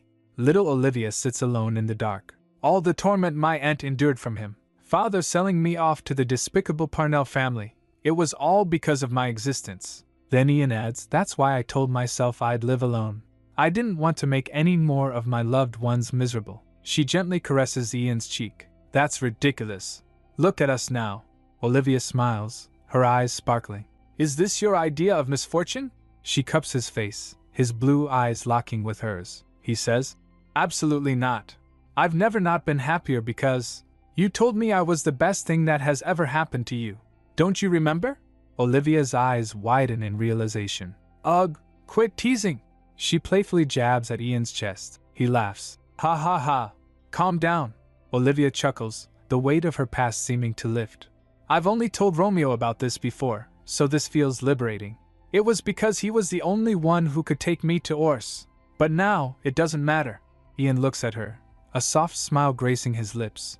Olivia leans in, kissing him tenderly. Even if I don't find my father, even if I can't go to Ors, she pulls back slightly, her eyes full of love. None of that matters because I have him, my husband, by my side. She says, I love you, Ian. Ian smiles, his heart overflowing. So do I. He pulls her in for another kiss, sealing their bond. 4 days later, Olivia stretches, a contented sigh escaping her lips. I finally feel alive again. I am no longer sneezing or sniffling. Remembering later nights, she thinks. Of course, our physician hates us now, but thankfully Ian never caught it from me. Ian sips his tea, a knowing glint in his eyes. What's wrong, Olivia? She complains. Both of us slept outside, and we rolled around together. But it feels a little unfair I'm the only one who got sick. Ian shrugs, an innocent expression on his face. Well, I've always been quite healthy. Olivia's eyes narrow. I hate him. Ian leans back, a teasing smile playing on his lips. Being healthy has its perks, don't you think? Olivia sputters. I don't know what you're talking about. Ian leans forward, his voice low and suggestive. So, it seems like we've finally come to an agreement.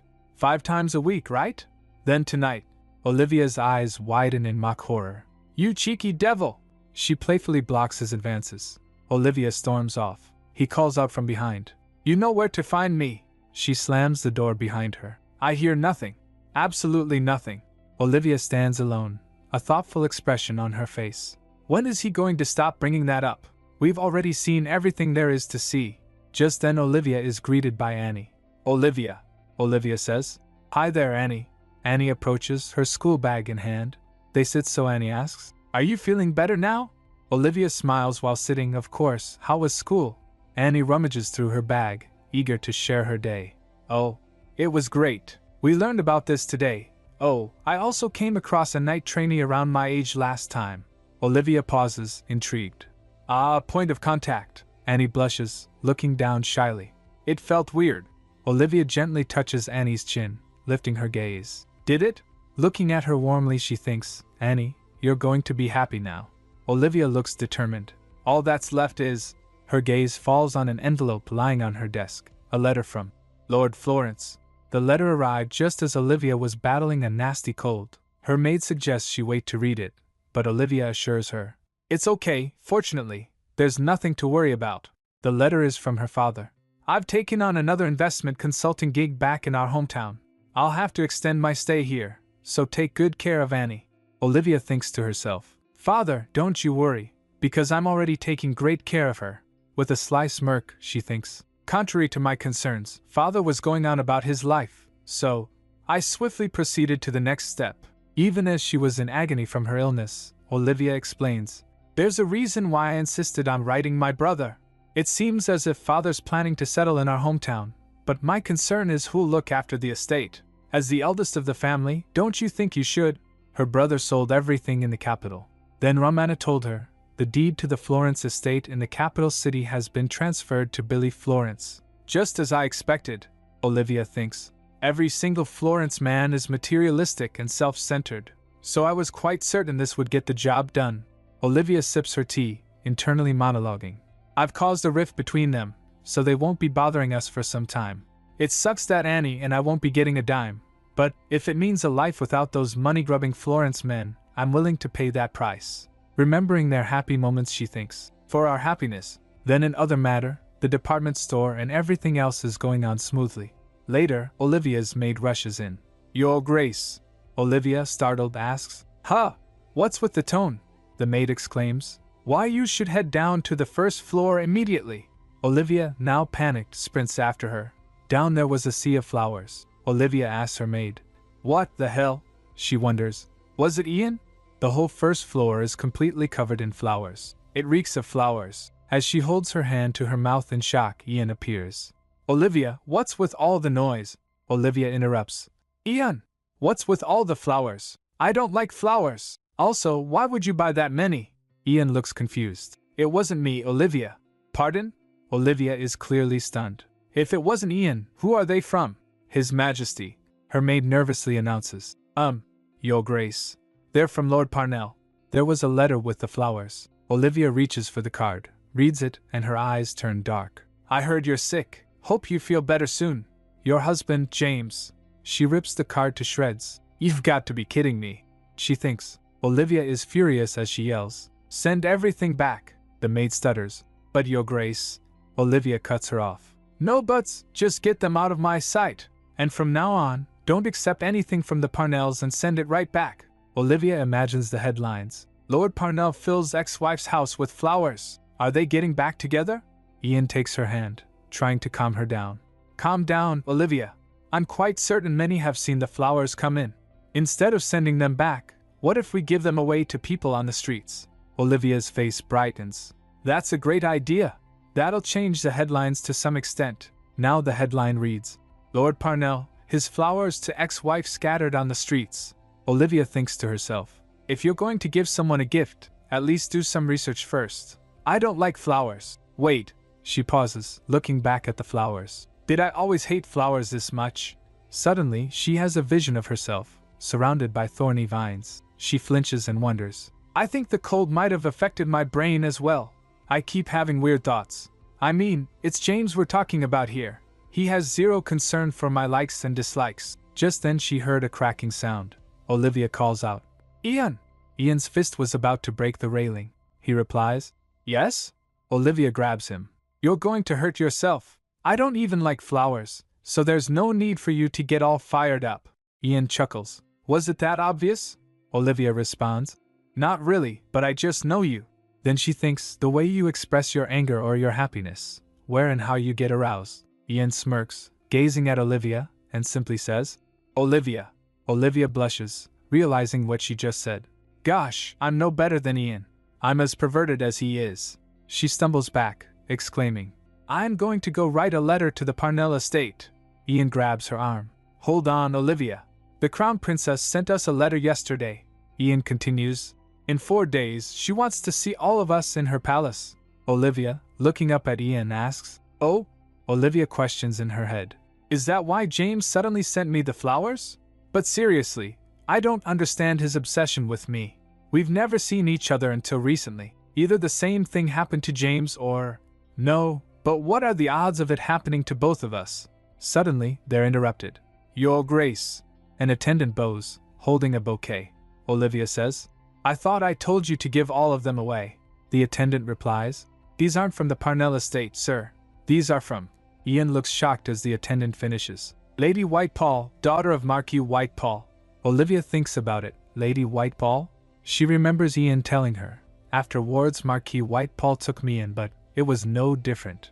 She realizes they're the ones who took Ian in after the Tyrone's accident. So she turns to Ian. "Ian, answer me this." He tensed. "Yes?"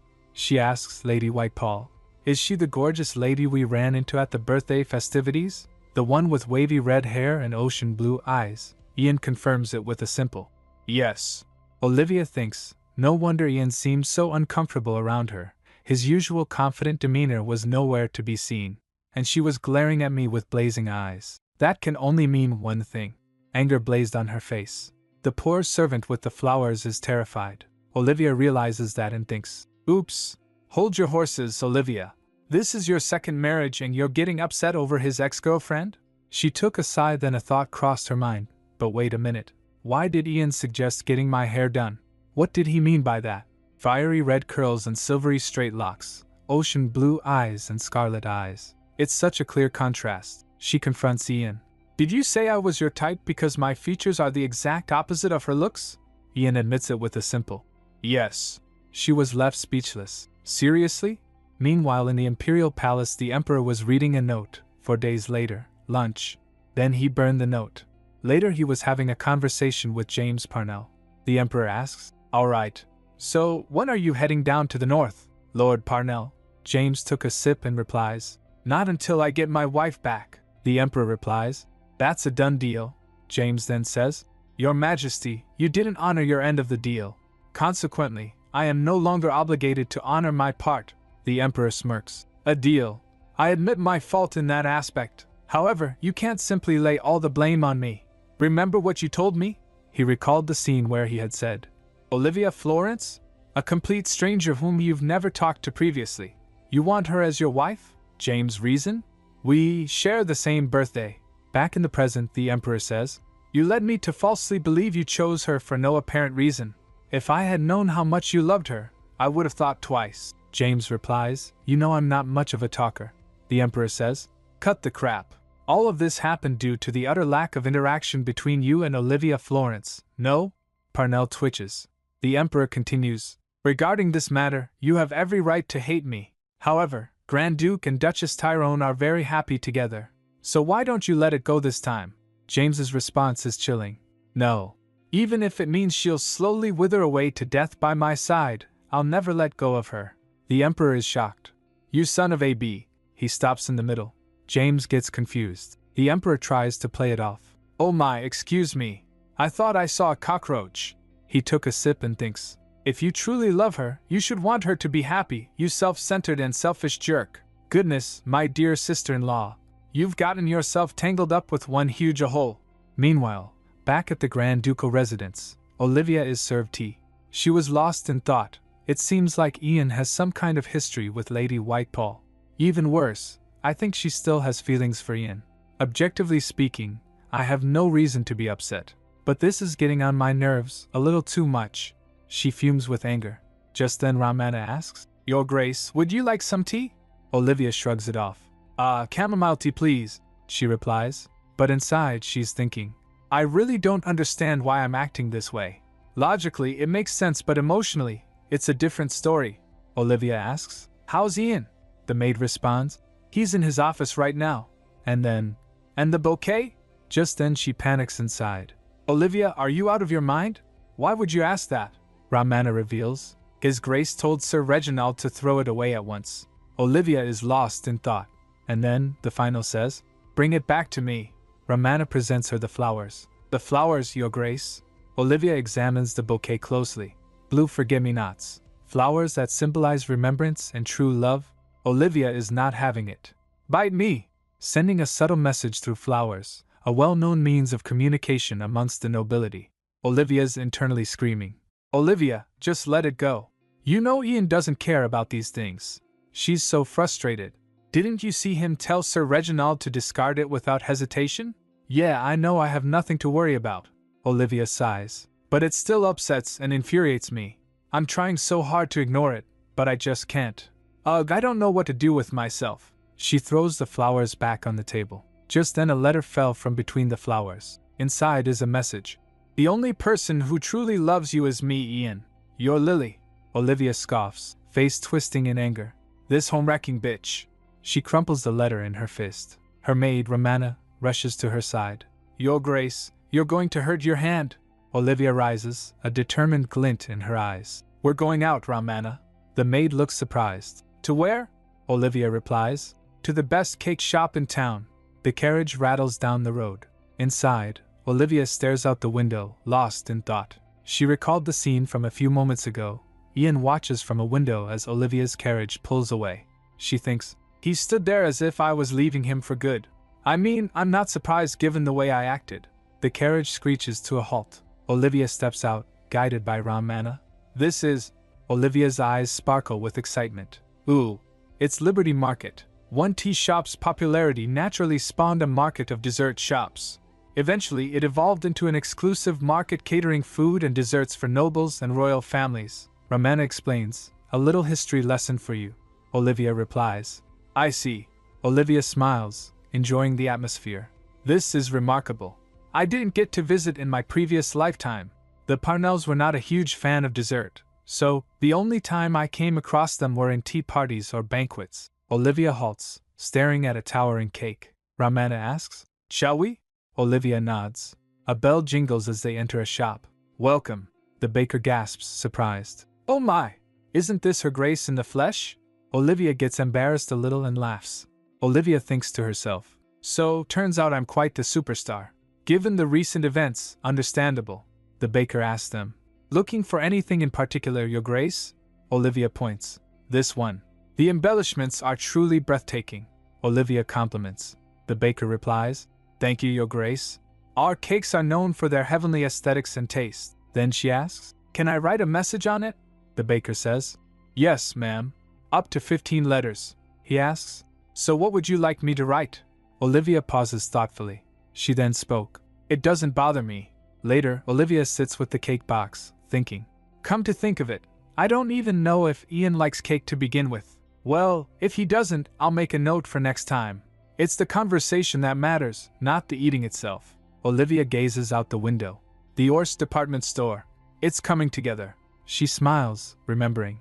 Yeah, I've been too harsh on Ian. She recalls a memory of them together. Ian always put his trust in me and he invested a fortune in the business. Olivia grazes the box, thinking. Maybe I should have asked for something more romantic. I'm going to talk to Ian as soon as I get home. She resolves, smiling. But back at the mansion, Olivia's face falls. She gets shocked seeing Liliana. You've got to be kidding me. Lily is there standing at the door. Olivia spoke in confusion. You. Nice to meet you, Duchess Tyrone, she says, with a totally fake smile. I am Liliana, youngest daughter of Marquis Whitepall. Duke Tyrone and I have a special relationship. Olivia narrows her eyes at the mention of this special relationship. Lady Whitepall, she says, her voice dripping with ice. With the click of her heels, she demands, what brings you to my house? Not to mention unannounced. Is this the Whitepall's idea of manners? Liliana scoffs, all sweetness and light. Excuse my manners, but I kindly ask for your understanding. After hearing about my poor friend, I couldn't just sit back and do nothing. I also have something to tell you, Your Grace. Please let Ian go. Olivia is floored. Let go of Ian. She barged in unannounced just to tell me that. Liliana smirks, stepping closer. Olivia says, I was going to let you off the hook, but why are you being so disrespectful? Liliana replies, Your Grace, you don't love Ian, not even the slightest bit. I saw what happened during the birthday festivities. It wasn't just me, everyone there did. He's just getting dragged along because he's too nice. If you have an ounce of guilt, let him go. Speechless, Olivia stares down at Liliana. You're going to bring up that incident against me? You don't even know anything about our marriage. Suddenly, a familiar voice booms. Lily! Ian has arrived and he does not look happy to see Liliana. Ian! She cries, all smiles. How have you? But he cuts her off, completely ignoring her. He guards Olivia, his eyes cold. Liliana's smile falters as she turns to Ian. Now you show your face. Oh my, you look terrible. How has she been treating you? She reaches for him, but Ian jerks her arm away. How dare you disrespect my wife? Also, I told you to stay away from me, and yet, here you are camping outside the entrance of our house. Liliana replies. I know how embarrassed you must be from all the rumors. You don't have to hide it from me. I've always got your back. She smiles, but it's unsettling. She cray. Olivia thinks, getting serious chills. Ian's tone hardens. Go home, Lily. I've tolerated your actions for old time's sake, but if you persist in disrespecting my wife, you leave me with no choice. Liliana showing concern, but Ian, as your friend, I can't turn a blind eye to your unhappy marriage. Even worse, a forced marriage. Ian is blindsided. Forced? Liliana continues. You would never voluntarily enter into a marriage. What happened that day? I haven't forgotten. Ian looks pained. Olivia gets worried. Ian. She steps forward. Lady Whitepall, you seem to be mistaken about something and I'd like to set the record straight. Liliana looks confused. Pardon? The Duchess explains. Us nobles, we thrive on rumors and gossip. I'm fairly certain every noble has been the talk of the town. Also, people's misfortunes are more entertaining than good fortunes. So, will people talk about how happy we are as a couple? I don't think so. People will distort the truth for their amusement. Nevertheless, it's just a rumor in the end. As you saw with Ian. It's impotent. We don't trust every word on the streets. She smiles sweetly as she grabs Ian's arm. Ian has been performing his duties as a husband exceptionally well. Hence, don't go around talking nonsense based on unsubstantiated rumors. Olivia's words hit Liliana hard. Isn't that what a true friend should actually do? Liliana flinches upon hearing that but doesn't respond. Olivia continues. Oh, and also, I happen to have the perfect gift for our esteemed guest. Unfortunately, I won't be offering you a drop of tea here, so take this and enjoy, Lady Whitepall. She shoves a box into Liliana's hands. Inside the box the note on the cake reads, It doesn't bother me, Liliana thinks as she awkwardly accepts the gift. Then Olivia went past by her and says, her smile unwavering, Please see yourself out. It was nice meeting you, Lady Whitepall. Take care, she says, as the doors slammed shut behind Liliana. Trembling with rage, she clutches the gift, and then the box slips from her grasp. The cake inside goes flying, splattering onto the ground. Liliana is left standing there, humiliated and furious. Later, Olivia and Ian were in the middle of a serious conversation. "Olivia," he says, with a look of concern. He's desperate to explain. "Will you please let me explain?" Olivia's expression is one of hurt. He continues, "First, I didn't invite Lily over."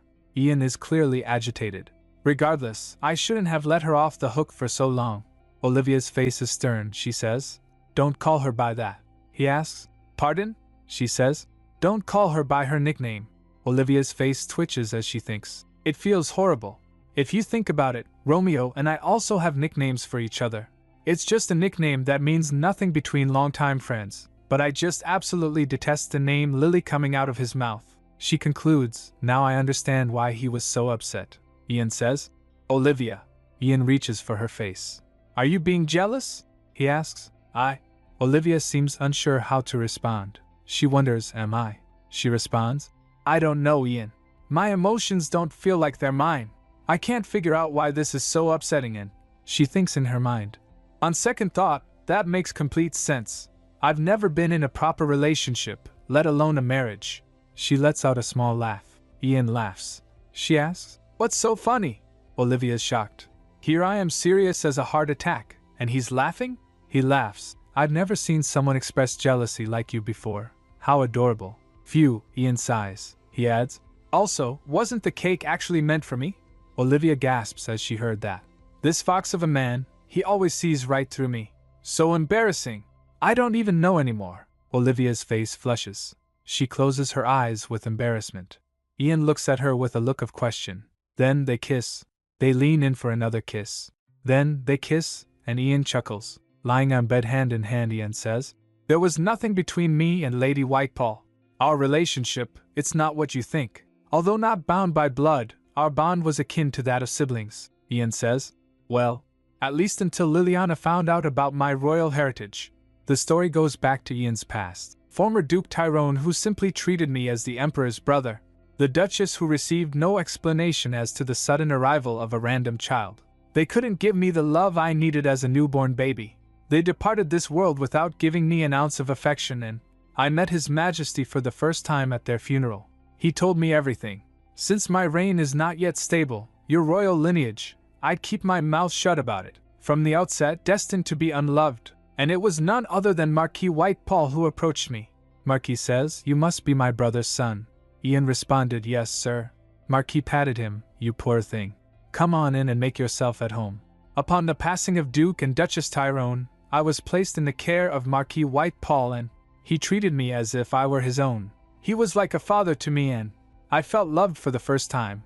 On top of that, I was thrilled at the thought of having an adorable younger sister. Liliana calls for him, Ian. He turns to her, "Lily." She asks, "How do I look in my new dress? Don't I look pretty?" He replies, "Yeah, you look absolutely beautiful, Lily." She smiles, "Right? Maybe I'm secretly a princess." Cozy and warm. They made me realize the true meaning of family. However, the more love I received, the stronger the sense of guilt grew within me. I'm not actually a Tyrone. How betrayed would the Marquis and Marchioness be if they found out the truth? So ultimately, I came clean to the Marquis and Marchioness. Their faces were filled with shock. But the Marquis felt sorry for him. He hugged Ian and said, "I'm so sorry you had to go through all that. I can only imagine how hard it must have been for you." Thankfully, the Whitepaws loved me no less, and our relationship became stronger than ever. However, something unexpected and unanticipated happened. Liliana was listening through the door. Later in his room, Ian is walking through the hall. He gets alarmed. "Was someone here? I thought I heard something." Someone grabs Ian, pushed him on bed. "It was Lily," she says. "Ian, what took you so long? I've been waiting forever." Liliana is on top of Ian. He looks completely taken aback and asks, Lily, what's suddenly gotten into you?" But Lily just smirks, her eyes gleaming with a hidden agenda. "You see, I've always wanted to be a princess." She leans in closer. "And you desperately want to be a part of our family, don't you?" Ian looks so conflicted. She's reaching for his face, but he's not having it. He says, "But I thought I was already a part of Dash." Lily's expression shifts. She screams at him. "Lies! Stop lying to yourself!" Her eyes were glowing with fury. Lily's hand is on his chest, and he flinches. She continues, The two of us together. We can finally become a true family. Ian is terrified as he screams in the middle of the night. Dash. He jumps out of bed and runs away. He looks so terrified. Back in the present, Olivia exclaims, "My goodness." She looks so worried. He adds, "Perhaps there was some truth to my nationwide title as the imponent Duke. That day traumatized me in developing intimate relationships with people. Just the thought of it terrified me," Olivia says. "Ian, you can't call yourself impotent over something like that." Olivia looks so concerned. She thinks in her mind, driven by their infatuation with me, if someone were to sneak into my bedroom without my consent. The shame and humiliation stemming from such a relationship, I know all too well. And it also happened to Ian, when he was much younger. Olivia looks back with so much sadness. "My poor Ian." Ian is smiling again. He adds, "To make matters worse, there was an endless stream of people throwing themselves at me so." Olivia freezes. "Hold up, endless stream of people?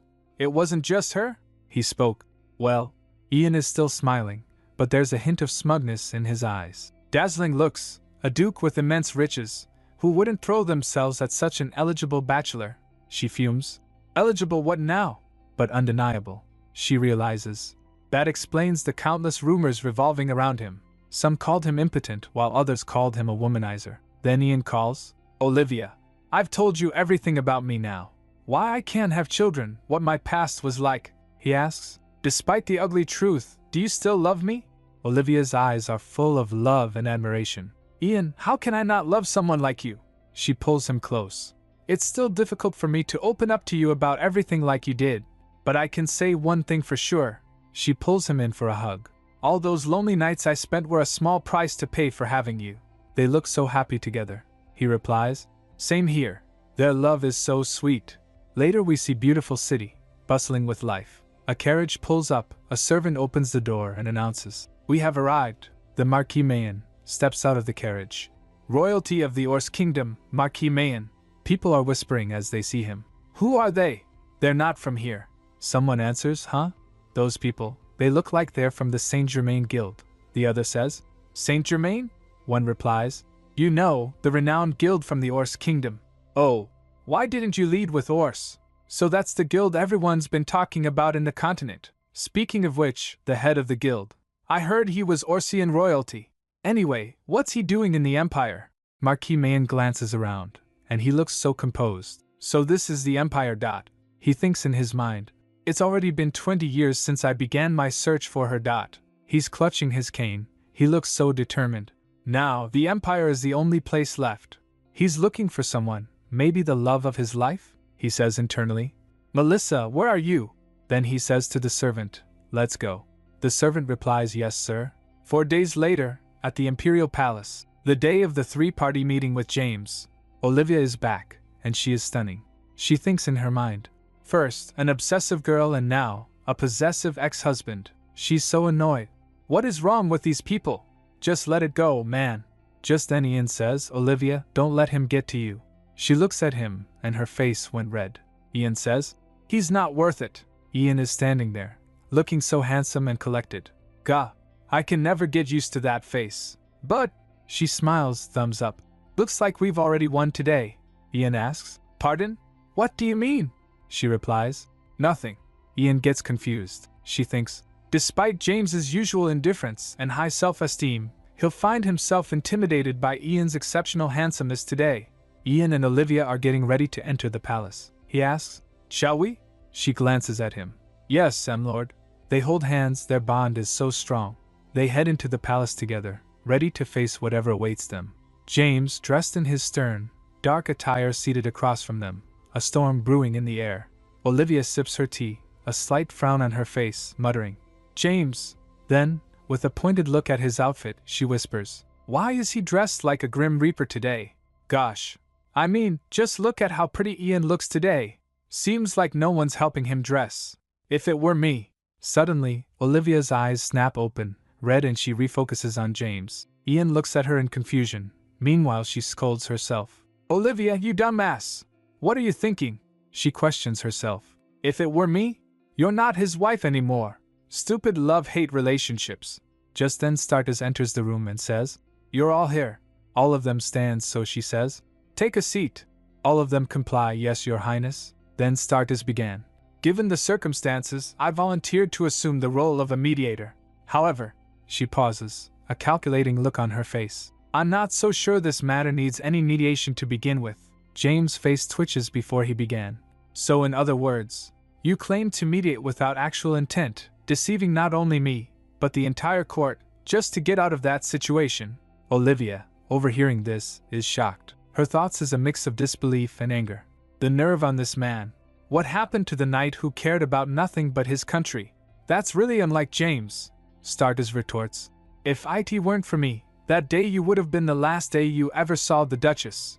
You ungrateful thing. She then adds, Lord Parnell, so you're saying the annulment, it's invalid because you never agreed to it? Lord Parnell confirms. Yes, Your Highness, she counters. However, the seal on the annulment decree is clearly that of the Parnell family, is it not?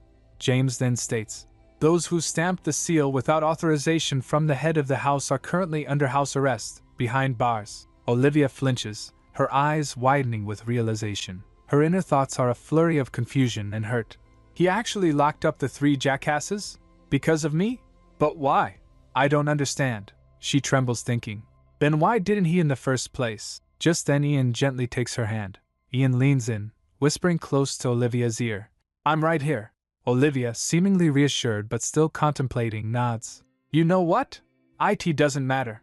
I just need to figure out how to get James to back off for good. Then Startus points out.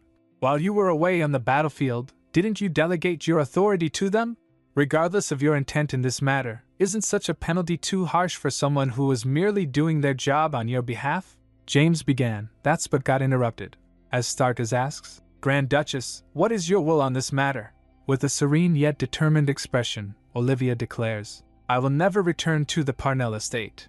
James slams his hand on the table and yells, Dear wife! Olivia, annoyed, mutters, UGH, that stupid dear wife nonsense. I keep telling him not to call me that, but... Then, Ian questions, I don't understand why you keep referring to Duchess Tyrone as your dear wife. Ian, with a sly smile, adds, Perhaps you've been on the battlefield for too long. James replies, Says the man who stole a wife away from a servant serving his country. Ian retorts, Stole? I rescued her from the living hell that was the Parnell estate. James warns, Don't go around making false accusations about a man's family. But Ian casually responds, False accusations, Lord Parnell. Were you truly unaware of the way the Parnells were treating Olivia? Starting from denying her a single good meal, all the verbal and physical abuse. Olivia, overhearing this, is visibly distressed, she thinks. Oh gosh, feels weird to have someone else talk about it. James replies, I tried. He looks determined, stating, I tried to return from the battlefield as soon as possible. Olivia, watching him, thinks, judging by his reply to my requests, he didn't care one bit. So Ian questions, and would anything have changed? James' face twists again. Olivia then reflects, Indeed, after James returned, if my life had improved in my previous life, I would have just stayed still. However, true hell unfolded when James returned. Her hand trembles as she recalled those memories. Startus notices that. She addresses James. The answer is obvious, and Lord Parnell, you're being stubborn for no reason.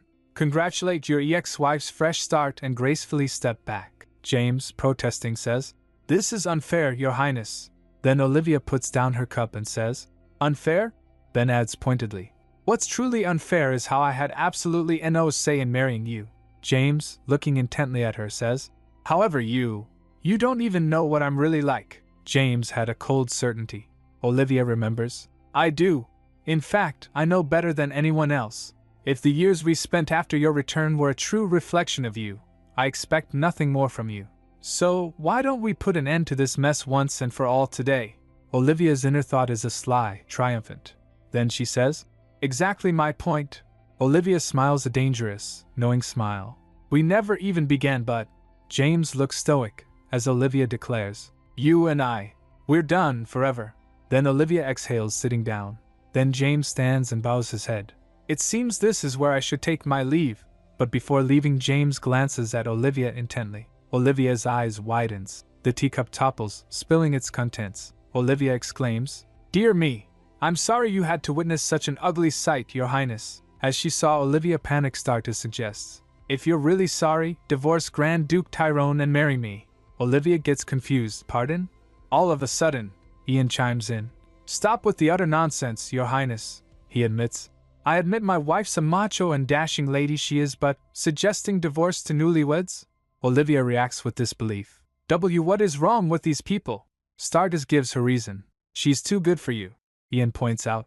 Also, you've got Lord Alkesis. Stardust muses. What's wrong with the ruler of a nation having both male and female partners? Furthermore, given the Grand Duchess's close relationship to my fiancé, wouldn't the three of us get along without any conflict? Olivia responds. That's actually quite tempting, Ian says in shock. Olivia! She thinks in her mind, Romeo and I would get to hang out all the time. Then Ian pulls her close and says, don't let those meaningless words tempt you. He adds, I won't back off as easily as that barbarian did. But she wonders, did he really though? Her inner thoughts reveal a painful hope. I genuinely hope this is the last time I ever see him. But for some reason, I have a hunch he won't back off that easily. Stardust is pouring more tea, her expression unreadable. She then states, You are deeply indebted to me, Grand Duke Tyrone. Ian asks, What do you mean? She questions, Do you think Lord Parnell will return to the north now? In other words, I need to find another reliable subordinate to go to the north. Ian dismisses the concern. There will be plenty of eager volunteers, so I don't see the problem. Stardust raises a valid point. You think it's easy to find a subordinate without any greed like Lord Parnell? Olivia thinks, That's true. James never really wanted anything. Also, no one in the family knew how to deal with the cards we had. That was also something that made life difficult for me. She recalled her past life. I only acted in the best interest of my family, but all I got in return were disapproving glances from people. People muttered behind her back. The Parnells have changed. Were they always this money-obsessed? It's all because of her. She's truly wicked, just as Madame Parnell said. At that time she thought, my husband was risking his life for the country and I was just trying to get him the proper compensation he deserved. How is that being greedy? Back in the present, Olivia thinks, I had my doubts, but even within the palace, he's a complete pushover. She then muses, perhaps it's a good thing he returned from the north. He's currently obsessing over me, but he'll soon take the time to look back on himself, and sooner or later, he'll meet someone new. Meanwhile, Ian is talking to Stardust, who says, the only person I can think of is Marquis Whitepall, but he's in hiding, so got any other options? Ian responds, Are you trying to tell me to go and talk to him? The retort is blunt. You make me lose a pair of hands, you take responsibility. That's harsh, comes the reply.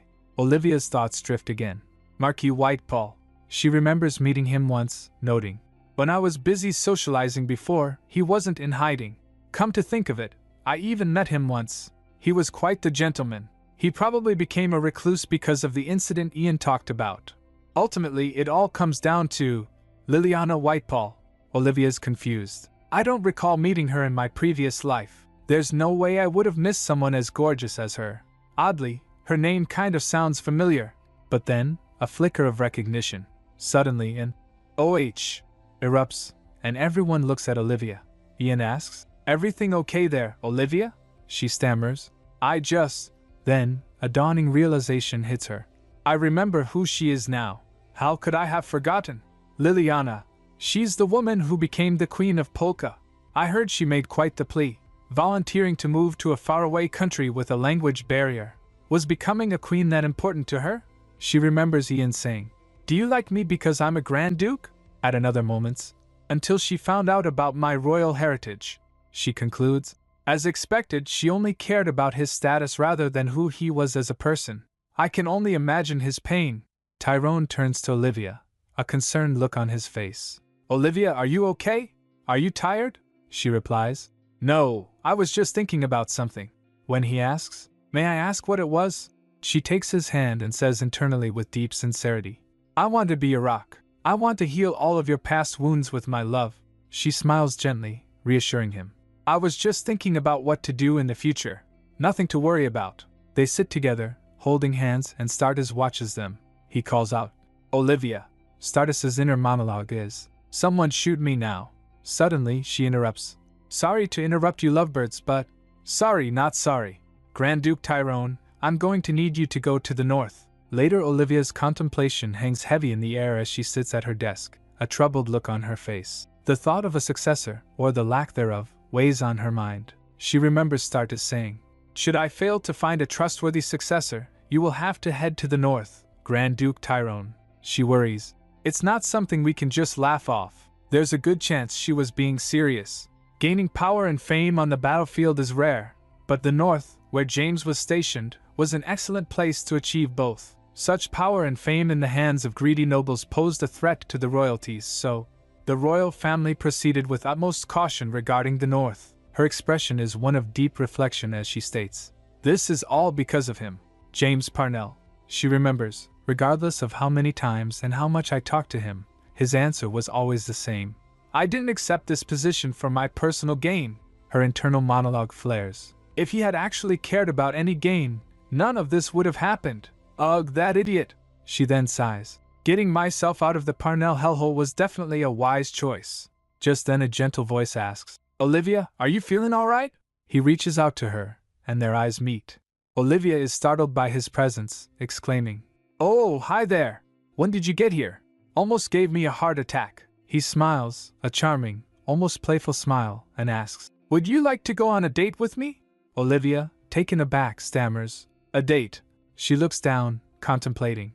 It's a bit sudden, especially considering the recent turn of events. He waits patiently, his expression unreadable for a moment.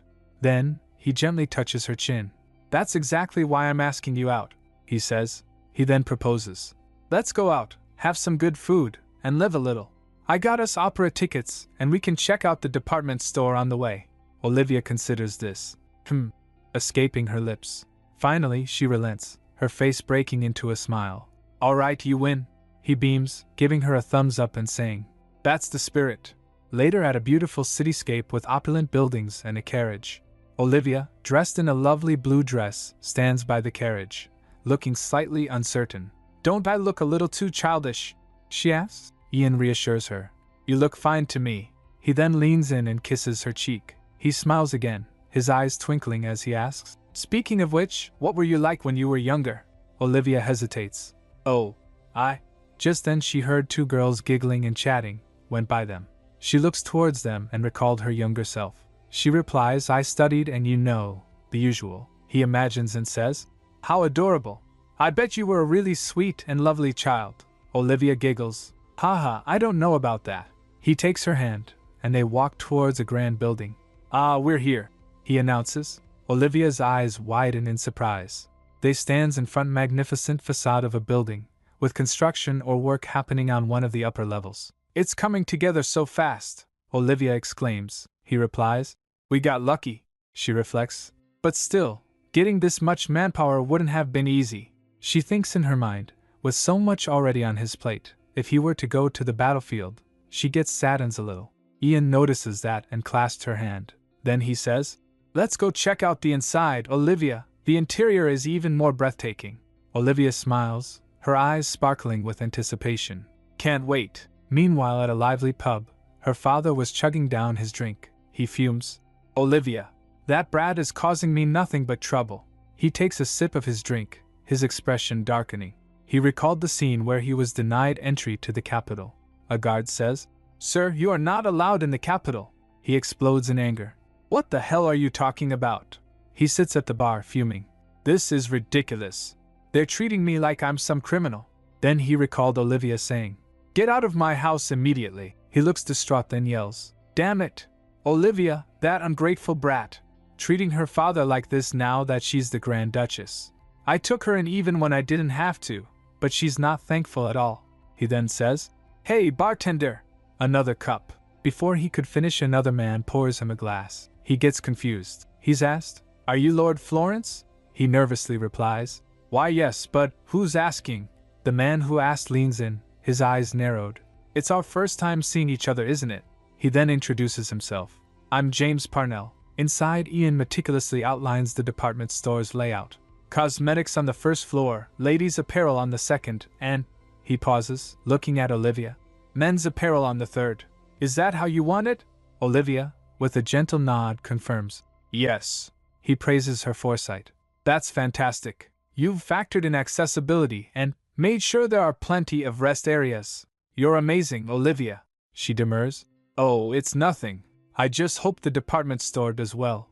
Ian's gaze is steady, a confident smile playing on his lips as he assures her. It will. You have my word. Olivia looks at him, a flicker of concern crossing her face. A thought crosses her mind. If Ian dispatches, we won't be able to have these casual conversations anymore. A faint throb echoes in her chest. Just when I've finally found happiness, I'm left alone again.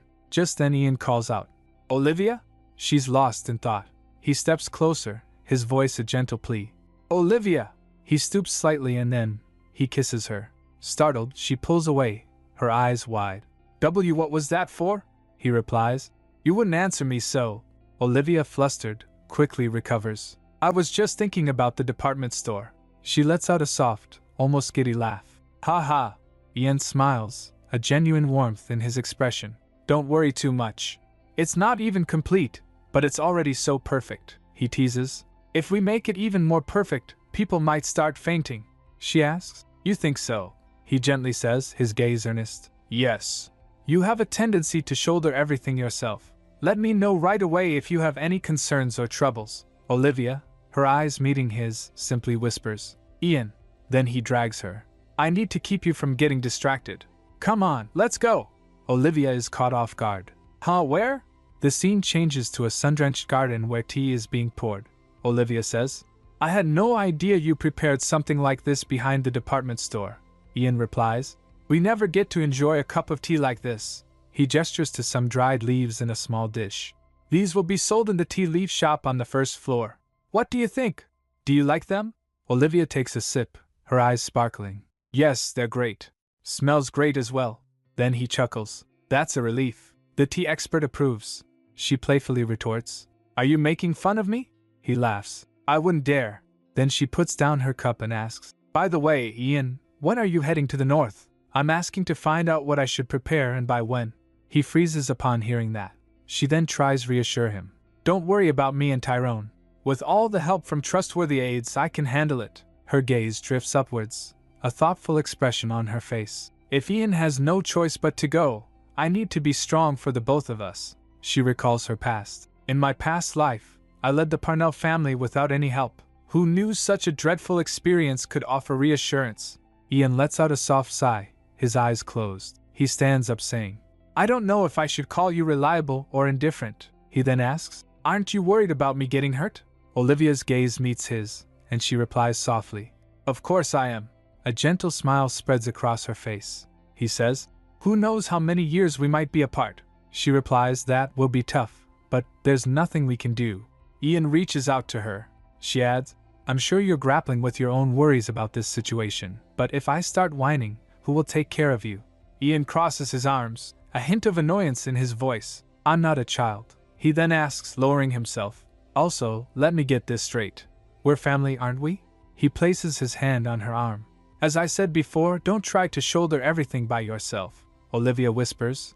Ian, he continues, to be honest, seeing you so brave makes me proud of you, but, at the same time, it also makes me feel a bit sad.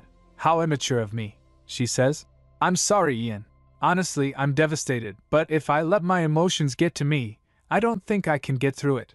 Would it be alright if I lean on you for a moment? Olivia's eyes twinkle as she looks up at him. As long as you want. He gently lifts her into his arms, holding her close. She thinks in her mind, if I didn't act like everything's fine, I felt like things wouldn't actually be okay, so I kept my emotions hidden. But I think I can loosen up a little, at least in front of you. Later Ian glances at the watch. My, we might be late for the opera. Olivia, sitting elegantly, replies, We don't have to go. Ian looks surprised. Pardon? Olivia smiles, her eyes mischievous. I know you don't like the opera. Ian's eyes widen in disbelief. How do you know that? Olivia's thoughts drift back to her past life. In my past life as Duchess Parnell, I attended an opera event. The image of you sitting behind the curtain, back to the stage, looking bored, it left such a strong impact. I haven't been able to forget. She smiles. I have my ways. He gestures to Olivia. Then she thinks, he made reservations to something he hates just to cheer me up. Continued acts of consideration that may seem trivial. We genuinely care for each other. So we're going to be fine. They walk hand in hand through a beautiful garden. Olivia looks up at Ian, her voice filled with affection. Today, I want to do something you like. They were walking together. Just then the Marquis Mayen saw them. Marquis murmurs, "Those people." Olivia smiles, a genuine, happy smile. Seeing Olivia, Marquis' eyes widen. Looking at her, he says, "Melissa, once upon a time, a royal prince and a breathtakingly beautiful woman fell in love. Their passionate love brought forth a new life, a child. But, as a prince, the man faced pressure from the royal family because of the woman's humble status. Ultimately, he forfeited his right to the throne to be with her. But while the man was away on work, the royal family deported the woman back to her home country. The man and woman longed for each other, and 20 years passed by without their paths ever crossing again. Now to present days, Marquis Mayen is accompanied by the servant. He's talking about how the empire has a robust market economy, so you don't have to worry too much about doing business here. Marquis replies, "Is that so? That's a relief," he muses. "I never imagined I'd end up doing business in the empire." Then, his thoughts drift to a more personal matter, wondering, "Will I be able to find my wife and child here? She might already be living happily with another man. But still," and his hand reaches out, with the hope, "if I could just meet my child." While walking, a building in construction caught his attention. He asks, "What's that?" The attendant struggles to recall. The name's kind of confusing, so it's hard to remember. What was it?" "Aha! A department store." The Marquis repeats, "A department store?" The attendant explains, "Apparently, the idea is to gather various types of shops in one location. I don't know. It's too confusing for me, and frankly, I wonder if there'll be a demand for it." Marquis then has a moment of deep thought. "Someone already started the business I had in mind for the empire? Is there a mole in the guild?" he asks the attendant. "Who came up with such an idea?" The attendant cut in. Speak of the devil." He points towards Olivia and Ian, who were walking together hand in hand. "This brought us the moment now." The attendant points them out. "They are the Grand Duchess, Lord and Lady Tyrone. They are currently the center of attention in the empire." Marquis' eyes widen, and his gaze fixes on the woman. He whispers, "Grand Duchess Tyrone." And then he sees her face, and his eyes snap open, a twitch happening as he exclaims, "Melissa?"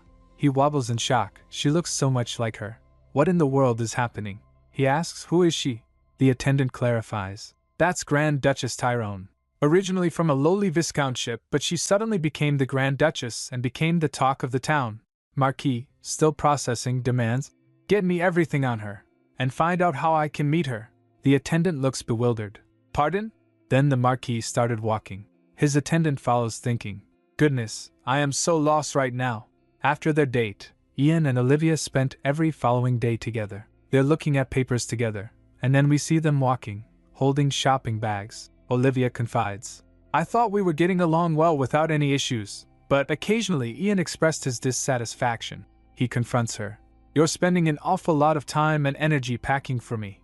It's as if you want me to leave," she replies. "Pardon?" Olivia, flustered, replies, No, it's just that we don't know when you'll be forced to leave, so." He complains, "Olivia hates me." Olivia tells that to Ramana. "Ian said that today as well." Ramana replies, "I think he has every right to be upset." Olivia gets confused. "Huh!" And she explains, "Well, for starters, you're packing for His Grace as we speak and—" Olivia gasps, "OH. Stupid habits." She remembers when James was on the battlefield, she'd put together a care package and send it to him in the north every month. She recalls her mother-in-law scolding her. "That's your duty as his wife, so stop being lazy and get to work." The jackasses didn't let me do anything as the lady of the house, but they always insisted that I pack for James every month. But always the complaint, "You were going to send my son this garbage? Are you out of your mind?" Gosh, poor people. They have horrible taste, Olivia thinks. In retrospect, they were just looking for excuses to torment me. Just then maids come in, asking, "Your Grace, we'll take care of things like this." One of the maid exclaims, My, have you done this before? It's perfect, Your Grace." They compliment her packing. Olivia looks a bit stressed. Ramana observes her, then asks, "Your Grace, may I overstep my bounds and say something?" Olivia replies, "Huh! Oh, of course." Ramana, who looks a bit stern, says, "The way you're behaving could give Master the impression that you're looking forward to his departure." Olivia gasps, "Yeah? That's preposterous." Ramana adds, "Of course I know that's not true at all. However, looking at it from Master's perspective, it might seem that way." Realization hit her. Olivia then thinks, now that I think about it, she's right, especially since nothing was actually set in stone. She remembers Stardust saying, we're going to explore our options and, if none works out, you're the last resort. And then, with determination, I'd better clear up this misunderstanding, she declares. Alright, I'm going to go and talk to Ian. She opens a door and finds Sir Reginald. He greets her. Ah, Your Grace, she asks. Sir Reginald. He nods. I was on my way to see you, she replies. Me? Did something happen? Then, a tray with an invitation from the Imperial Palace is presented. Olivia looks at it with a questioning expression and wonders, does it have to do with Ian's deployment? She then reads the invitation, which says, My dear sister-in-law, how are you? I thought it'd be nice to catch up over some tea, hence this invitation. Olivia reads the invitation and says, It's not what I was worried about. Thank goodness. Wait, hold up. Then she reads the back side of the invitation. No time to waste, see you in 2 hours. She yells, What the hell is wrong with him? Later, Ian and Olivia sits in the Imperial Palace. Ian assures her, no need to stress out, just think of it as your chatty uncle inviting you over for a casual tea sesh. But she's not having it, exclaiming, Chatty uncle? Casual? He's an emperor, for crying out loud. She's definitely feeling the pressure, adding, He invites us over so often, the palace is starting to look familiar. Suddenly, the door creaks open, and there he is, beaming and waving. Sister-in-law, he calls out. Oh, she's already getting used to that, muttering, Damn it, I feel like I'm also getting used to him calling me sister-in-law. Her expression is a mix of annoyance and resignation. Greetings, Your Majesty, she says, still maintaining a formal tone. But he dismisses it with a chuckle. Hey, no need for such formalities between us anymore. She just laughs, ha ha ha ha. He reaches out, a gesture towards her, and says, By the way, I hear you're freaking out about Ian leaving. I can only imagine how upsetting it must have been for you. She looks at him, her eyes wide, and asks, Pardon? But then thinks, It was indeed upsetting, but I thought I was dealing with the situation somewhat well. The Emperor says, The Crown Princess was just talking nonsense, so don't take any of it seriously, sister-in-law. Ian and I have resolved the matter regarding his deployment, so... Upon hearing that, the atmosphere suddenly shifts to dark. Ivy flinches as Olivia turns away, her silhouette casting a dark shadow. An attendant interrupts. Your Majesty, before you start tea time, could you take a look? The Emperor waves him off. Ah, and then turns to them. Make yourselves at home. After he left, she turns to Ian. Ian, a word with me? A dark aura surrounds her. He avoids her gaze, his expression a little strained. They went to the balcony to talk. She asks, Got anything to tell me? Ian replies, I'm sorry. His smile is strained, and she looks at him with a pout. Don't just say you're sorry, she demands. Tell me exactly what you did wrong. With a flicker of guilt in his eyes, he says, Asking my brother. I won't be going to the north and involving him in this. Precisely, she replies. Why do you keep trying to resolve our personal issues to His Majesty? Recalling him, she continues, I know he's your brother, but you can't take his generosity for granted. If something happens and you get on his bad side, he interjects, that, I know better than anyone else. If you know that, how?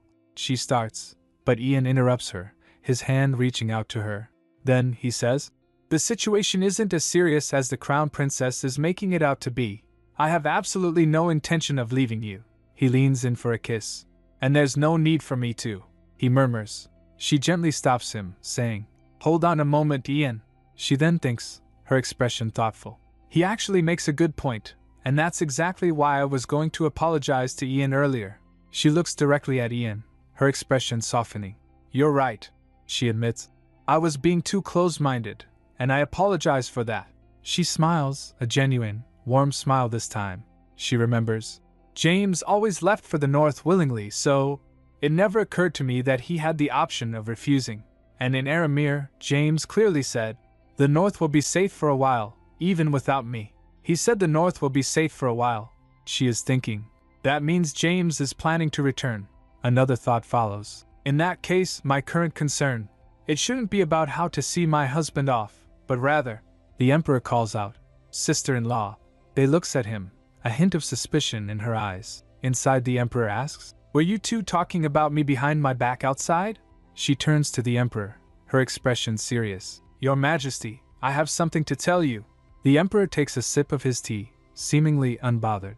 What is it? If it's about Ian, I said don't worry about it. I'm not going to send my one and only brother to the north. She shakes her head.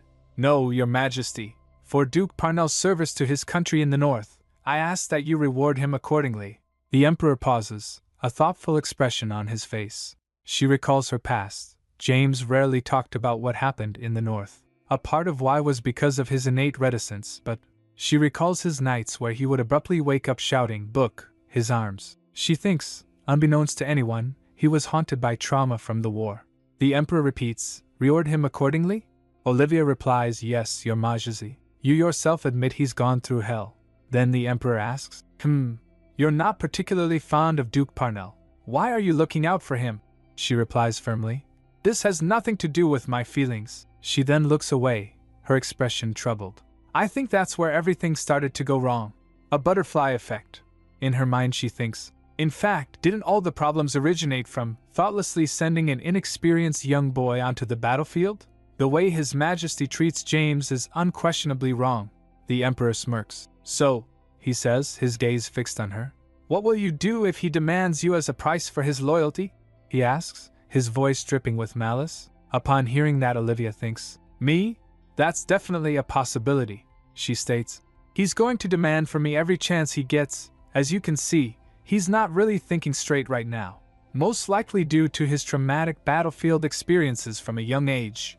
For continued loyalty of your subjects, I believe it is necessary for you to award Duke Parnell accordingly. The emperor thinks for a moment. Just then Ian interjects. Also, who cares if he does? Duchess Tyrone and I have no intention of conceding to that demand anyway. She felt touched. Then the emperor asks, and what's your idea of accordingly? Her proposal is laid out. Goods worth 10,000 dirks every time he completes a mission. And how about a sword from the imperial treasury? The emperor then poses a worrying question. And what if he takes it the wrong way and your plan backfires? She dismisses his concern, stating, if he refuses to appreciate the blessings bestowed upon him, well, that's his problem. She then adds, doing so will also prevent any chatter among the nobility. She urges him, please give it some thought. The emperor replies, it's actually a great idea. I'll consider it, then clasps his hands together. I love that you're so assertive, sister-in-law. I know it wasn't easy for you to bring this up. Olivia, with a knowing smile and a little laugh, replies, I'm flattered, your highness. Then the emperor says, speaking of which, it's rather amusing. According to my little research, you and Lord Parnell have never met before, but you both act as if the two of you know each other quite well. Olivia's hand is gently held as she starts to say, that's, but he cuts her off with a pointed question. Did you know that he requested your hand in marriage in exchange for his deployment? Olivia's eyes widen in disbelief. Pardon? Just then Ian rises up from his place and questions, what do you mean by that? He repeats, you heard what I said. Then he elaborates. Honestly, he said it so indifferently. I didn't really give it much thought back then. Olivia stands looking shocked. That can't be true, she recalls. We got married because we shared a birthday, didn't we? So what in the world is he talking about? Why does this life keep diverging from the past? Is it because I'm following a different course from my previous life? The emperor asks. Where did the Duke see you and fall head over heels for you? Lately, that's all I can think about. Upon hearing that, Olivia's expression looks serene. Later she left the imperial palace in a carriage. But the question lingers in her mind. Did you know that he requested your hand in marriage in exchange for his deployment? She thinks in her mind. I had no idea. It's the first time I'm hearing about it. She remembers his question again. Where did the Duke see you and fall head over heels for you? Olivia quietly states. I've never met James before. Not even a passing glance, she recalls. We didn't get a chance to see each other at the wedding, and it took a whole decade for us to finally meet each other. But then she remembers. But the way he addressed me the first time we met, it was as if he had done it before. As if we've been married for years. She worries. No, it can't be. She remembers James saying, you don't even know what I'm really like. She was lost in thoughts. Just then Ian calls out, Olivia. A quick flash of surprise from Olivia. She then says, Ian, he says, I kept calling you, but you wouldn't respond. He looks at her with a gentle smile, asking, got a lot on your mind? Olivia, her hand reaching out, replies, yeah, it's about to explode. He then asks, putting his hand on hers, do you want to talk about it? She pulls her hand away, saying, I'm not sure yet, so I can't. I'm sorry. She thinks, I actually met you after traveling back in time, and it seems my ex-husband has also traveled back in time. How can I possibly tell him that? Ian, looking concerned, responds, even if you're not sure, talking about it may help. Olivia turns her head, her expression pained. She says, sorry, Ian. I'd like some time to think on my own. She then reflects, for the first time, I feel uncomfortable sitting next to him in the carriage. Another shot of them in the carriage, looking distant. James calls out, Olivia. He gently cups her face, his expression serious. He says, I really didn't want to say this, but I guess I have to today. He pulls her closer, confessing, the real reason why I don't want to go to the north. He then reveals, it's because when I leave, you and that ignorant jerk will be in the capital together, and I can't stand that. Olivia looks thoughtful. Ah, I see. I just assumed it was because he didn't want to be apart from me. He then adds, I don't know why, but I can't help but feel anxious ever since he showed up. Ian looks at her, his gaze soft. She concludes, yeah, Olivia. Just because James remembers. Why should you be worried? She then gets close to him and says, sorry for making you worry. No one can come between us. Olivia leans her head on his shoulder, a soft smile gracing her lips. Everything will be fine. He gently takes her hand. Then, a tender embrace. He pulls her in for a kiss, her lips parting as their mouths meet. The kiss deepens, a passionate moment shared between them. He holds her close, his eyes closed, lost in the intimacy of the moment. Few days later, Olivia reads the news. Tomorrow, a numbers asleep in the royal treasury finally found its owner. The owner is none other than Duke Parnell, the fierce tiger of the north. She notices, besides the headline, the rest of the article isn't that exciting, focusing more on the crown princess's engagement and who Romeo Alkesis is. She muses about how, even though she was Duchess Parnell, her knowledge of weapons and warfare was pretty limited. She recalls her past. Gosh, James, he never cleans up after himself. As she reaches out to touch it, James himself appears, grabbing her hand and warning her. Don't touch my sword without my permission. He clearly doesn't want her anywhere near his things. She thinks to herself, I don't know much about it, but it must be pretty famous. Otherwise, it wouldn't be on the front page. Ian and I'll have to attend bringing a congratulatory gift. Not that we want to. She taps on the newspaper, lost in thought. Just then Kenan asks, is everything okay, Your Grace? She replies, oh yes, of course it is. I was just thinking about Duke Parnell's ceremony. She adds, a number's sword must be pretty famous, huh? Kenan replies, yes, it's rather extraordinary. She questions, what exactly is a numbers? Ian then brings up the tomorrow sword, asking if it's really that famous. She confirms it's rather extraordinary. Nin explains that their swords crafted with ore hearkened by the legendary swordsmith, Tula, and all his swords are collectively known as numbers. He mentions two famous ones, the Sword of the Soaring Sky, and Justice. She giggles, finding the names a bit too fancy, but agrees that the other names make sense. However, she questions the sword named Tomorrow, wondering if it means, you won't live to see tomorrow. She shivers, finding that idea a bit scary. Kenan hesitates, saying, Your Grace? I don't know if I should tell you this, but…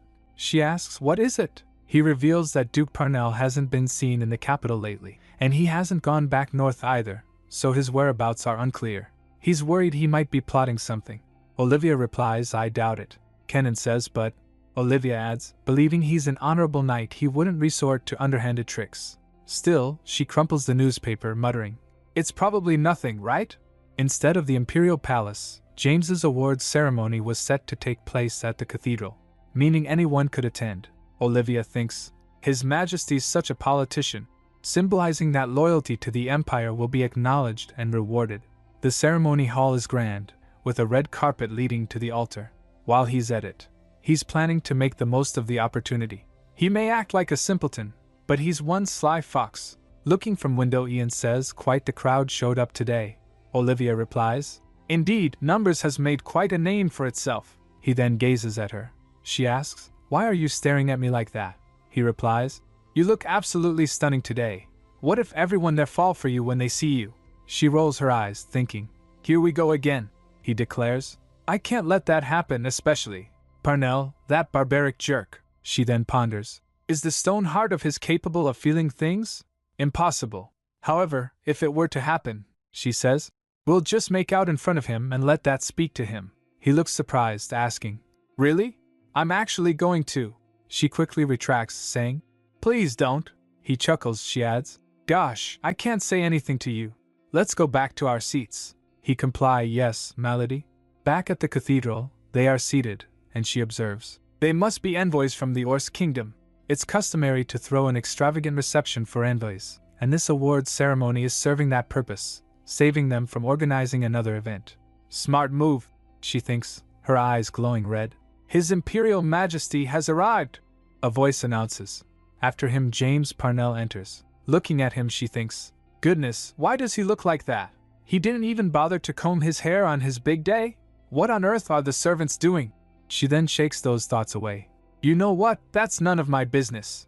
I'm getting out of here as soon as the ceremony is over. These stupid thoughts keep popping into my head. The Emperor bestows the number sword upon James, saying, "A great sword has been bestowed upon a great warrior. Hence, go and vanquish those who oppose the Empire." James looks thoughtful as he receives the sword.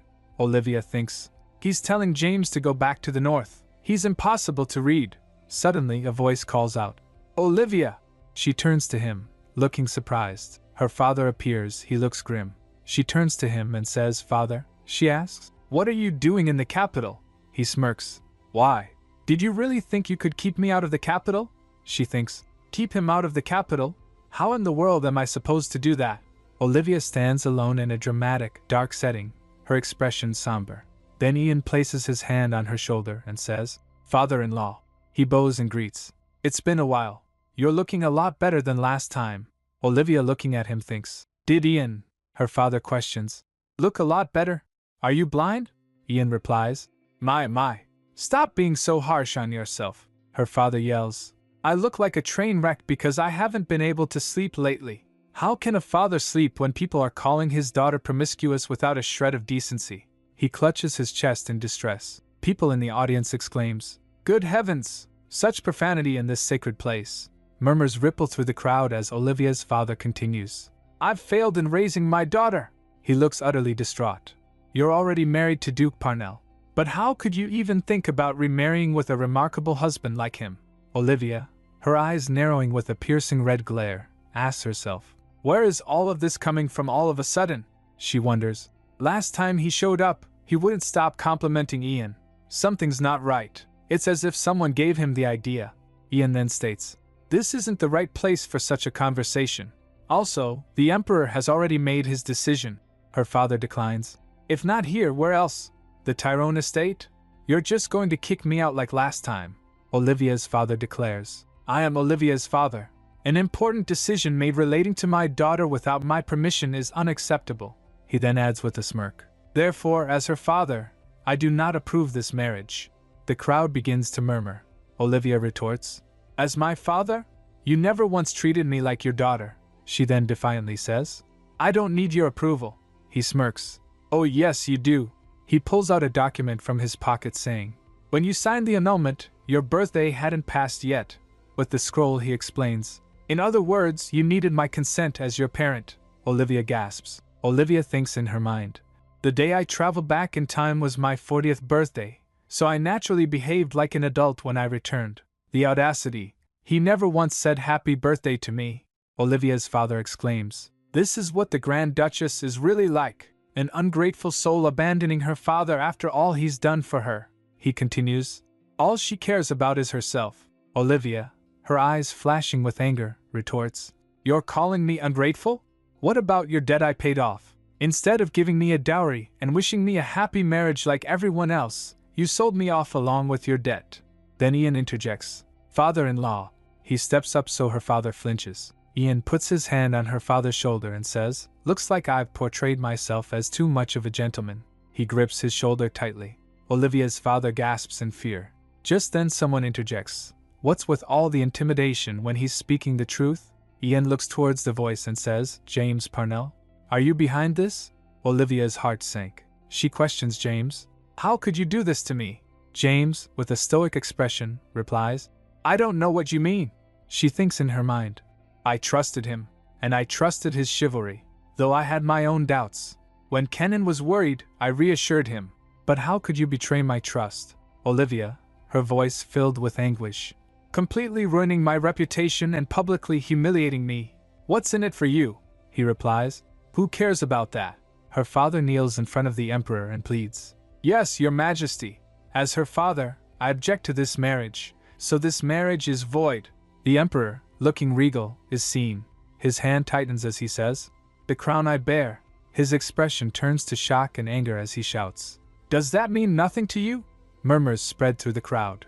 The emperor shouts, quarreling over a private matter in front of esteemed guests. Are you trying to test my patience? Olivia's father stutters. Why, your majesty. Just then James says, that's exactly how I felt when I found out about this mess. The emperor tells James, you've crossed the line. But he urges, your majesty, please assess the situation objectively, leaving emotions aside. The emperor, furious, exclaims, how dare you?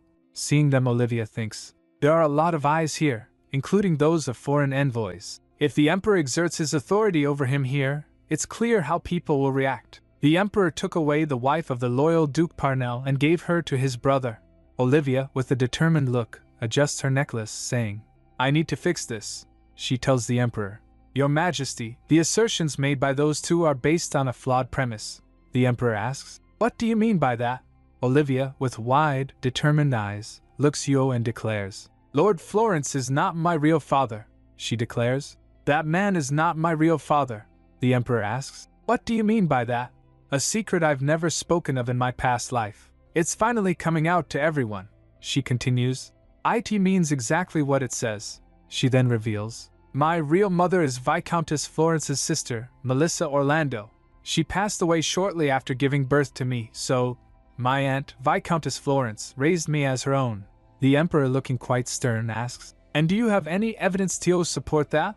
Olivia, with a knowing smirk and a confident, almost challenging smile, replies, just looking at our faces would be evidence enough, and oh? Her gaze is intense, her red eyes piercing. Lord Florence erupts in anger.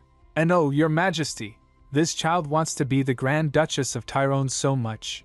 She's now rejecting her own parents. A hand is raised. The emperor asks the woman directly, who is your real father? She hesitates, then whispers, my real father.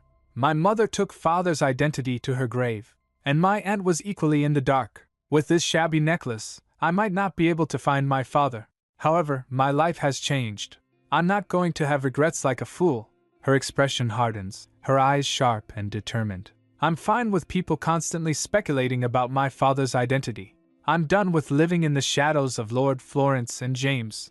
She looks out towards the sunlight and begins, my father, escapes her lips, followed by a sudden, wait. Her eyes widen in surprise. Then, a new voice, speaking with an air of authority, states, this isn't how I wanted things to go, but I am her father, your majesty. Olivia's internal thoughts echo with disbelief. Is he really my father? She recalls her past life. Marquis Mayen of Orsi. We met in our past life. She recalled the scene at a banquet.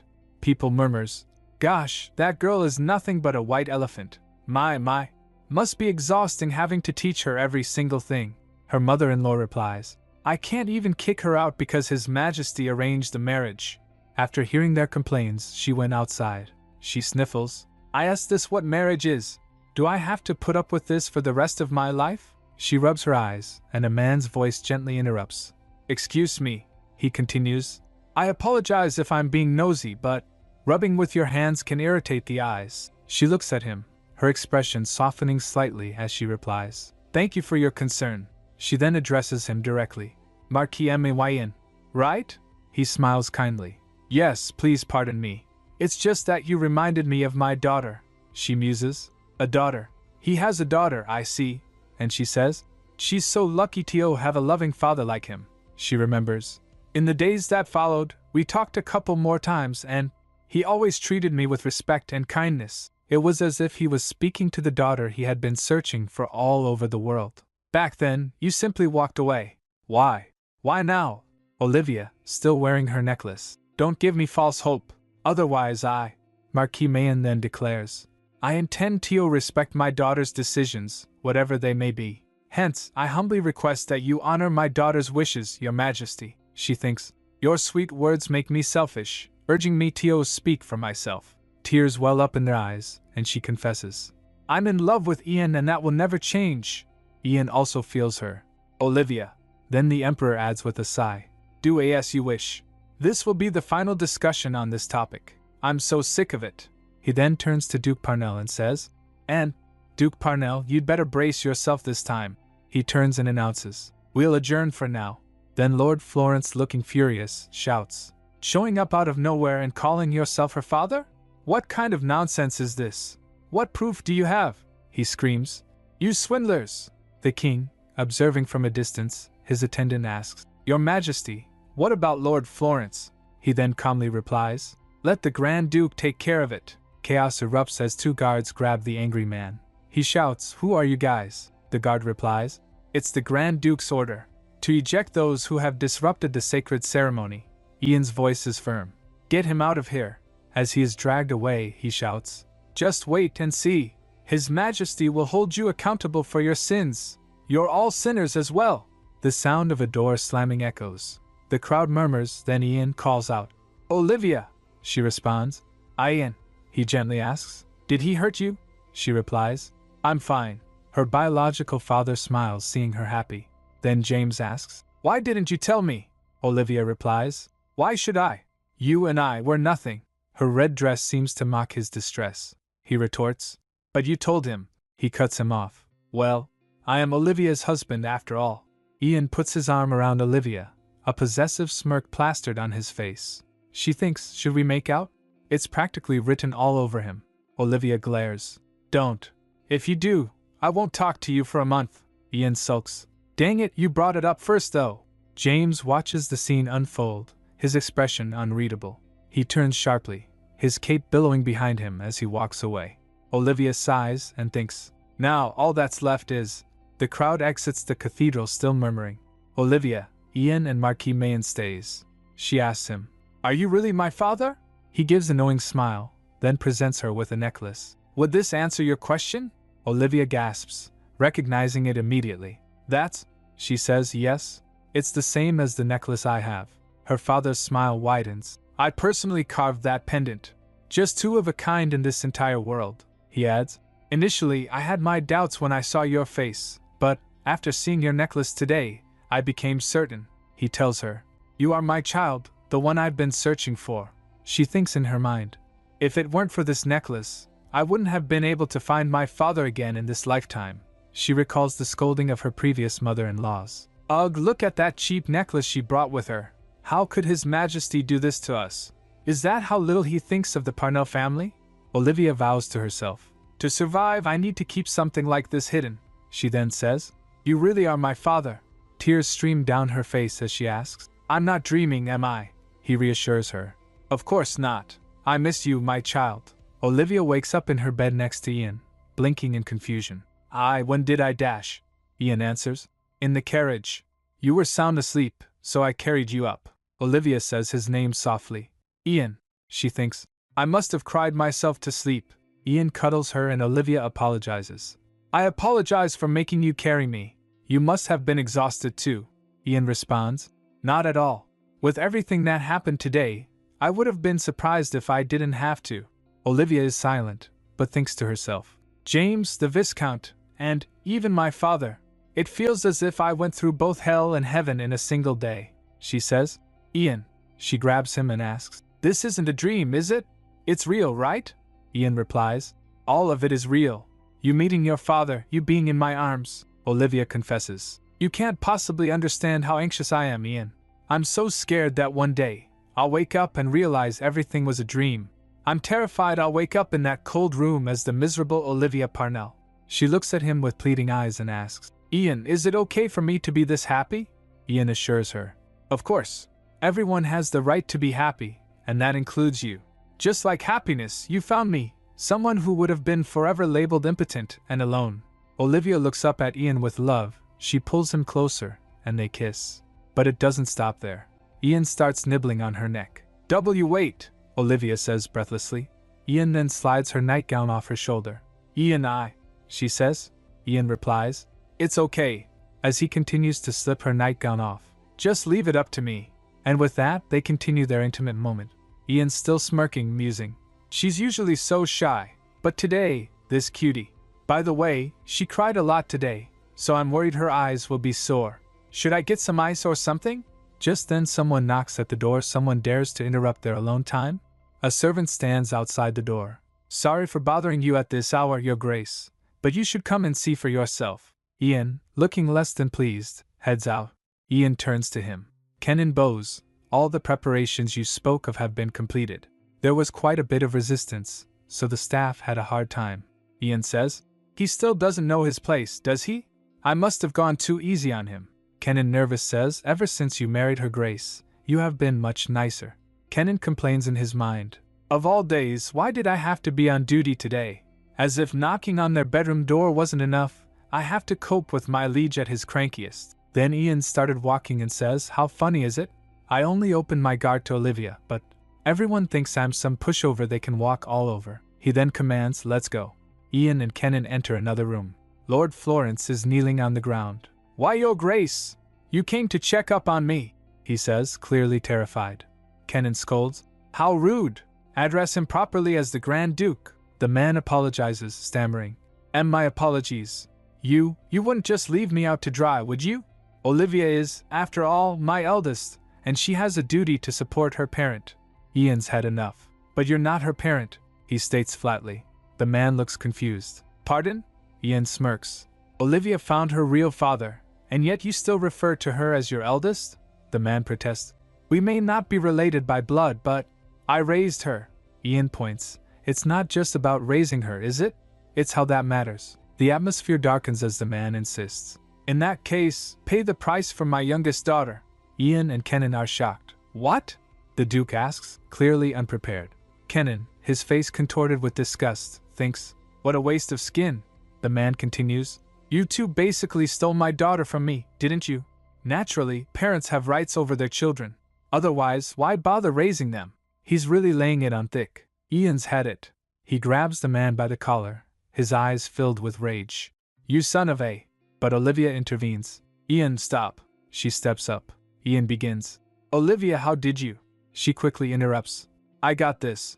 Olivia firmly places her hand on Ian's arm, gesturing him to release the man. The man coughs, trying to regain his composure. Olivia calmly addresses him. Lord Florence, Ian has been very generous to you. I heard he promised you a luxurious mansion and living expenses, as long as you didn't set foot in the city. Florence, defiant, retorts. I know my rights.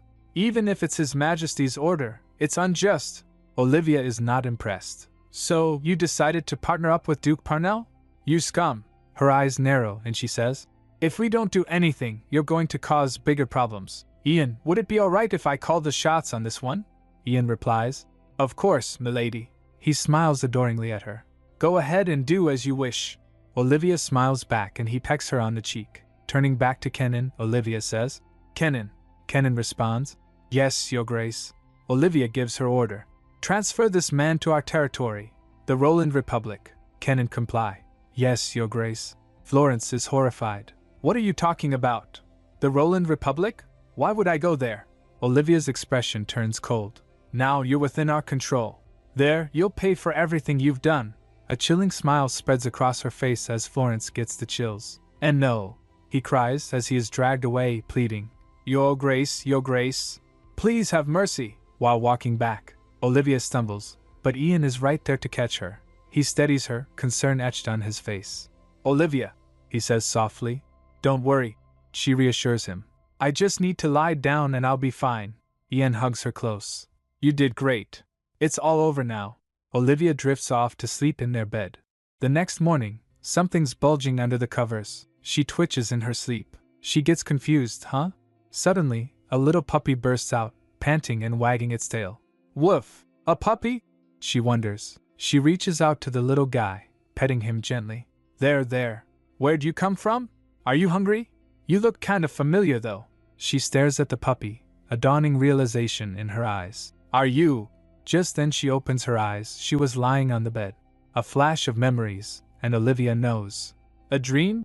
She thinks. I must have fallen asleep right away. Then that feeling. Olivia sits up. She holds the cover up and saw Ian sleeping.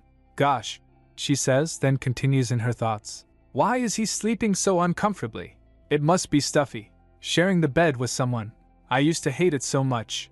But now, it feels empty without him. Ian stirs. Olivia, did you sleep well? Olivia smiles. Yes, all thanks to you.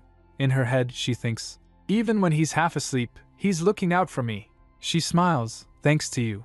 I dealt with the Viscount and could finally get a good night's sleep. What are you thanking me for? Ian asks. He pauses, considering. Even if he's a complete scoundrel, it must have been a difficult decision, she thinks. But then, actually, it wasn't difficult at all. She remembers. Over his past life and this one, the Viscount committed numerous atrocities. Despite that, I felt obligated to repay him for taking me in. But that day, it dawned on me that my small act of mercy, it could put not only me but also my loved ones in danger. I'm sick of being taken advantage of, Olivia says. I did it to keep our family safe. Ian smiles, leaning on his hand. You're right, Olivia. You're absolutely right. A rotten branch that's ruining the entire tree needs to be cut off. Olivia's eyes sparkle as she thinks. Indeed. Branch by branch, we'll tidy up the tree. Just then her stomachy growls. Both get surprised. She laughs. I am hungry. He also smiles. Well, you skipped dinner last night, so that makes sense. Let's go eat. Later, they're at breakfast when Ian breaks the news. Olivia, I'm going to have to make a trip to the Roland Republic. Olivia looks up, surprised. Ah, she thinks. The Viscount's there and the Republic needs some overall restructuring. We should have gone earlier, but we've been swamped lately, so… For how long? Olivia asks. He replies. About 2 weeks. There are quite a bit of matters to be taken care of. Olivia starts to say. Alright, I'll get ready. But Ian cuts her off. No, I think it'd be best if you stayed here. Someone has to manage the department store and take care of Annie. Olivia thinks. Annie will be fine on her own. But the problem is that Annie and I have become somewhat like strangers. What happened yesterday must have spread like wildfire, and there's no way Annie didn't hear about it. If I go and leave Annie behind, she might get the wrong idea. Ian reassured her. It's okay. Also, you finally got to meet your father. You two should spend some quality time with each other. Don't you think? Ian looks at her fondly. She replies. You're right. Olivia reflects. He's here as an envoy, so I don't know how much longer he'll be in the Empire. He exhales, but still, I don't want you to go by yourself. Do you really have to go now? Ian smiles. Sadly, I must. I'll do my best to hurry and come back soon. And once all the urgent matters are dealt with, we'll go on our honeymoon. To the ocean down there. What do you say? Olivia's eyes widen as she pictures the ocean. Ocean, she whispers. My first trip with my one true love. She looks back at Ian, a soft smile gracing her lips. Ocean sounds good, she thinks to herself. Ian, I'm coming to understand the concept of love that offers without expecting anything in return. What if I never got this second chance at life? What if I chose to stay at the Parnell estate? I think you're my destiny, Ian. Looking at him, she says. I'll be counting the days. The next day they greeted Olivia's father. Marquis clasped her hand and asks, How have you been? He explains. I wanted to see you earlier, but… Olivia seems overwhelmed. Excuse me. She stammers as tears well up in her eyes. Oh no, the Marquis observes, noticing her distress. He gently offers her a handkerchief. Here, wipe your tears with this. Olivia accepts it silently, still fighting back tears. She recalled her past, where the same Marquis offered her handkerchief. She apologizes. Excuse me. Not at all, the man replies, his gaze lingering on Olivia. Olivia recalls her past life encounter with the Marquis. Back then, it was just like this as well. Why did I tuck away my mother's necklace just because of those jackasses? If it weren't for that, we would have met sooner. Back in the present, Ian muses. My wife isn't usually one to shed tears, but she must have missed her real father a lot. The man smiles warmly. I see. I'm just grateful to see the strong, capable woman you've become. Olivia is silent, seemingly conflicted. The Duke introduces himself. I'm Ian Tyrone, and it's a pleasure to meet you. I married your daughter this year. Her father shakes his hand. I'm Charles from the Orse Kingdom. The king was generous enough to appoint me as the Marquis of Mayen. Ian extends a hand to Charles. Olivia begins. My name is Olivia. Charles smiles. What a beautiful name. Then Ian interjects. I'm loving this heartfelt family reunion, but why don't we take a seat first? They move to a drawing room, and Ian asks, How did you get separated with Olivia's mother? Her father replies, Oh, after all this time, I finally get to tell you this story. I lost Melissa entirely because of my own foolishness. Melissa was quite the curious young lady. Fueled by a strong desire to explore the world, she ran away on her own, and traveled here and there until she found her way to the Orse kingdom. Nevertheless, for a young lady with little knowledge of the world, traveling to unknown lands wasn't particularly safe. He continues, when I first met Melissa, she was on the streets, weeping, after all her belongings had been stolen from her. Not only was she beautiful, but her heart was the purest of all. As someone who constantly desired freedom due to my royal heritage, Melissa represented the object of my admiration. As we shared stories of the countries we had traveled to, we grew even closer. As expected, my family strongly objected to our relationship. A royal with a claim to the throne, and a penniless traveler with no means of identification. In fact, I would have been shocked if there had been no objection, but to sneak her away to her different place. I had no idea my family would be against Melissa to that extent. Because of this, I can't put into words how overjoyed I am to finally meet my daughter. Charles smiles. I'll be staying in the Empire for a month, so we can take our time getting to know one another. Olivia clenches her fist, but replies warmly, I'd love that. I'm overjoyed as well, father. Meanwhile, at the Imperial Palace, Stardust glances at her father, who was looking distressed. He begins, I might have been a bit too hasty with Ian's marriage. Who would have imagined Lady Florence's biological father to be Orsian royalty? It's almost too perfect in terms of lineage.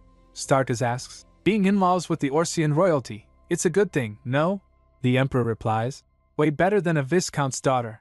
If they were to have a son, just think of how much of a threat he'll be. He slams his fist on the table. Stardust replies, you're being paranoid, father.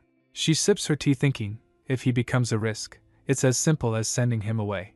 Then she adds, the throne is already yours, father. With you on the throne and me, the crown princess, alive and well, who would have the audacity to speak against us? You're the reigning monarch and I am next in line. She asks, whether by legitimacy or lineage, everything is perfect. So what is there to worry about? The king still seems distressed. He says, you don't understand. Just as I took the throne from that child can also take it from me. Why don't you understand that all of this is for your sake, Stardust? Stardust thinks to herself, when it's really about his own insecurities and complexes, look at him packaging it as if it's for my sake. I'm so sick of it. She smiles then says, I know, father. I know. And don't worry, I won't let anyone take the throne away from me. A dark look crosses Stardust's face. Yeah, no one. Not even you. Later Annie was walking through the hallway lost in thought. Lately, every day feels like a dream to me. I get to read as much as I want and learn whatever I want. But it wasn't always like this. Her father couldn't stand her studying or reading books. Flashback to a young Annie, surrounded by books, her eyes wide with fear as her father snatches a book from her hands. Give it to me! A girl reading a book? Who do you think you are? I'd better burn all of these. And he did. He set fire to every book in the house just because she was reading them. Annie remembers, if it weren't for Olivia, I'd still be living in that hellhole. Back in the present, Annie clutches a book to her chest, squeezing it tightly, her face a mask of serene gratitude. She's at school, and Rita spots her. Annie! She calls out. Annie greets her. Hey, Rita. But Rita asks, are you okay? Annie, a little too quickly, replies, why wouldn't I be? Rita hesitates. You know, because of your sister. Wait, I guess I shouldn't be calling her your sister anymore. Annie's face clouds over. What are you talking about? Rita leans in conspiratorially. Oh my, you haven't heard? Rita smirks, practically buzzing with gossip. Apparently, your sister isn't actually your sister. The words hit Annie like a physical blow. What? The classroom erupts in whispers and murmurs as all eyes turn to her. It seems everyone knows except her. Rita explains. Yesterday, at Duke Parnell's tomorrow awards ceremony, word has it that Lord Florence caused a scene. I guess you haven't heard. Back in the classroom, Annie drops her books with a loud thud. Goodness! Rita exclaims, reaching out to steady her. Annie stammers, I am fine, but her eyes betray her inner turmoil. Outside, bathed in the golden light of sunset, Annie sits alone, her shoulders slumped. Students whisper about her behind her back. Then what's going to happen to her? One asks. Another replies, well, since they're not sisters anymore, does she have to move out? A third chimes in. I was being nice to her only because I thought she was the Grand Duke's family. Someone hisses, hey, keep it down. Annie curls in on herself. This is nothing compared to what I've been through, she thinks. It's nothing. Suddenly, a voice calls out. Lady Florence? Annie looks up to see Eric approaching. You, she says softly. He looks concerned. Eric, was it? She asks, a small smile playing on her lips. Eric bows slightly. Why yes, my lady. He notices she's sitting on the ground. By the way, why are you on the floor? The floor's cold. Annie shrugs. It's okay. Eric is clearly bothered. But still, she should sit on something. He ponders for a moment, then nods decisively. He starts to unbutton his shirt, and Annie's eyes widen in shock. She thinks, her face a mixture of surprise and confusion. What are you doing? She cries out. Eric freezes, mid-undress. I am sorry. I was just going to set it on the floor for you. Annie stares at him, speechless for a moment, then bursts out laughing. Ha! She wipes a tear from her eye, still chuckling. What are you apologizing for? I was surprised, that's all. Sorry for yelling. She smiles brightly. Eric turns his face away blushing. Don't worry about it. Eric is relieved but asks, but seriously, what are you doing here? Annie's smile fades a little. Oh, I heard something upsetting, so… She looks away. Olivia is all I've got, but turns out she's not even my sister. So I was just thinking about what to do. Now that I'm nothing to her, I shouldn't overstay my welcome, right? Eric says. I don't think Her Grace would mind at all. Annie replies. Yeah, you're right. That's exactly why I need to leave on my own. She smiles sadly. But I really don't want to. She remembers moments with Olivia. Every moment I spend with Olivia is so precious. Eric urges her. Go and tell her everything you just told me. Annie's surprised. Huh! Eric smiles gently. Based on everything I've seen, you two are a true family. So if something's bothering you, go and talk to her about it. That's what family's for, isn't it? Annie looks thoughtful. Thanks, Eric. She reaches out and takes his hand. I know it's not much, but since you're an apprentice, you don't have anyone to make you a handkerchief, do you? Eric replies. No, I don't. Annie beams. Then would it be alright if I make you one? Eric is flustered, his face turning red. He stammers. It would be an honor. Annie giggles. Honor? She grins. Well, I'll see you around then. She waves goodbye and starts to walk away. Eric watches her go, a soft smile on his face, waving back. Later Annie walks towards Olivia's room, but pauses before knocking. I walked all the way here all confidently, but now that I'm here, I'm having second thoughts. Maybe I shouldn't have come. But then, the door swings open, and there stands Olivia. Annie? She asks, a hint of concern in her voice. Annie's eyes widen, and she blurts out, Oh, Olivia! Annie sits down for tea with Olivia. Olivia asks, How was school today? Did you have fun? Olivia asks. Annie responds flatly, It was okay. It's always the same. Seeing Annie looking down, Olivia thinks Annie doesn't look upset, but by the looks of it, she heard about it. Being in the Empire, especially in the capital, there's no way she didn't hear about the award ceremony. I should bring it up first. Before she begins, suddenly she coughs. Olivia, what's wrong? Are you sick? Annie asks, concerned. Olivia was taken aback. Oh, then she laughs. Don't worry. I'm probably just a bit worn out.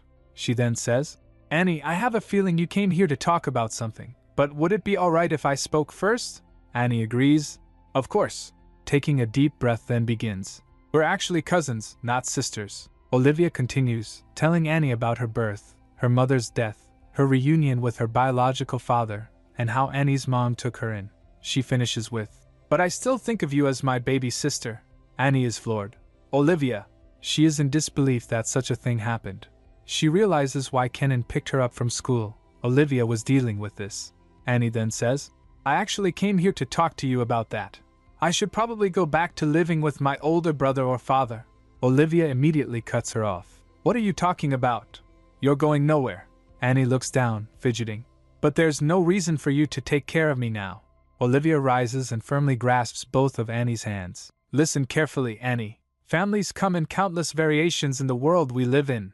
While some are bound by blood, many others aren't. Olivia continues. Did you know, even if a cuckoo lays eggs in their nests, magpies still take care of the cuckoo chicks? Olivia smiles warmly. What I'm trying to say is that it doesn't matter whose daughter you are. What matters is that we care for and love each other. Annie's eyes soften. Do you not think of me as family? Olivia asks, worried. Why wouldn't I? Annie says. Olivia grins, pulling Annie into a tight hug. Ugh, come here, you cutie pie, Olivia adds. Also, you don't have to pay me back or anything. If you're happy, that's enough for me. Annie smiles, genuinely touched. Yeah, as long as you're happy, I'm fine too. You are happy, right? Olivia replies. Absolutely, the happiest I've ever been. Then Annie asks, oh, do you have any plans? You know, for a baby? Olivia is stunned. Huh, that came out of nowhere. Annie continues, when you have a baby, I'll take care of them. Don't you worry about a thing. Ooh, what should we name the baby? Olivia scratches her cheek, a bit embarrassed. Why do you keep trying to do things for me? Your happiness is all I need, she thinks to herself. Also, you jumped the gun there. Olivia reflects. A baby. I'm okay without one. I'm already happy enough with Ian, my father, and Annie. She hugs Annie and chuckles, you're silly. A few days later, Olivia watches from the window as Ian's carriage was being prepared to leave. Of all days, I'm not feeling well on the day Ian's leaving, she thinks, coughing.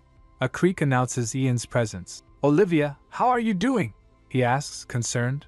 I just wanted to check in on you before I left. Olivia stops him. Don't come any closer. I don't want you getting it. Ian looks worried. But, Olivia cuts him off with a smile. If you're worried about me, get everything done quickly and come back. Ian's face softens. Yes, my lady. I'll be back as soon as possible. Then Annie promises. Don't worry.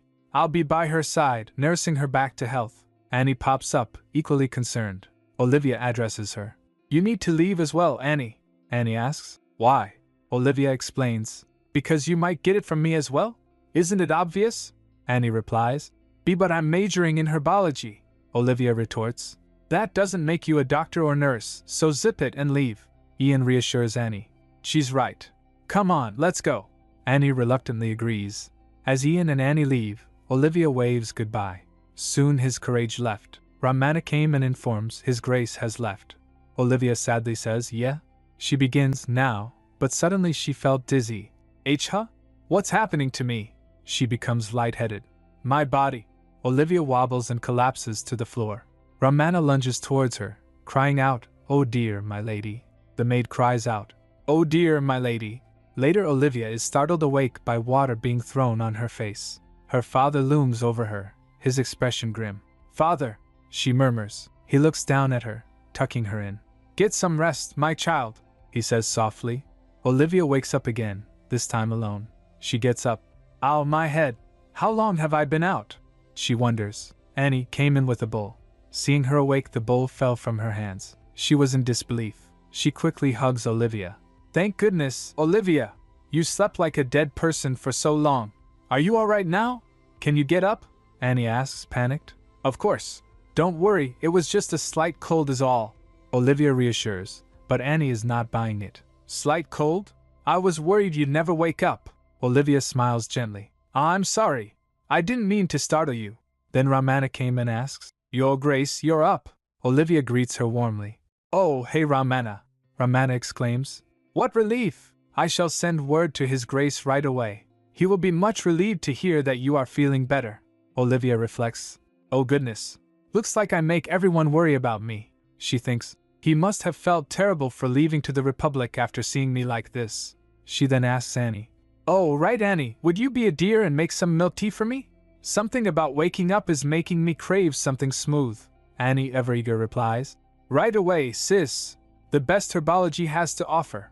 Olivia thinks to herself. Dear God, what is she going to make? After she left, Ramana approaches. Lord Mayan visited daily while you were in bed, Your Grace. Olivia is surprised. Father came? Ramana confirms. Yes. He stayed for hours at a time, looking after you. Olivia realizes. So it wasn't a dream, she says. I see. He must have been so worried. While brushing Olivia's hair, Ramana continues. Yes, but unfortunately Lord Mayan cannot make it today due to a previous engagement. Shall we send a letter to Lord Mayan, Your Grace? Olivia replies. Yes. I don't want to keep him worrying any longer. Did anything else happen while I was asleep? Ramana answers. Nothing noteworthy in the mansion, Your Grace. It seems, however, that Mr. Kennan would like a word with you. Olivia thinks. Of course. There must be a million things to take care of regarding the department store. Aloud, she says. Call him in for me, please. But Ramana has other plans. Actually, Lord Alkesis requests audience, Your Grace. I believe it would be better to meet him first. Olivia is taken aback. Romeo's here? Suddenly, Romeo appears with a basket of fruit. He says, "A cold in midsummer? I guess some things never change." "You were always brittle since childhood," she replies. "It's not a cold, just a small fever." He teases, potato. Then they sat down and he continues, "I was worried when I heard you suddenly fainted. You have to live to bear witness to my wedding, you know?" Olivia, surprised, asks. "Witness," he declares. "I already told the Archbishop that you're going to be my witness." "I will not take no for an answer," Olivia retorts. "What are you gonna do if I say no? I'm your only friend." He just shrugs. "Ugh, whatever," he then says. "Alrighty then. You're alive. I'll be off now. You should eat up though. You're all skin and bones." As he turns to leave, Olivia asks, "So soon? Weren't you in the middle of saying something?" He replies with a smile. "No, I said my piece." Olivia narrows her eyes and says, "Liar. You've been contemplating whether or not to say something the whole time." He pauses. "Well, aren't you perceptive? You'll hear all about it tomorrow at the conference meeting in the Grand Duke's stead. You should take the day off to rest." Olivia is left alone, thinking. The conference meeting. He's keeping something to himself because he doesn't want me to worry about it. There will presumably be talk about my relationship with Marquis Mayen and the pending department store.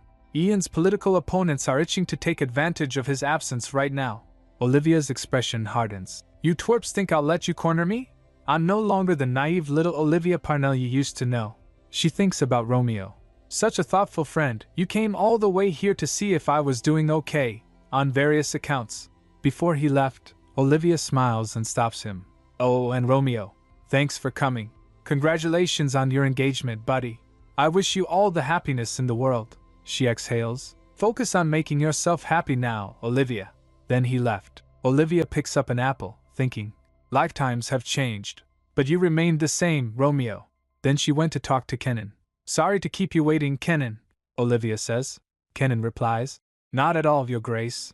Most relieved to see you are well." She replies, "Thank you. You have something to tell me?" Olivia asks. "Yes," Kenan confirms. "First, there is something I would like to show you." "Oh, I'm getting jitters already." She asks, "What is it?" He presents a document. "Please read this at your leisure." The document is titled, "A Comprehensive List of Grand Duchess Olivia Tyrone's Personal Assets." Olivia stares in shock. The numbers are huge. 100 million Imperial Office of Saint Germain Guild Zone 45-3, Armandi, Ors 100 different types of items of great value. Olivia's mind went blank. She stammers in shock. "Are you sure this isn't a misprint? What is all this?" She turns to Kenan. "Seriously, what is all this?" He explains. "A list of items now under your possession and management, Your Grace. Technically, they are not officially yours yet. You have not been well recently, so the procedures have been put on hold. Now that you're all better, we must make the transfer of wealth official. All you need to do is sign here." Olivia is processing all of this. It seems Kenan has been working hard. I get why Kenan's so proud of himself right now. Some of these assets are subject to Orsian tax laws. It must have been difficult to discern which tax rates to apply in this transfer of wealth. He spent the last 3 days on this and managed to organize it all into this one signature form. An incredible talent. But then, however, do I deserve to receive all this? Olivia wonders, looking solemn. We met under rather dramatic circumstances, yes, but I have done nothing in my life for my father.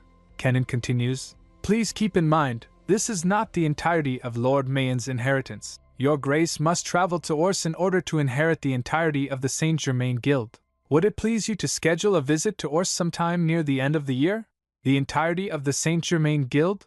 I'm inheriting the entire guild? Olivia is flabbergasted. Kenan assures her. Who else but you, Your Grace? You are his only daughter, after all. Olivia is still unsure. She asks, Is it right for me to receive all this? Kenan smiles and recalls. Lord Mayen brought this form of inheritance on his very first day of visit, Your Grace. He was very excited to have it delivered to you. He said he could not wait another day for it. Lord Mayen also asked me to tell you that he is sorry he was unable to take care of you all this time. Kenan urges her. It was yours to begin with. You need not feel shame nor guilt in this bequeathal. Olivia's expression softens. I see. Then she thinks. It all feels like a dream. A fleeting dream I'm afraid will vanish in an instant. Cut to a majestic eagle soaring over a carriage. Ian commands his subordinates. Let's take 5. One of them says. Yes, Your Grace. An eagle delivers a letter to Ian. One of the men asks, What does it say? Ian replies, Nothing urgent. My wife is better now, he says. That's good news. You were so terribly worried. Iason thinks. Was I that obvious? Then he reflects. I still have many enemies in the Empire. I shouldn't have made my affection for Olivia so public. Now they might target not only me, but Olivia as well. Just like the one who sits at the pinnacle of power in the capital. The eagle is off again, delivering messages. His men suggest, We should wait a while for Her Grace to catch up. What's the rush? Ian answers. Preparation is only worth a damn if you finish before your opponent. He thinks in his mind. Under these circumstances, the Emperor would get suspicious if I told him we'd be returning together. It's not without its own risks, but this is the safest bet for now. And sooner or later, the eagle returns with another letter. His subordinate begin. Is that? Ian looks at the note that says, Agreed, and smile. He concludes it's time to strike. Back at the mansion, Olivia is sound asleep. Snooze! The curtains ripple in the morning light. Erg, too bright, she groans. Her maid cheerfully says, Time to get up, Your Grace. It's the day of the conference meeting. Ramana asks, Did you sleep late again last night? She admits, I couldn't sleep. I really have been too busy, even for sleep. She was working on inheritance issues and soliciting businesses for the department store. I've been pulling all-nighters with Kenan for the past few days. Her maid teases. We might need to put extra makeup on you today, Olivia asks. Is it that bad? The maid replies. I'm afraid it's worse. You look like a raccoon. Her maid reassures her. It will be your first appearance at a conference meeting, so you must leave a good impression. Olivia agrees. She tells her maid. Then I'd like to wear the necklace my father gave me. Ramana complies. Yes, Your Grace. Olivia thinks. I wonder if my father will be there. He's probably staying at the royal palace anyway, so I'll pay him a visit if he isn't there. I'd love to see him, even if by pure coincidence. Outside the conference, Olivia arrives in her carriage. She looks determined, but then a voice calls out. We meet again. Olivia is surprised. James steps up and adds, What a coincidence. With a pause he says, Wife. Olivia's face twitches. She looks straight in his eyes. She thinks, I knew I couldn't keep avoiding him now that he was back in the capital.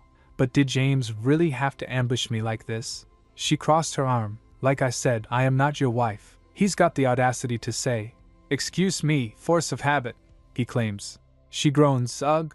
She turned away from him and began to walk the other way. He follows, so she glances back. Of course, he just had to be heading in the same direction. Even his attire, she informs him. Your brooch is askew, my lord.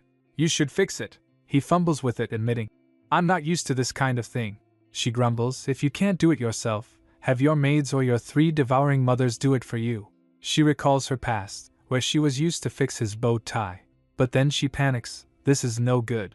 I keep getting caught up in memories of the past. Then he dares to tell her. You look beautiful, by the way.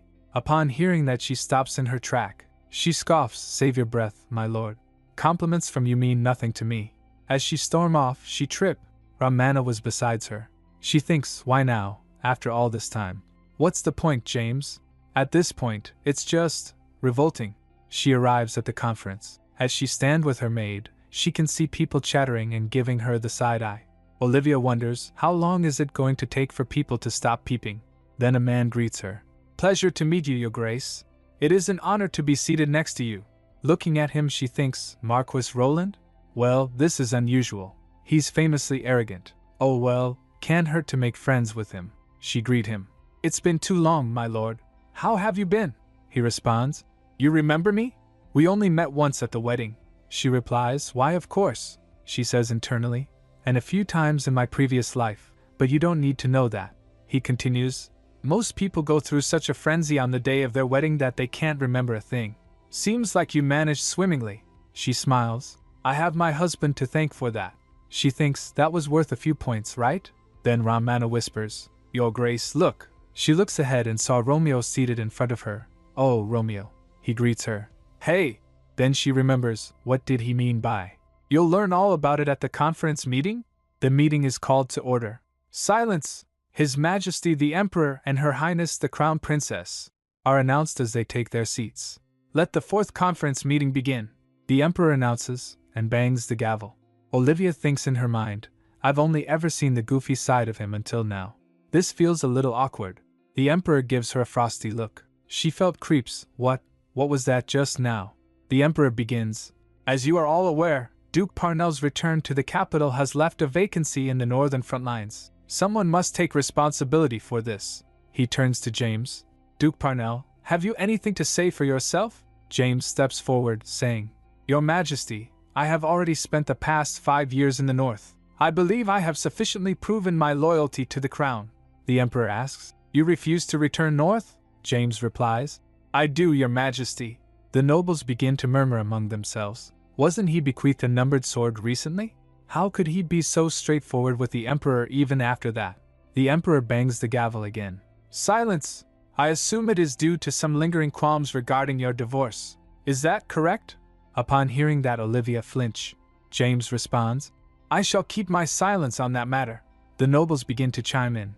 Your Majesty, House Lark would be honored to fill in. House Julius has been Margrave of the Empire for generations. Give us the honor to please you, Your Majesty. The Emperor pauses and says, I gave this matter ample consideration and came to the following conclusion. Grand Duchess Tyrone, the Emperor says, this conflict arose because of House Tyrone. It must therefore be House Tyrone's responsibility to resolve this issue. That felt like a threat to her, she thinks. The conflict arose because of House Tyrone. It must therefore be House Tyrone's responsibility to resolve this issue. In other words, Tyrone must fill the void.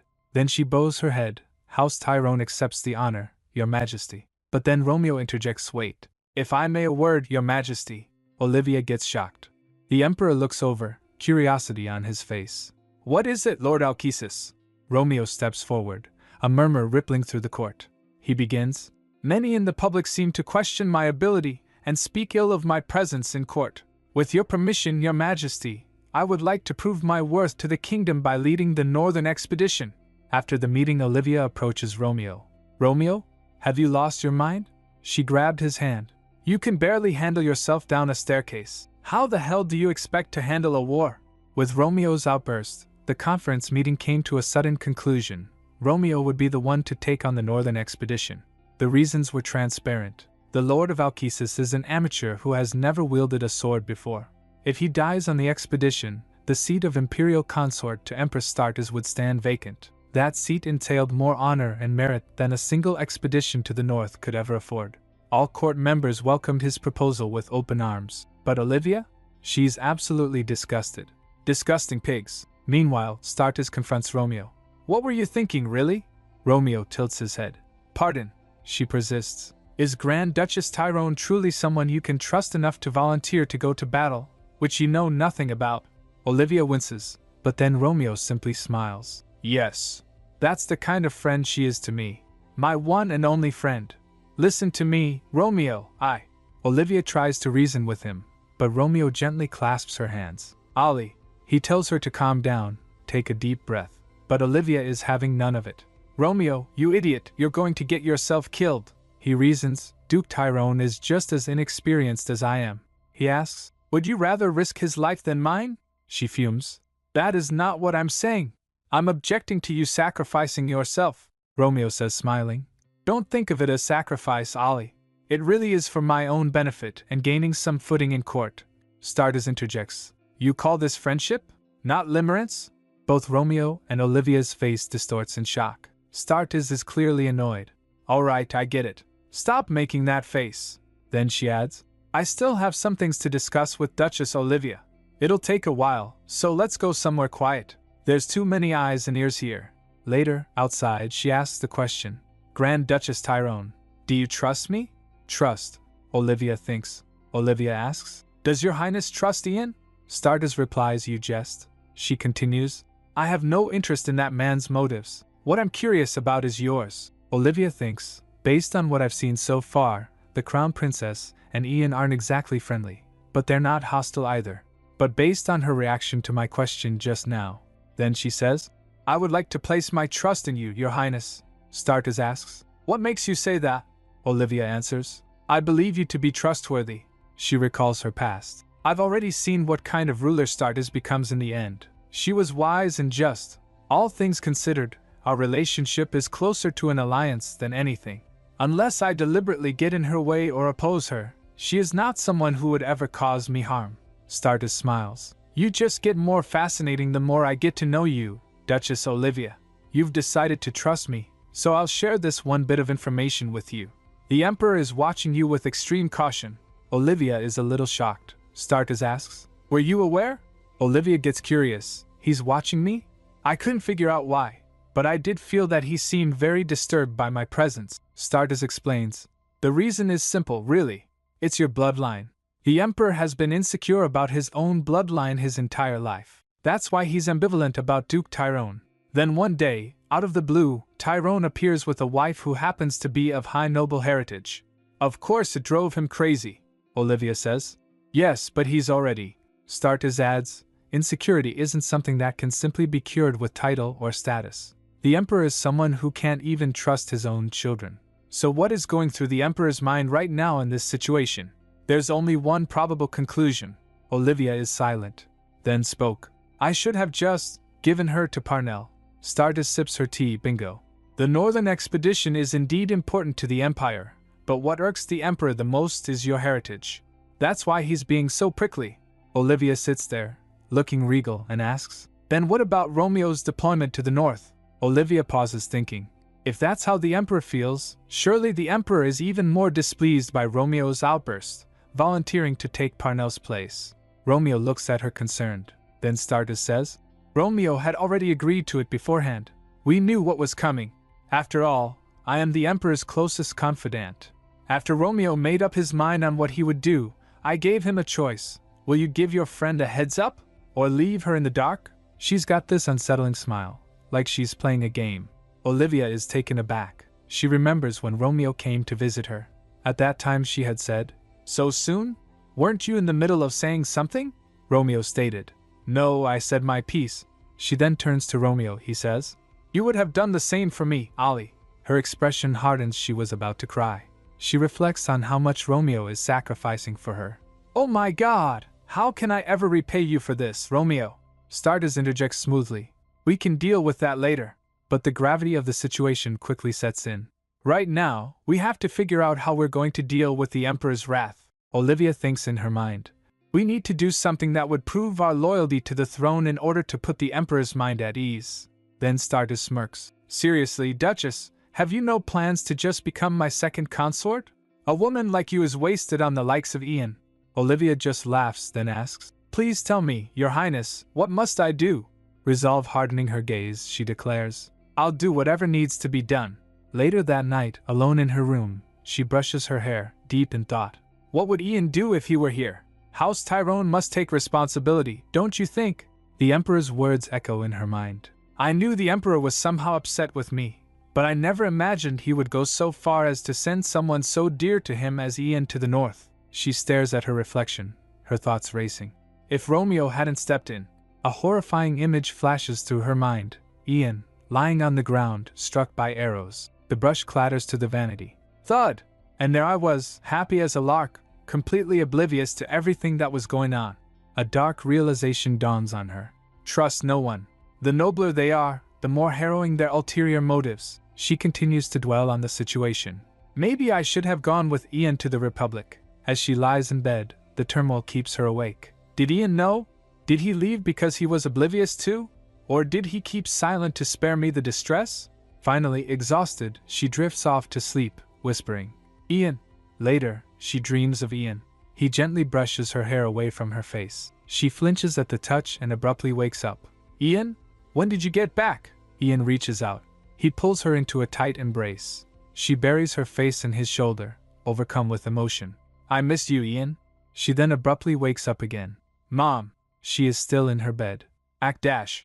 And gasps for air. She says aloud. I guess I missed him more than I thought. He's even in my dreams now. So hurry back, dear. I miss you, Ian. Later her father came to visit her.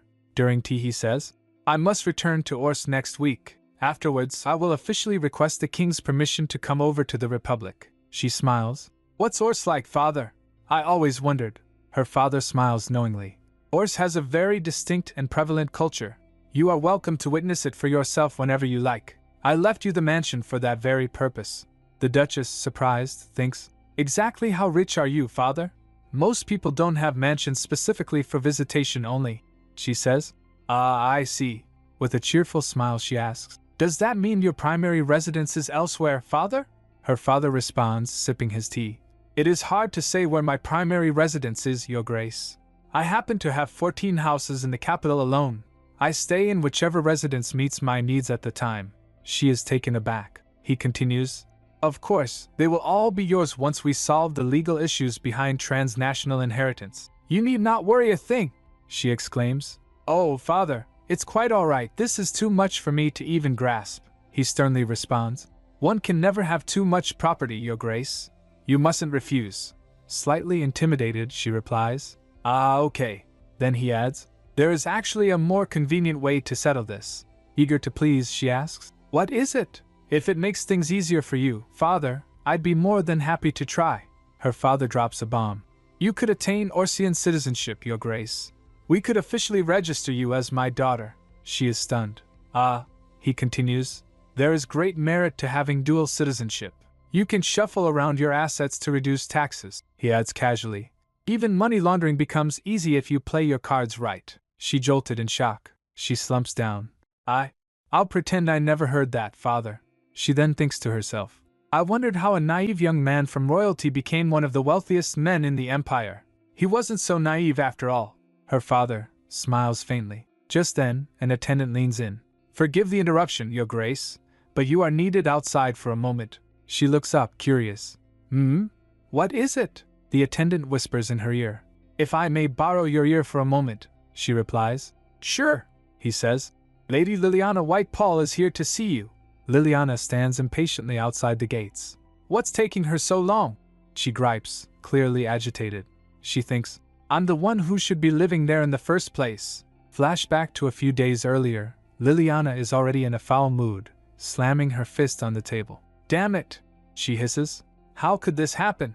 How could he do this to me? Liliana thinks, a storm brewing in her eyes. I was his bride. It was always me for the past 10 years. Gold, blonde hair that glimmers the arrival of a prince in shining armor.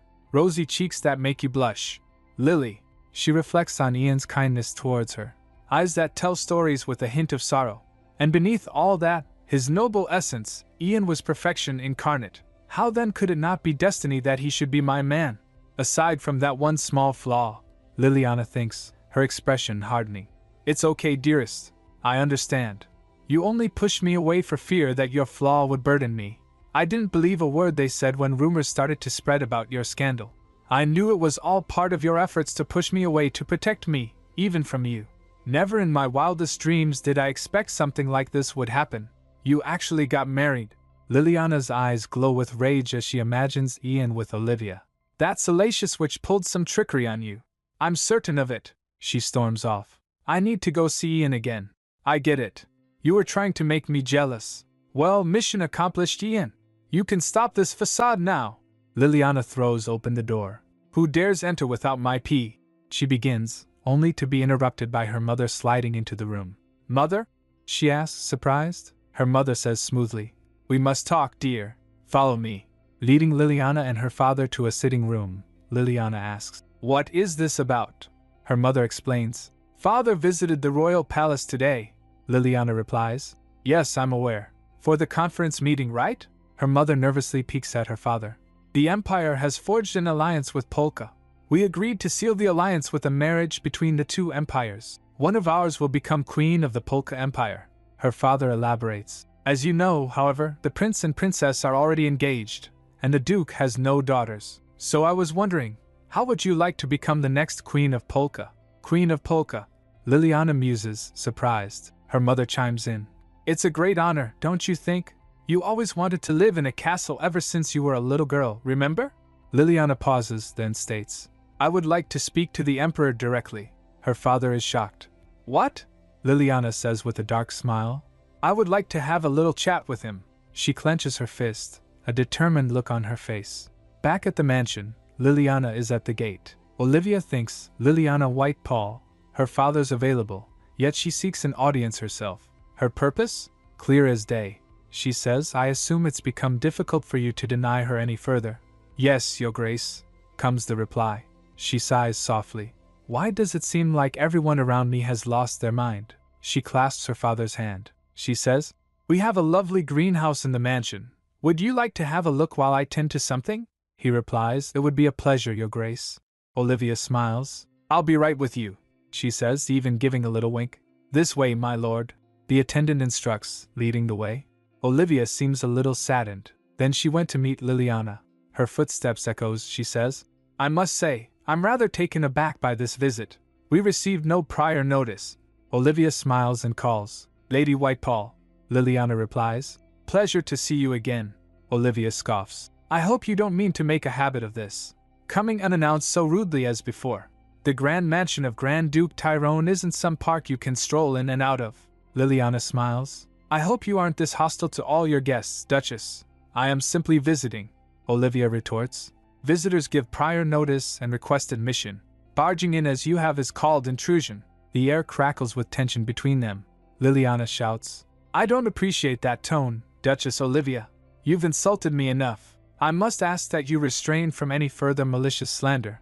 Olivia is taken aback. I don't think I've met anyone in nobility who speaks so bluntly. She's young and inexperienced. Liliana continues. I guess congratulations are in order. Everyone knows about your exceptionally noble father now. Olivia is unfazed. Your words of kindness are most welcome, Miss Liliana. Liliana grits her teeth, then calmly says, If it were me, I would be spending every minute with my newly reunited father. After all, you've been estranged since birth, were you not? I guess you haven't quite formed a bond yet, seeing as how you're not with him right now. Olivia's smile is icy. Oh, this little shit just crossed the line, she says. If that is all you came here to say, I must respectfully ask you to leave. Liliana snaps. I was about to leave anyway. Olivia adds. Just one last thing. I hope you're prepared for what's coming. The Grand Dukedom of House Tyrone will send a formal demand of compensation to House Whitepall. Hearing that, Liliana gets shocked. Liliana is fuming. Compensation? For what? Liliana demands, clearly not understanding the gravity of her actions. Olivia is ready to lay it all out. First, the damages incurred by your intrusion into our private property. Second, obstruction of work against the Grand Duchess during business hours. Liliana is absolutely losing it. Who the hell compensates for that? She screams. Olivia's expression is ice cold. Mind who you're speaking to, Miss Whitepall. I am the Grand Duchess. Have you any idea what an hour of my time is worth? She asks, oozing disdain. She even pulls out a fancy pocket watch. Oh, would you look at that?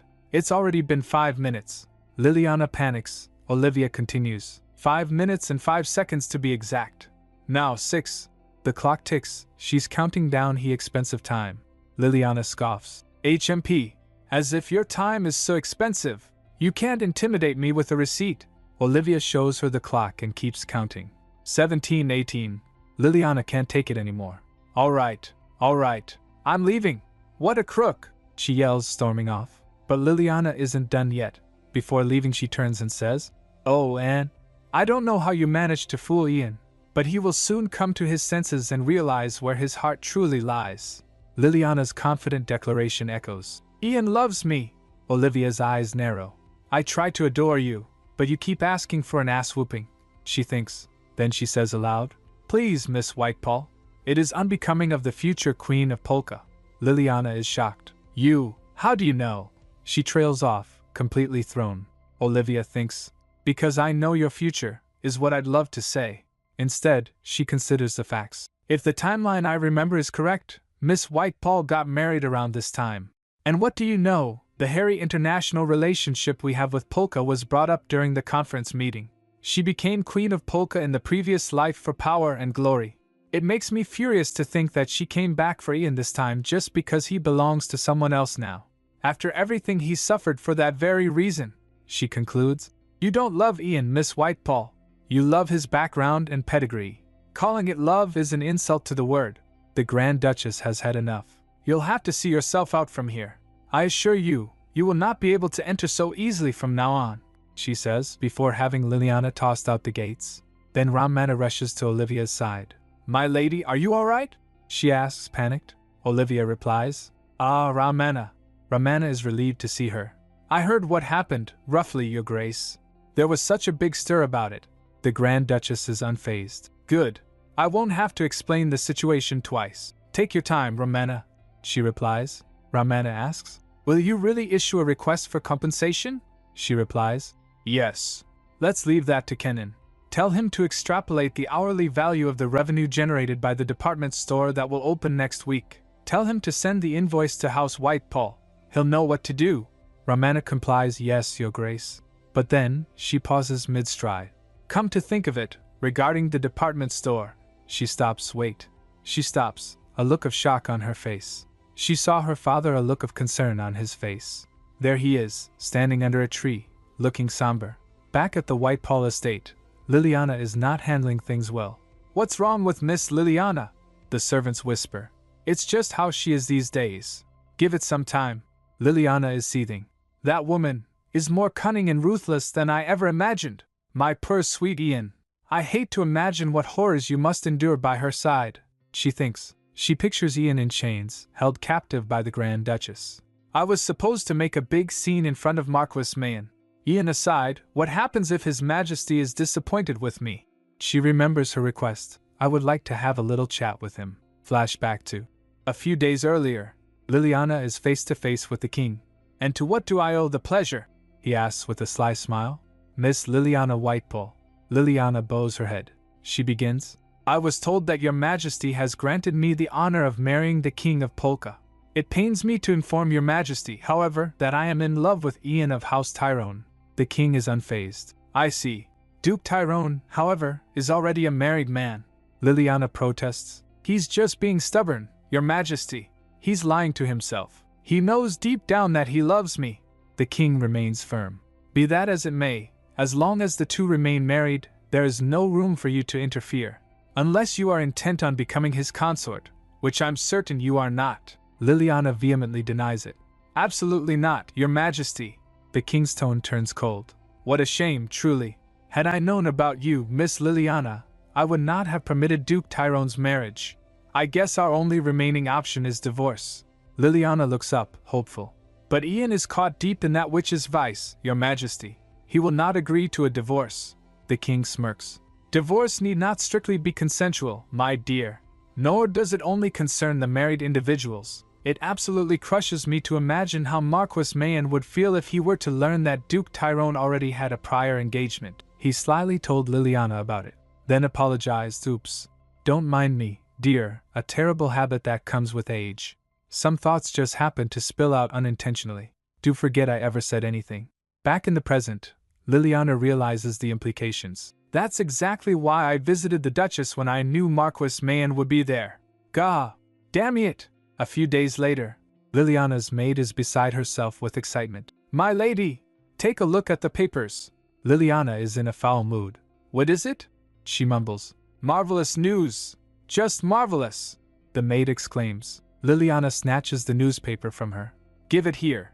Better not be a big pile of nothing. She reads the headline. Marquis Mayan enraged. Returns to Orson hurry. Was his daughter's disappointment too much? The article details Marquis Mayan's abrupt departure and hints at unsettling truths regarding the nature of his daughter's marriage. Liliana gasps. Unsettling truths, disappointed Lord Mayan. She realizes she's done it. Ka, the maid asks. And my lady? Liliana, eyes wide with glee. I did it, she exclaims, grinning maniacally. I did it. The grand estate comes into view as the carriage wheels begin to slow. Inside the manor, the staff is caught off guard. As Ian went inside. Why, Your Grace? They stammer, surprised by his sudden arrival. Romana greets. Welcome back, Your Grace, the maid exclaims. We weren't expecting you to arrive so early. Ian gives them a curt nod. The horse might need some tending. His thoughts drift elsewhere. I wonder how she's been while I was gone. The king was part of the reason I had to go to the Republic in a hurry, but I also had to go there to punish Viscount Florence. However strong Olivia may be, I didn't want her to see the pitiful state the man who was once her father is in. We see Viscount Florence in shackles, utterly broken. I will never forget this, Grand Duke. Till the day I die, I will not forget. But Ian is unmoved. He didn't have a shred of penitence till the very end. Despite everything, Ian can't help but think of Olivia. However terrible a father he may have been, It would have done Olivia no good to see him like that. I miss her. He gazes through the hallway. I want to talk to her directly. Not through a messenger hawk. Olivia, He forces a smile. But the smile vanishes as he enters Olivia's familiar chambers. Olivia?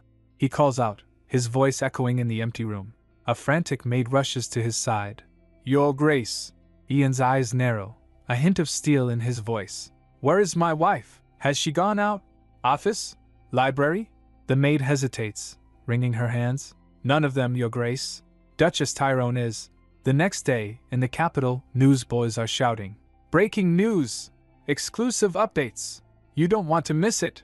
Newspapers flutter through the air, landing on the cobblestones. And the headline? Grand Duchess Tyrone in hiding. Where could she be? Back on the road, a carriage speeds through the forest. Inside, Olivia speaks softly. Should we take a break, Father? Her father looks at her with a smile. A few days earlier, when the servant was guiding Marquis Mayan to the greenhouse, he says, Go ahead without me. I left something in the reception room. The attendant replies, Yes, my lord. Meanwhile, the facade was ongoing where Liliana accused Olivia.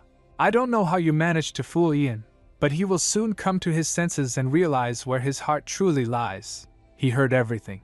Her father's face darkens. Later, as she was giving instructions, tell him to extrapolate the hourly value of the revenue generated by the department store that will open next week. Tell him to send the invoice to House Whitepall. He'll know what to do. Ramana replies, Yes, Your Grace. Olivia continues while walking. Come to think of it, regarding the department store. Wait. Her father was there. She asked, surprised. How long have you been? Her father cut in. I thought it strange that you wanted me in the greenhouse in such a hurry. What is all this, Duchess Olivia? She pauses, choosing her words carefully. He continues, You and Grand Duke Tyrone both have many rumors about you. I may be from abroad, but I do inevitably hear things. When I first saw you, you two were nothing like the rumors said. You were happy and in love. However, now that I have heard what I just heard, perhaps the rumors. A realization dawns on her face. Just then an idea came to her mind. She quickly says, That's it. That's exactly it, Father. She grabs his hands. There's something I'd like to ask you to do for me, Father. Inside the greenhouse, she makes her shocking request. You want me to take you to Ors? Her father asks, astonished. Yes, Olivia replies. I don't know if you are aware of this, but my husband and I have unwittingly become thorns in the king's side. What with Ian's bloodline and my heritage as your daughter? Her father sighs. She clasps his hand. Please do not blame yourself for any of this, Father. Olivia smiles, a glint in her eyes. There is a way. A few days earlier, when she was in a talk with Startis sips her tea and suggests, There are two ways, she explains. First option, you can offer the Saint Germain Guild to the king. Romeo expresses concern. Your Highness, that's a little. She waves him off. Why not? It's a fine, easy solution, if you asked me. Second option, you can disappear. Olivia is taken aback. What? She elaborates, swirling the tea in her cup. I'm sure you're aware that there's a lot of rumors going around in the capital. Romeo asks cautiously. Rumors? Which ones are you referring to? She elaborates, showing tabloids. Oh, like Ian's secret lover, or the Duchess's secret to making the passive massive. One woman's charm topples both dukes of empire. Or the Grand Duke's secret lover? She mortified exclaims. I shouldn't have asked, she explains. If it's said that the Grand Duchess fled the empire due to all these hurtful rumors, no one would doubt its plausibility. What do you say, Grand Duchess Tyrone? Back in the present, Olivia reflects. I'm so glad Father agreed to play along with this. The only thing that concerns me now is... Ian. Back at the estate, the staff is in a panic. What? Ian demands, his voice sharp. Olivia did what? He looks at the maids, fear growing in his eyes. Ramana thinks, Why did you leave me with this impossible task, my lady? The maid whispers. Grand Duchess Olivia has disappeared, Your Grace. End of Season 2. Ian and Olivia will be back.